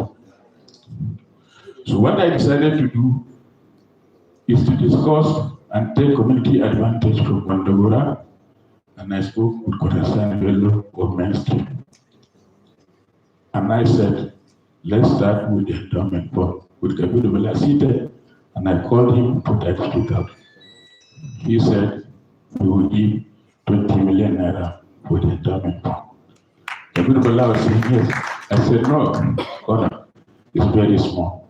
He said, okay, I will add and make it 50 million naira. And debating the 50 million naira is that very account. He called me and the university confirmed.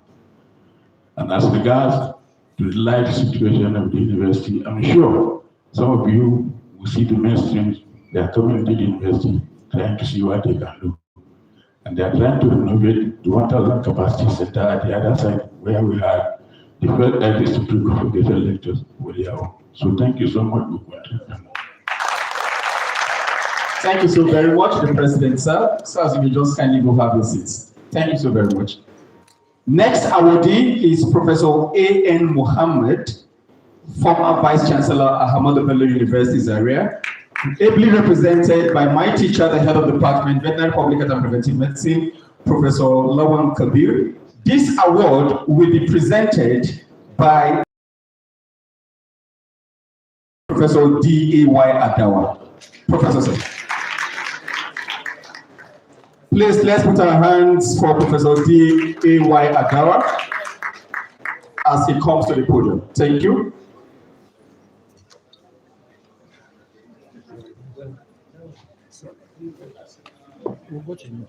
Just want to. Who is it? Huh? Face mask. Maybe. No, he doesn't want. I think I have to offer a public apology first to my mentor and the chairman of this occasion, as well as national chairman, or do I say president of the Alumni. I'm masked. Based on my doctor's advice, please understand with me. It's an honor of immense proportion for me to award this, to hand over this award to our former Vice Chancellor and one of the entomologists who had a very immense influence on me as my teacher. So also, when I joined the university, he was Vice Chancellor. So there's a lot to be sentimental about. And remembering him today, the faculty has done a good job. I commend the dean and his team for this wise job, and I'm happy to hand over to the head of the department this award. I believe I still have contact with some members of his family because my wife read with the wife of one of them. So there's a lot to be remembered here. Congratulations.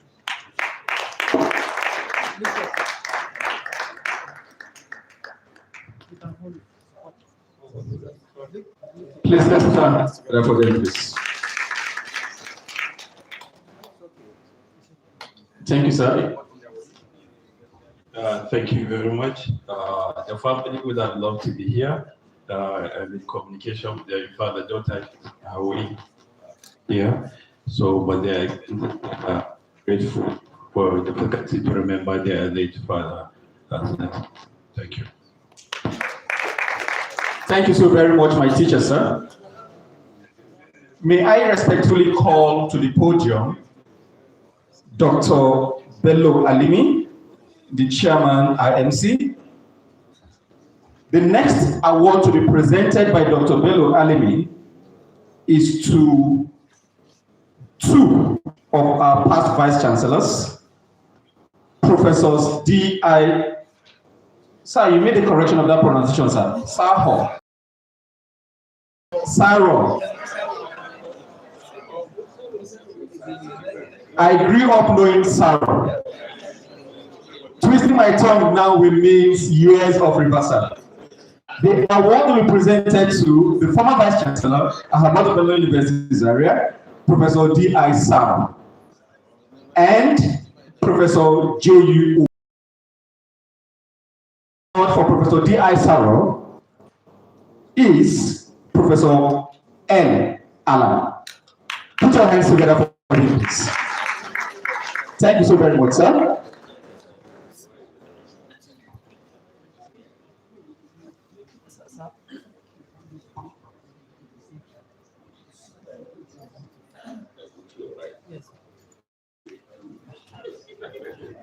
All right. Ladies and gentlemen, I feel highly honored to be identified as someone who is small to present award to two good mentors, teachers, professors of mine, and vice chancellors. Professor D.I. somebody with immense experience and knowledge. He supervised my master's degree. And honestly speaking, since that time, I have good respect for him. We had some confusion in trying to put together the results of the masters. Myself, Professor Gian, Sir, and Professor Yedibe. You know, when you're doing research, no, I'm not an academician. You really have to get the result and be able to justify the results of what you have put together. It was a difficult task. When he came from his office, he said, come on, put this together. And he, less than 5 minutes, he summarized our difficulties and get the results out. I see that I respect it. Yeah, I present to you this award for Professor D.I. Thank you very much. Please, let's put our hands together for them, please.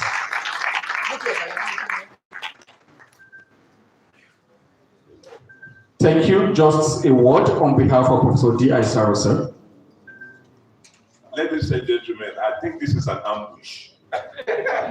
Because I'm too small to be here to collect this award. But I will do this job of transmitting it to the recipient. And I'll get back to the faculty. Thank you. Thank you very much, sir. Presenting to former Vice Chancellor Professor J.U. Umar is again Dr. Alumni Bello. Collecting for Professor J.U. Umar is Professor E.C. Okolocha of the Department of Veterinary Public Health and Preventive Medicine. Please, let's put our hands together for Professor E.C. Okolocha. Is there anybody here that Professor E.C. Okolocha has ever shook hands with? Anybody here? Anybody here? Because anytime I see him coming, I draw my hands at the back. I just say, good morning, sir. Prof, sir. And Dr. Bello, sir. So I should be very careful not to shake your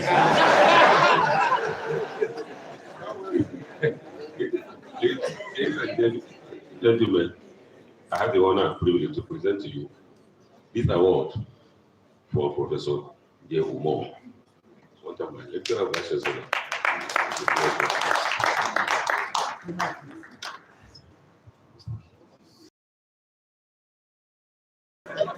Look here, sir. You're not looking here. He doesn't have to look because he has to be focused on his palm. So, thank you very much, Dr. Bello Alumni, sir. Professor Isi, sir, a word on behalf of Professor J. Thank you very much.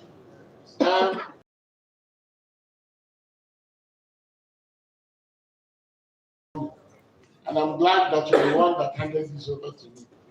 I will let Professor Moore do. Professor Moore, some of you that are here know him, a very excellent academic. The former Vice Chancellor, Professor should have liked him to have brought him close to himself. And eventually it was through what he did, eventually that he ended up becoming an acting Vice Chancellor during his time. So I start with thanking you for the honor, because all these things eventually affected some of us positively. Professor Moore is an academic, had a lot of influence on me in terms of academic matters, and I cannot forget that in a hurry. In terms of morality too, I learned a lot from him. This is a man who has 5 children, 4 of them are electrical engineers. One is a medical doctor. His next time, even the Nigerian students, all of them are abroad now, and they are doing so well. You can imagine when the electrical engineers all went home to the village and plastered the roof with solar panels. You can imagine. And then the government doesn't have business with them again. I'm sure dean of faculty, we ask for our faculty that will have certain electric supply. So I thank the faculty for this very honor. I just spoke to him some minutes ago. He was very enthusiastic to have come for this. But there were a lot of other engagements that would take him even outside the country, and they had to contend with. So he told me to hang around for him. And I'm sure I can tell you that being representing him also made me to hang around up to now. He has also promised to a total sum of 100,000 naira, and I should tell the dean of faculty that that's what we contribute in order to promote the faculty. You are very busy. You had the 100,000 votes. Thank you very much. So I must have to thank you for this initiative. Very, very, very deserving initiative. And I'm sure since you have sowed the seed, the tree will grow and bring a lot of fruits. Thank you very much. I appreciate it. Who am I to shake in earlier? I am taking the mic by the tip, sir. So that I will be very careful, sir. Thank you so very much. Please let's put our hands together for my teachers, please. Now, because of want of time, several awards will be made during the dinner. These ones were just made because of certain reasons. But we have 3 more awards to go. So I am going to call at this juncture the Dean of the Faculty, Veterinary Medicine, to please come to the podium. The deans are to the podium. May I respectfully again invite all former deans here present. Professor K.N. Esevo, Professor N.D.G. Ibrahim, Professor J.K.P. Kwaga, and the immediate past, Professor J. Kabir. Please to the podium. Let's put our hands together for them, please.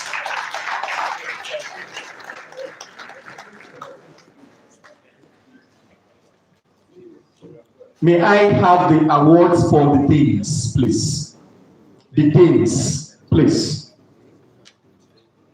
The deans, please. Starting from Professor K.A.N. Esevo, Professor N.D.G. Ibrahim, Professor J. Kabir.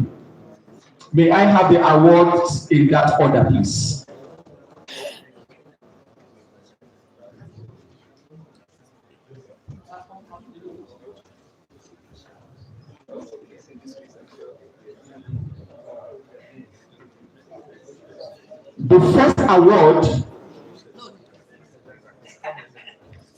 The first award will be given to Professor K.A.N. Esevo by the media team. So the first award will be presented by the Dean of the Faculty on behalf of the Faculty Board to Professor K.N. Esevo. On behalf of the Vice Chancellor and the Faculty Board of Veterinary Medicine, Professor K.A.N. Esevo, sir, I wish to present this award to you, and God bless.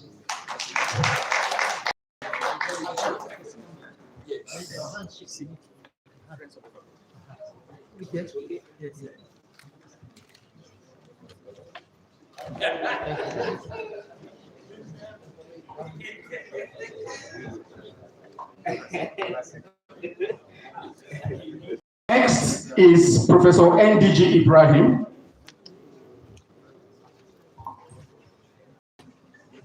Okay.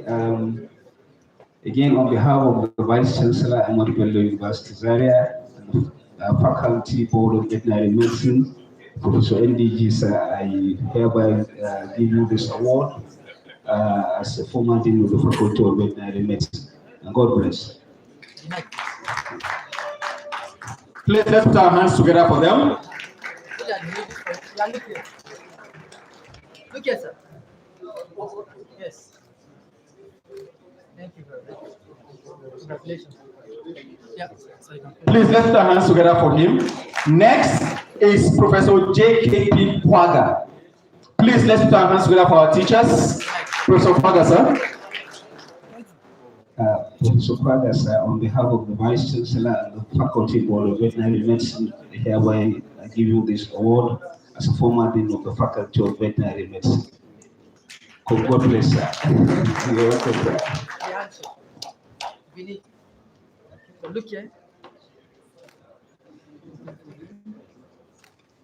Thank you, sir. Next is the immediate past dean, Professor Junaidu Kabir. Please let's put our hands together for our teachers.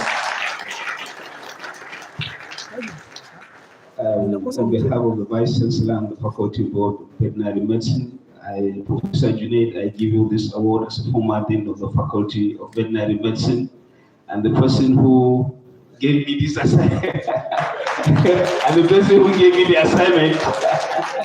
you know, he signed the letter appointing me as faculty chairman faculty alumni committee. And so every time in preparing for this homecoming, I get into trouble. I quickly call him. I say, come. The assignment you gave me is becoming overwhelming. Come and join me. And he has always been forthcoming. Congratulations and God bless. Please let's put our hands together for them. Look here, sir. Thank you, the dean, sir. Professor Junaidu, sir. Professor Junaidu, sir, you might please help us remain on the podium. While my deans, please just go back to your seats. Thank you, I'm most grateful. Okay, there will be a photograph of all the deans, present and past, with your awards facing the camera, please. The present dean should please be in their middle, please.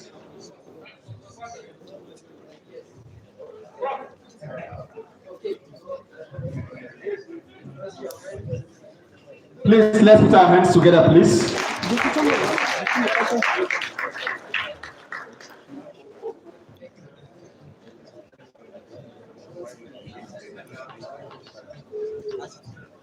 The present deans, sir, please remain on the podium. Current deans, sir, remain on the podium.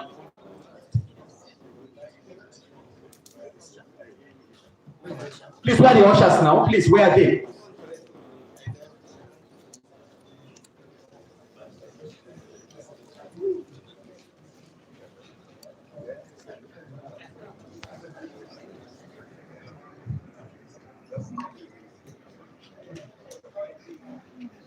Here in our midst is the daughter of the late Professor Nayaya. Please, we are most grateful for your presence with us. Thank you so very much. Please, let's put our hands together. She's Haja Aisha. Thank you so very much for honoring us with your presence. We are now presenting an award to the current team. Now the audience is kind of eager. That award will be presented by the immediate past dean to the current dean. This is not handover ceremony in public. Handover has been done. Now we are seeing my teacher presenting to my teacher. So, the immediate past dean, sir.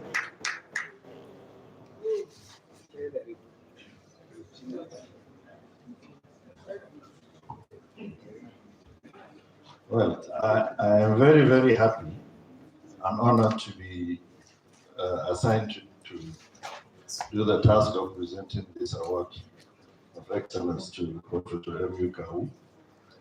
And Dr. Zero said that this is not the handing over. I've been feeling that the handing over is incomplete. And now I believe that this will complete it. I'm indeed.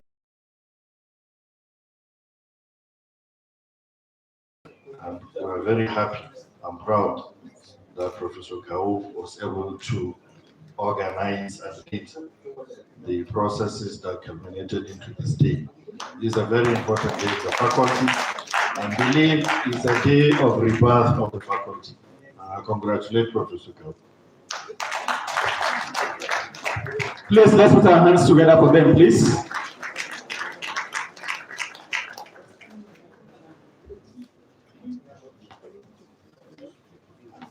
Thank you so very much, sirs. The Dean, sir. So I've been mandated that the immediate past Dean should please be on the podium while we invite to the podium the present Chief Veterinary Medical Director, Veterinary Teaching Hospital, Professor Sani Adamu, to the podium for his award. Please, let's put our hands together for the DTH Director, please.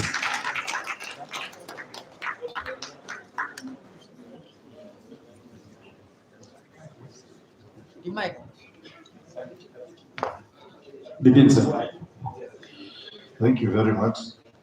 Again, I'm honored to present this award of excellence to Professor Sani Adamu, the Chief Veterinary Medical Director of Ahmadu Bello University Veterinary Teaching Hospital, for his excellence and meritorious service. Thank you. Please, we can do better with the applause, please. Thank you so very much. Thank you, the VTA Director and the immediate past Dean. God bless you both. Thank you. May I respectfully invite the Dean back to the podium, sir. The Dean back to the podium, sir. May I also at this point most respectfully invite to the podium the Chief Veterinary Officer of Nigeria, Dr. Samuel Anzaku. Please, let's put our hands together for him. The Dean shall be presenting this award to Dr. Anzaku. The Dean, sir.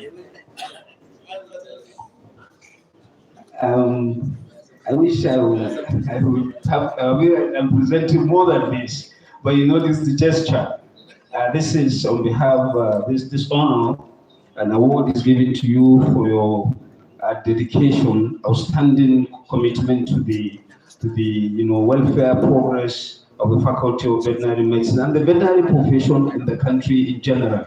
So on behalf of the Vice Chancellor and the Faculty Board of Veterinary Medicine, I will give you this award to the service of God and our country, and God bless.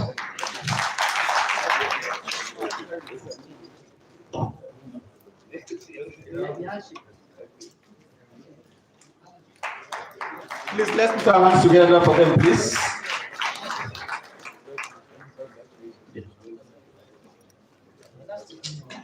So, my friend, I should say a word now. Yes, sir. I don't know why he doesn't want me to say a word. I won't take more than half second because Professor Kabi will complain. So I want to say that I'm very happy to receive this award. I thank his members of his cabinet and my respected teachers for granting me this very big privilege. I think it's a privilege I will not take for granted. Not only am I dedicating this to this thing, I want to especially dedicate it to you, my class of 91. We've been showing that we are working very closely, supporting ourselves even in times of trouble.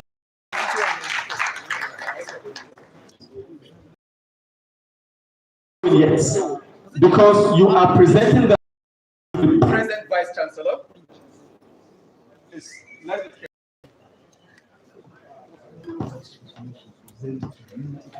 Yes, sir. You are supporting the presentation.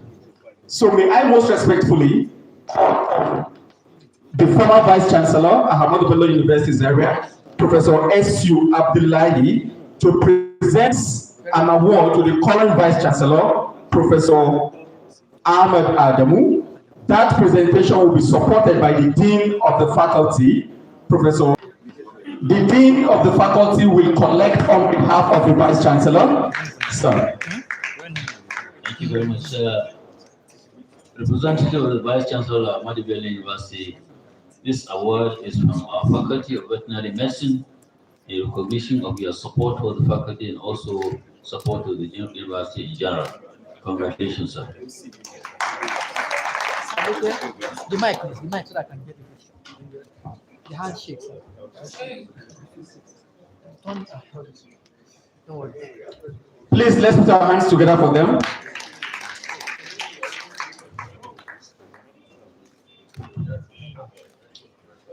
Thank you so very much, the former Vice Chancellor and the Dean. We are most grateful, sir. The Dean, sir, you're going to be here for the next 2 minutes, please.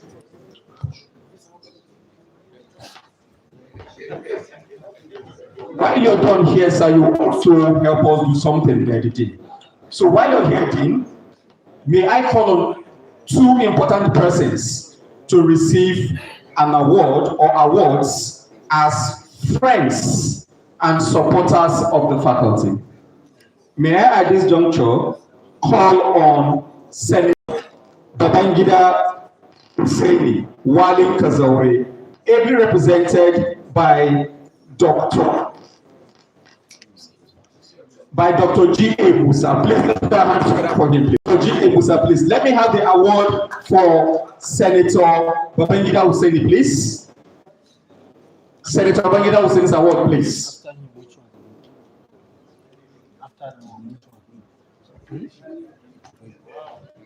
Please, let's put our hands together, please. It's there. The award is, please. While the award is being searched for, we will just appeal to you, sir, to that.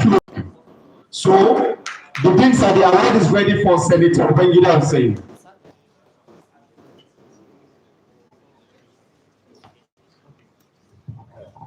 I'm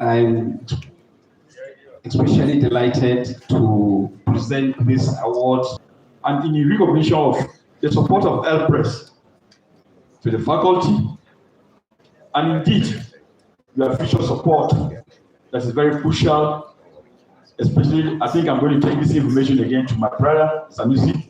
I've seen a lot of things. God I'm here. So I present this on behalf of the Dean of the faculty and indeed the management of the faculty. I'm hoping that L-Press will take this to support the faculty more. Congratulations. Thank you very much. Thank you very much, the CBO intern. Please, let's appreciate them. And thank you, L-Press, for all you have done.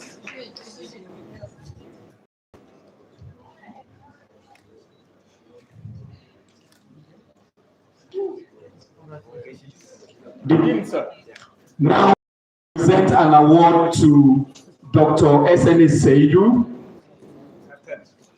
Okay, that will come after these 2 because of the podium I'm going and coming.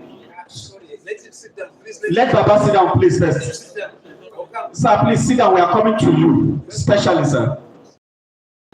May I respectfully call on Professor.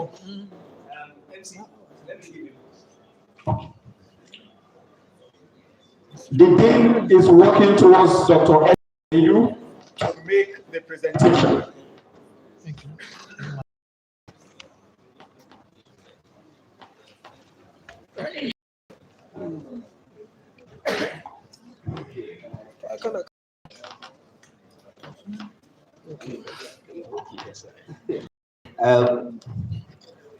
Of course, some of are privileged to be taught by SNA Saudi, especially large animal practice, and you have to do CS with him.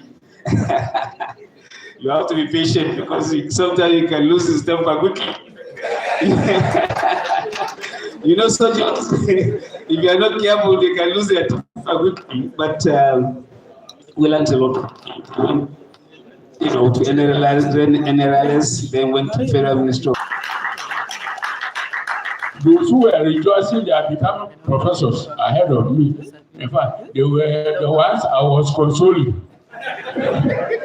They said, how did you make it? I said, now God do. So I want to thank Professor Sebo for pushing me And I want also to thank the then Vice Chancellor, Professor SU, for pushing me. So those of you whom whenever I try to push, they say, Oga, let me take my time. I say, you can't take your time. You are not supposed to be here. I remember this my current day. I became the what do you call it? Assistant PG. Me and him were playing the late 30s. I said, hurry up. He said, yes, I will. Hurry up. He was slowing down. You remember that? Yes. So he was dodging me. He would park his car near the library. Until I discovered that he was parking at the current nursing faculty. That's why he ran away. But we thank God now you have seen that. Yes. Thank you very much. So I want to thank all of you for your push and for look. Sometimes people look at me and say, "How are you feeling?" I said, "You know what? I feel at home. I feel at home. Whenever I go home, they will ask me after about 1 week, say, when are you going back to your people?" I feel at home. Thank you very much. Thank you so very much. The director and the dean, please hold on. So I can boldly say, oh yeah. Ladies and gentlemen, Professor A.K.B. Saki was my teacher and at the same time classmate at some point. That's why I want to give this information. We sat to get the fellowship of College of Veterinary Surgeons of Nigeria.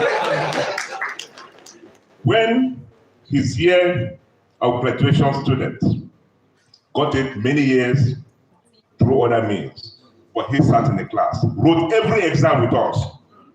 In fact, one of our lectures, the person who at this suspending the award for now till in the evening. But we are closing with this one to be presented by the Dean of Faculty and supported by the Director of Veterinary Teaching Hospital. We are calling upon Professor D.A.Y. Adawa.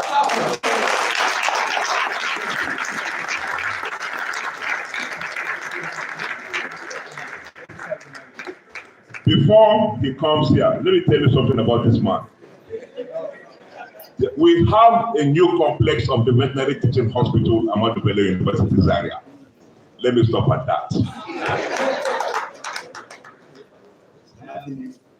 For me, I don't want to say too much, but when we're in the clinical years, we'll always be around, if not in the clinic, but in his own office, so that any case that comes will be attended to.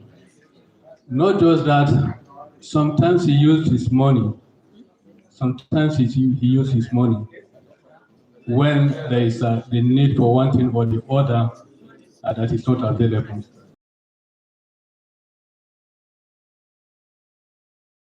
And it's an award that shows that his efforts are being seen and be recognized.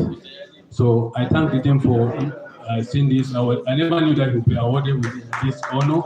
So we really thank you. I thank the team and the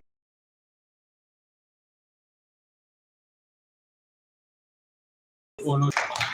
Please, we can do better with the applause.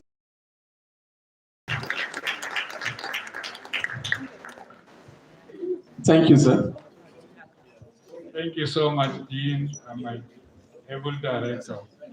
First, I want to thank Anton, who is seated here, and who is the chairman of this occasion.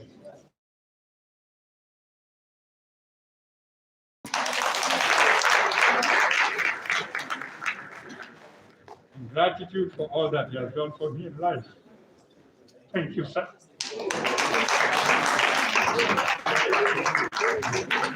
Please, let's put our hands together for Professor D.A.Y. Adawa. Thank you so very much, sir. occasion, Professor S.U. Abdullahi, the President, ABU Alumni Association, Alhaji Kantagura, my Dean, the Chief Veterinary Officer of Nigeria, the Registrar of the Veterinary Council of Nigeria, and all other eminent guests here present, and our professors have been here with us since in the morning. Before the vote of thanks by the Deputy Dean, Professor Salisu Ibrahim, may I make some quick announcements. First is a reminder that the dinner today, not tomorrow, today. And it will be taking place at the Bala Usman Hall, formerly Assembly Hall. Please, again, I take, the dinner is at 7 p.m. tonight at the Bala Usman, formerly the Assembly Hall. Immediately after we leave here, the lunch is ready downstairs at the ground floor. So please, you may wish to collect your lunch and put them in my car.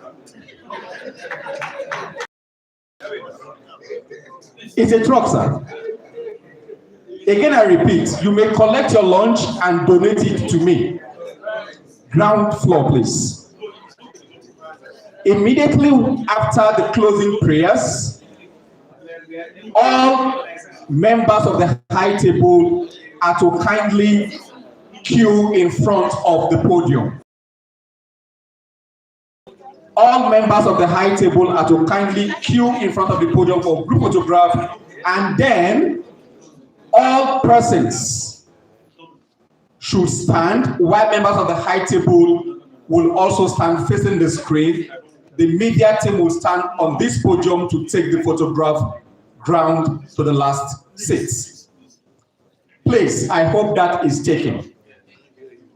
Please, may I, at this juncture, respectfully invite 1 minute.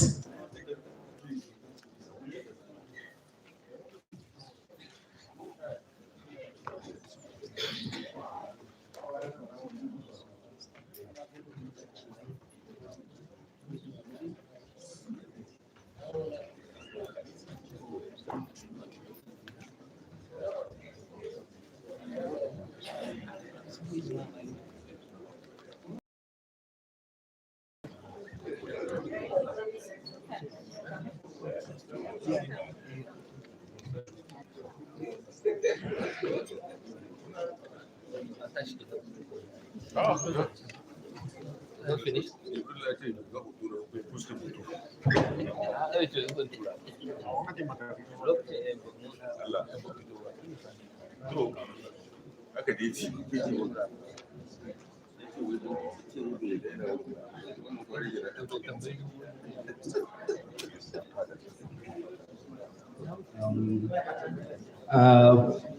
I want to,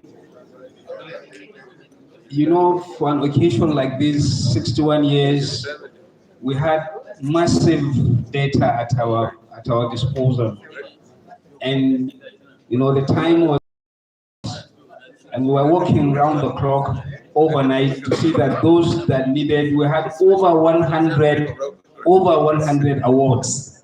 We can't give all that 100 awards here, so we needed to prioritize. Unfortunately for us, again, the people producing the award, some of the awards are not ready. I want to particularly, I'm mentioning some of this because I want to single out one of the most outstanding scientists that the in recent times, in the person of Professor J.O. Ayo of the Department of Veterinary Physiology. I see him sitting down there, and I felt that as his student and mentor in the department, how did I miss him? Honestly, it was so painful that, and then I asked, why is Professor Ayo's award? And they said it was not ready.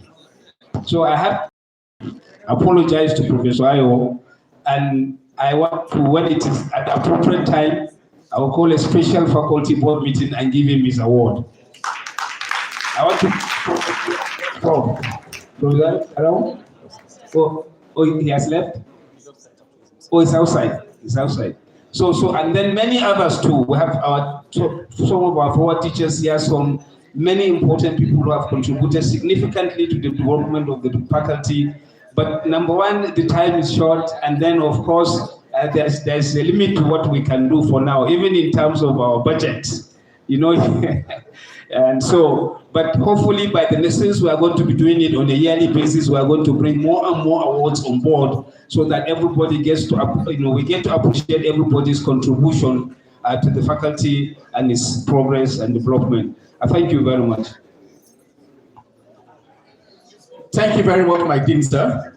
May I please invite Professor Salisu Ibrahim for a 1-minute vote of thanks. Please, let's put our hands together for the Deputy Dean, please. Thank you so very much, Deputy Dean, sir. After which, we'll invite Professor NDG Ibrahim for the closing prayer in the Islamic way, and Professor S.D. Fadansi for the closing prayer in the Christian way. Professor Salisu, sir. Thank you very much. As it is with all biological phenomena, anything that has a beginning must have an end. And we have come to the end of this afternoon session. Mr. Chairman, sir, permit me to stand on the established protocols. It is my honor to express our sincere gratitude to each and every one of you who graced this occasion.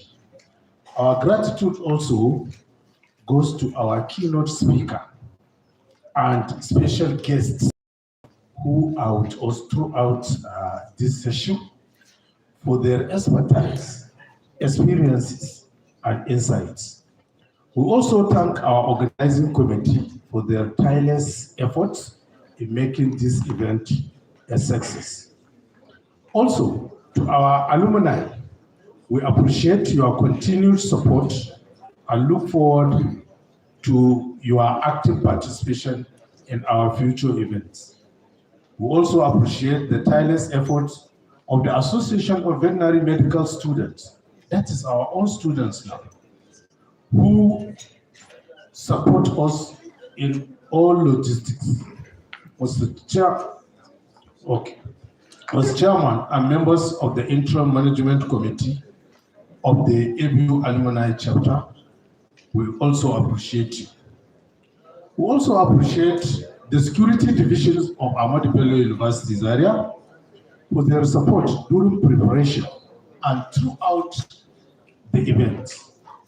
Also, members of the Homecoming Planning Committee who are putting this event together in the last 6 months.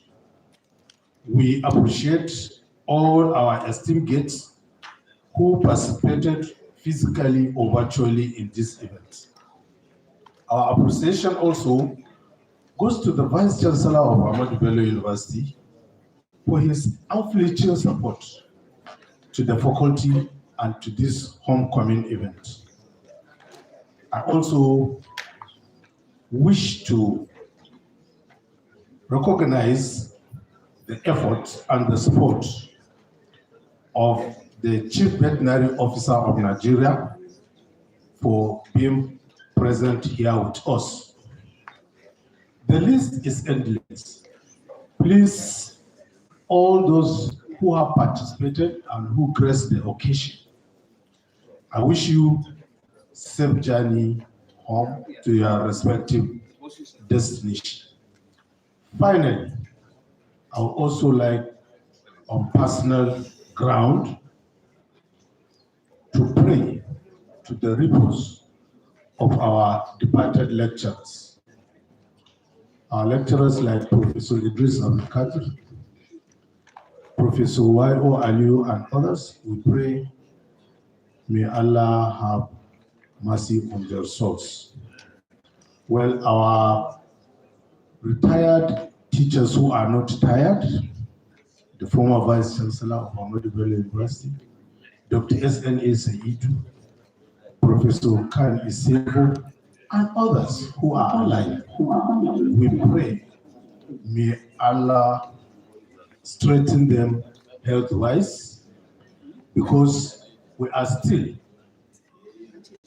getting more knowledge and wisdom from them.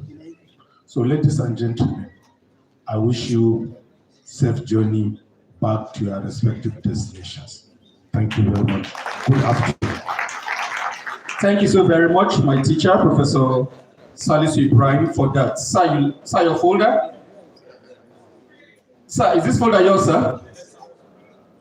I wish it's lunch for me to take. Thank you so very much, the Deputy Dean, sir. Just the last couple of announcements.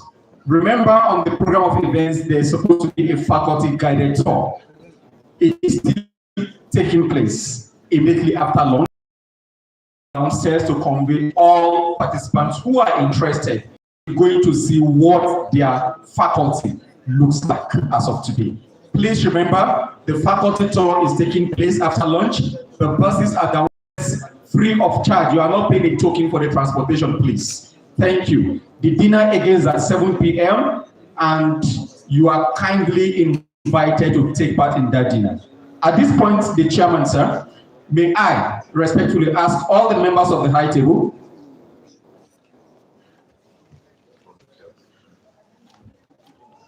front the first two rows on the high table to just come forward for a group photograph, please. From Professor Adawa downwards, please. Usher, please, assistance with Baba.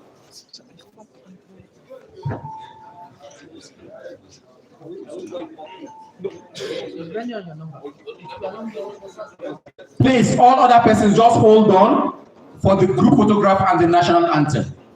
Media, please, for the photograph. The national anthem will be coordinated by the ABU band.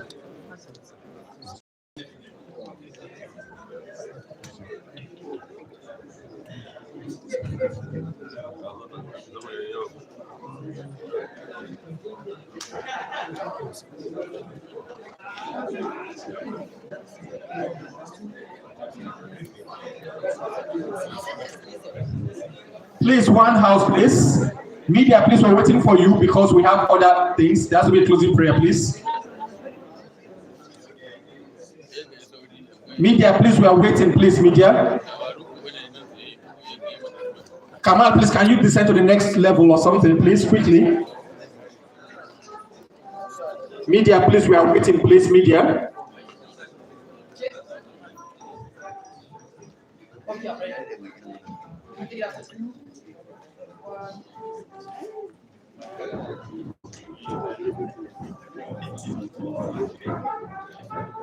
Please, band, take it down first, please. While the members of the high table are standing here, may I respectfully pass the microphone to Professor NDJ Ibrahim for the closing prayer in the Islamic way, and Professor Fadasin will come down here for the prayers, please. Members of the high table, please remain where you are, please, because we'll be taking group photograph. Professor. أعوذ بالله من الشيطان الرجيم بسم الله الرحمن الرحيم الحمد لله رب العالمين الرحمن الرحيم مالك يوم الدين إياك نعبد وإياك نستعين اهدنا الصراط المستقيم صراط الذين أنعمت عليهم غير المغضوب عليهم ولا الضالين آمين. اللهم صل على محمد وعلى آل محمد كما صليت على إبراهيم وعلى آل إبراهيم في العالمين إنك حميد مجيد. We thank our Creator, the most merciful, the most gracious, for giving us the opportunity to be here in such a great have conducted everything peacefully with full security internally or eternally, no threat whatever, and we are now getting to the end of it. It is our pleasure to our Creator Allah. And we also destination to have a safe journey back home. Alhamdulillah, Rabbil Alameen.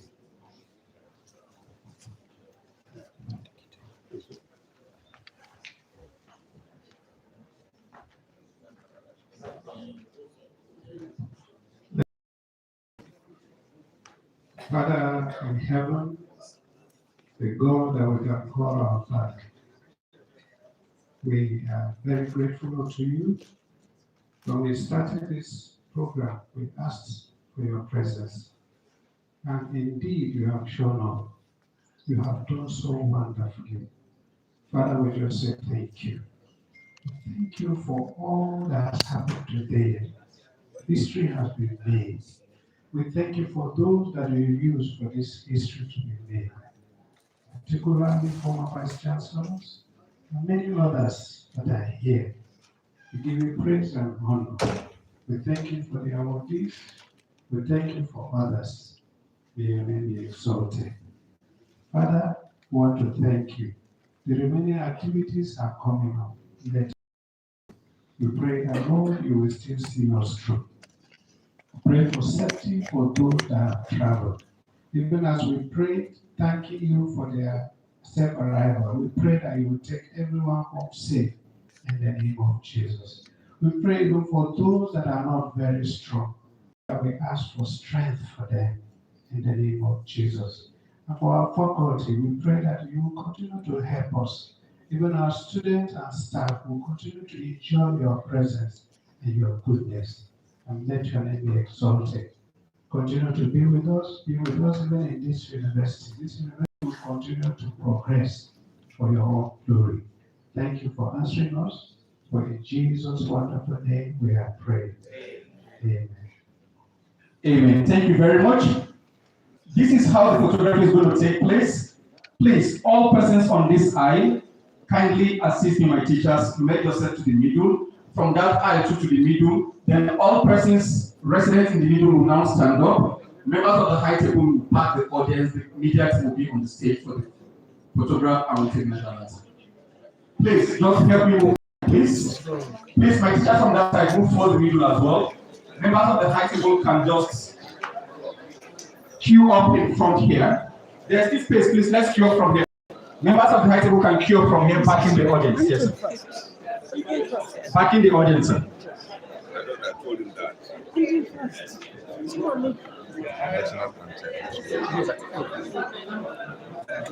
Tell them, sir. Tell them. Band, please be ready for the national anthem once we are ready, please.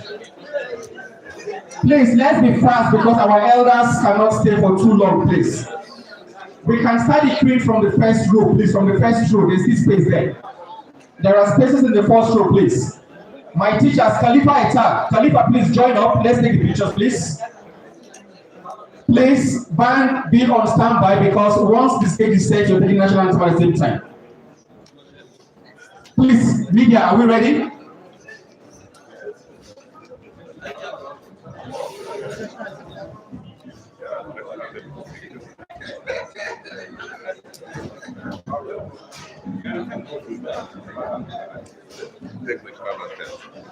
Sorry, I will take pictures. Yes. Please, let's take the national anthem. Band, please.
Thank you so very much. God bless and keep you. I hand the microphone to my teacher, so Alan, for his closing words. Okay, we are taking on a photograph. Ladies and gentlemen, we are reconvening at 7 p.m. Yeah, so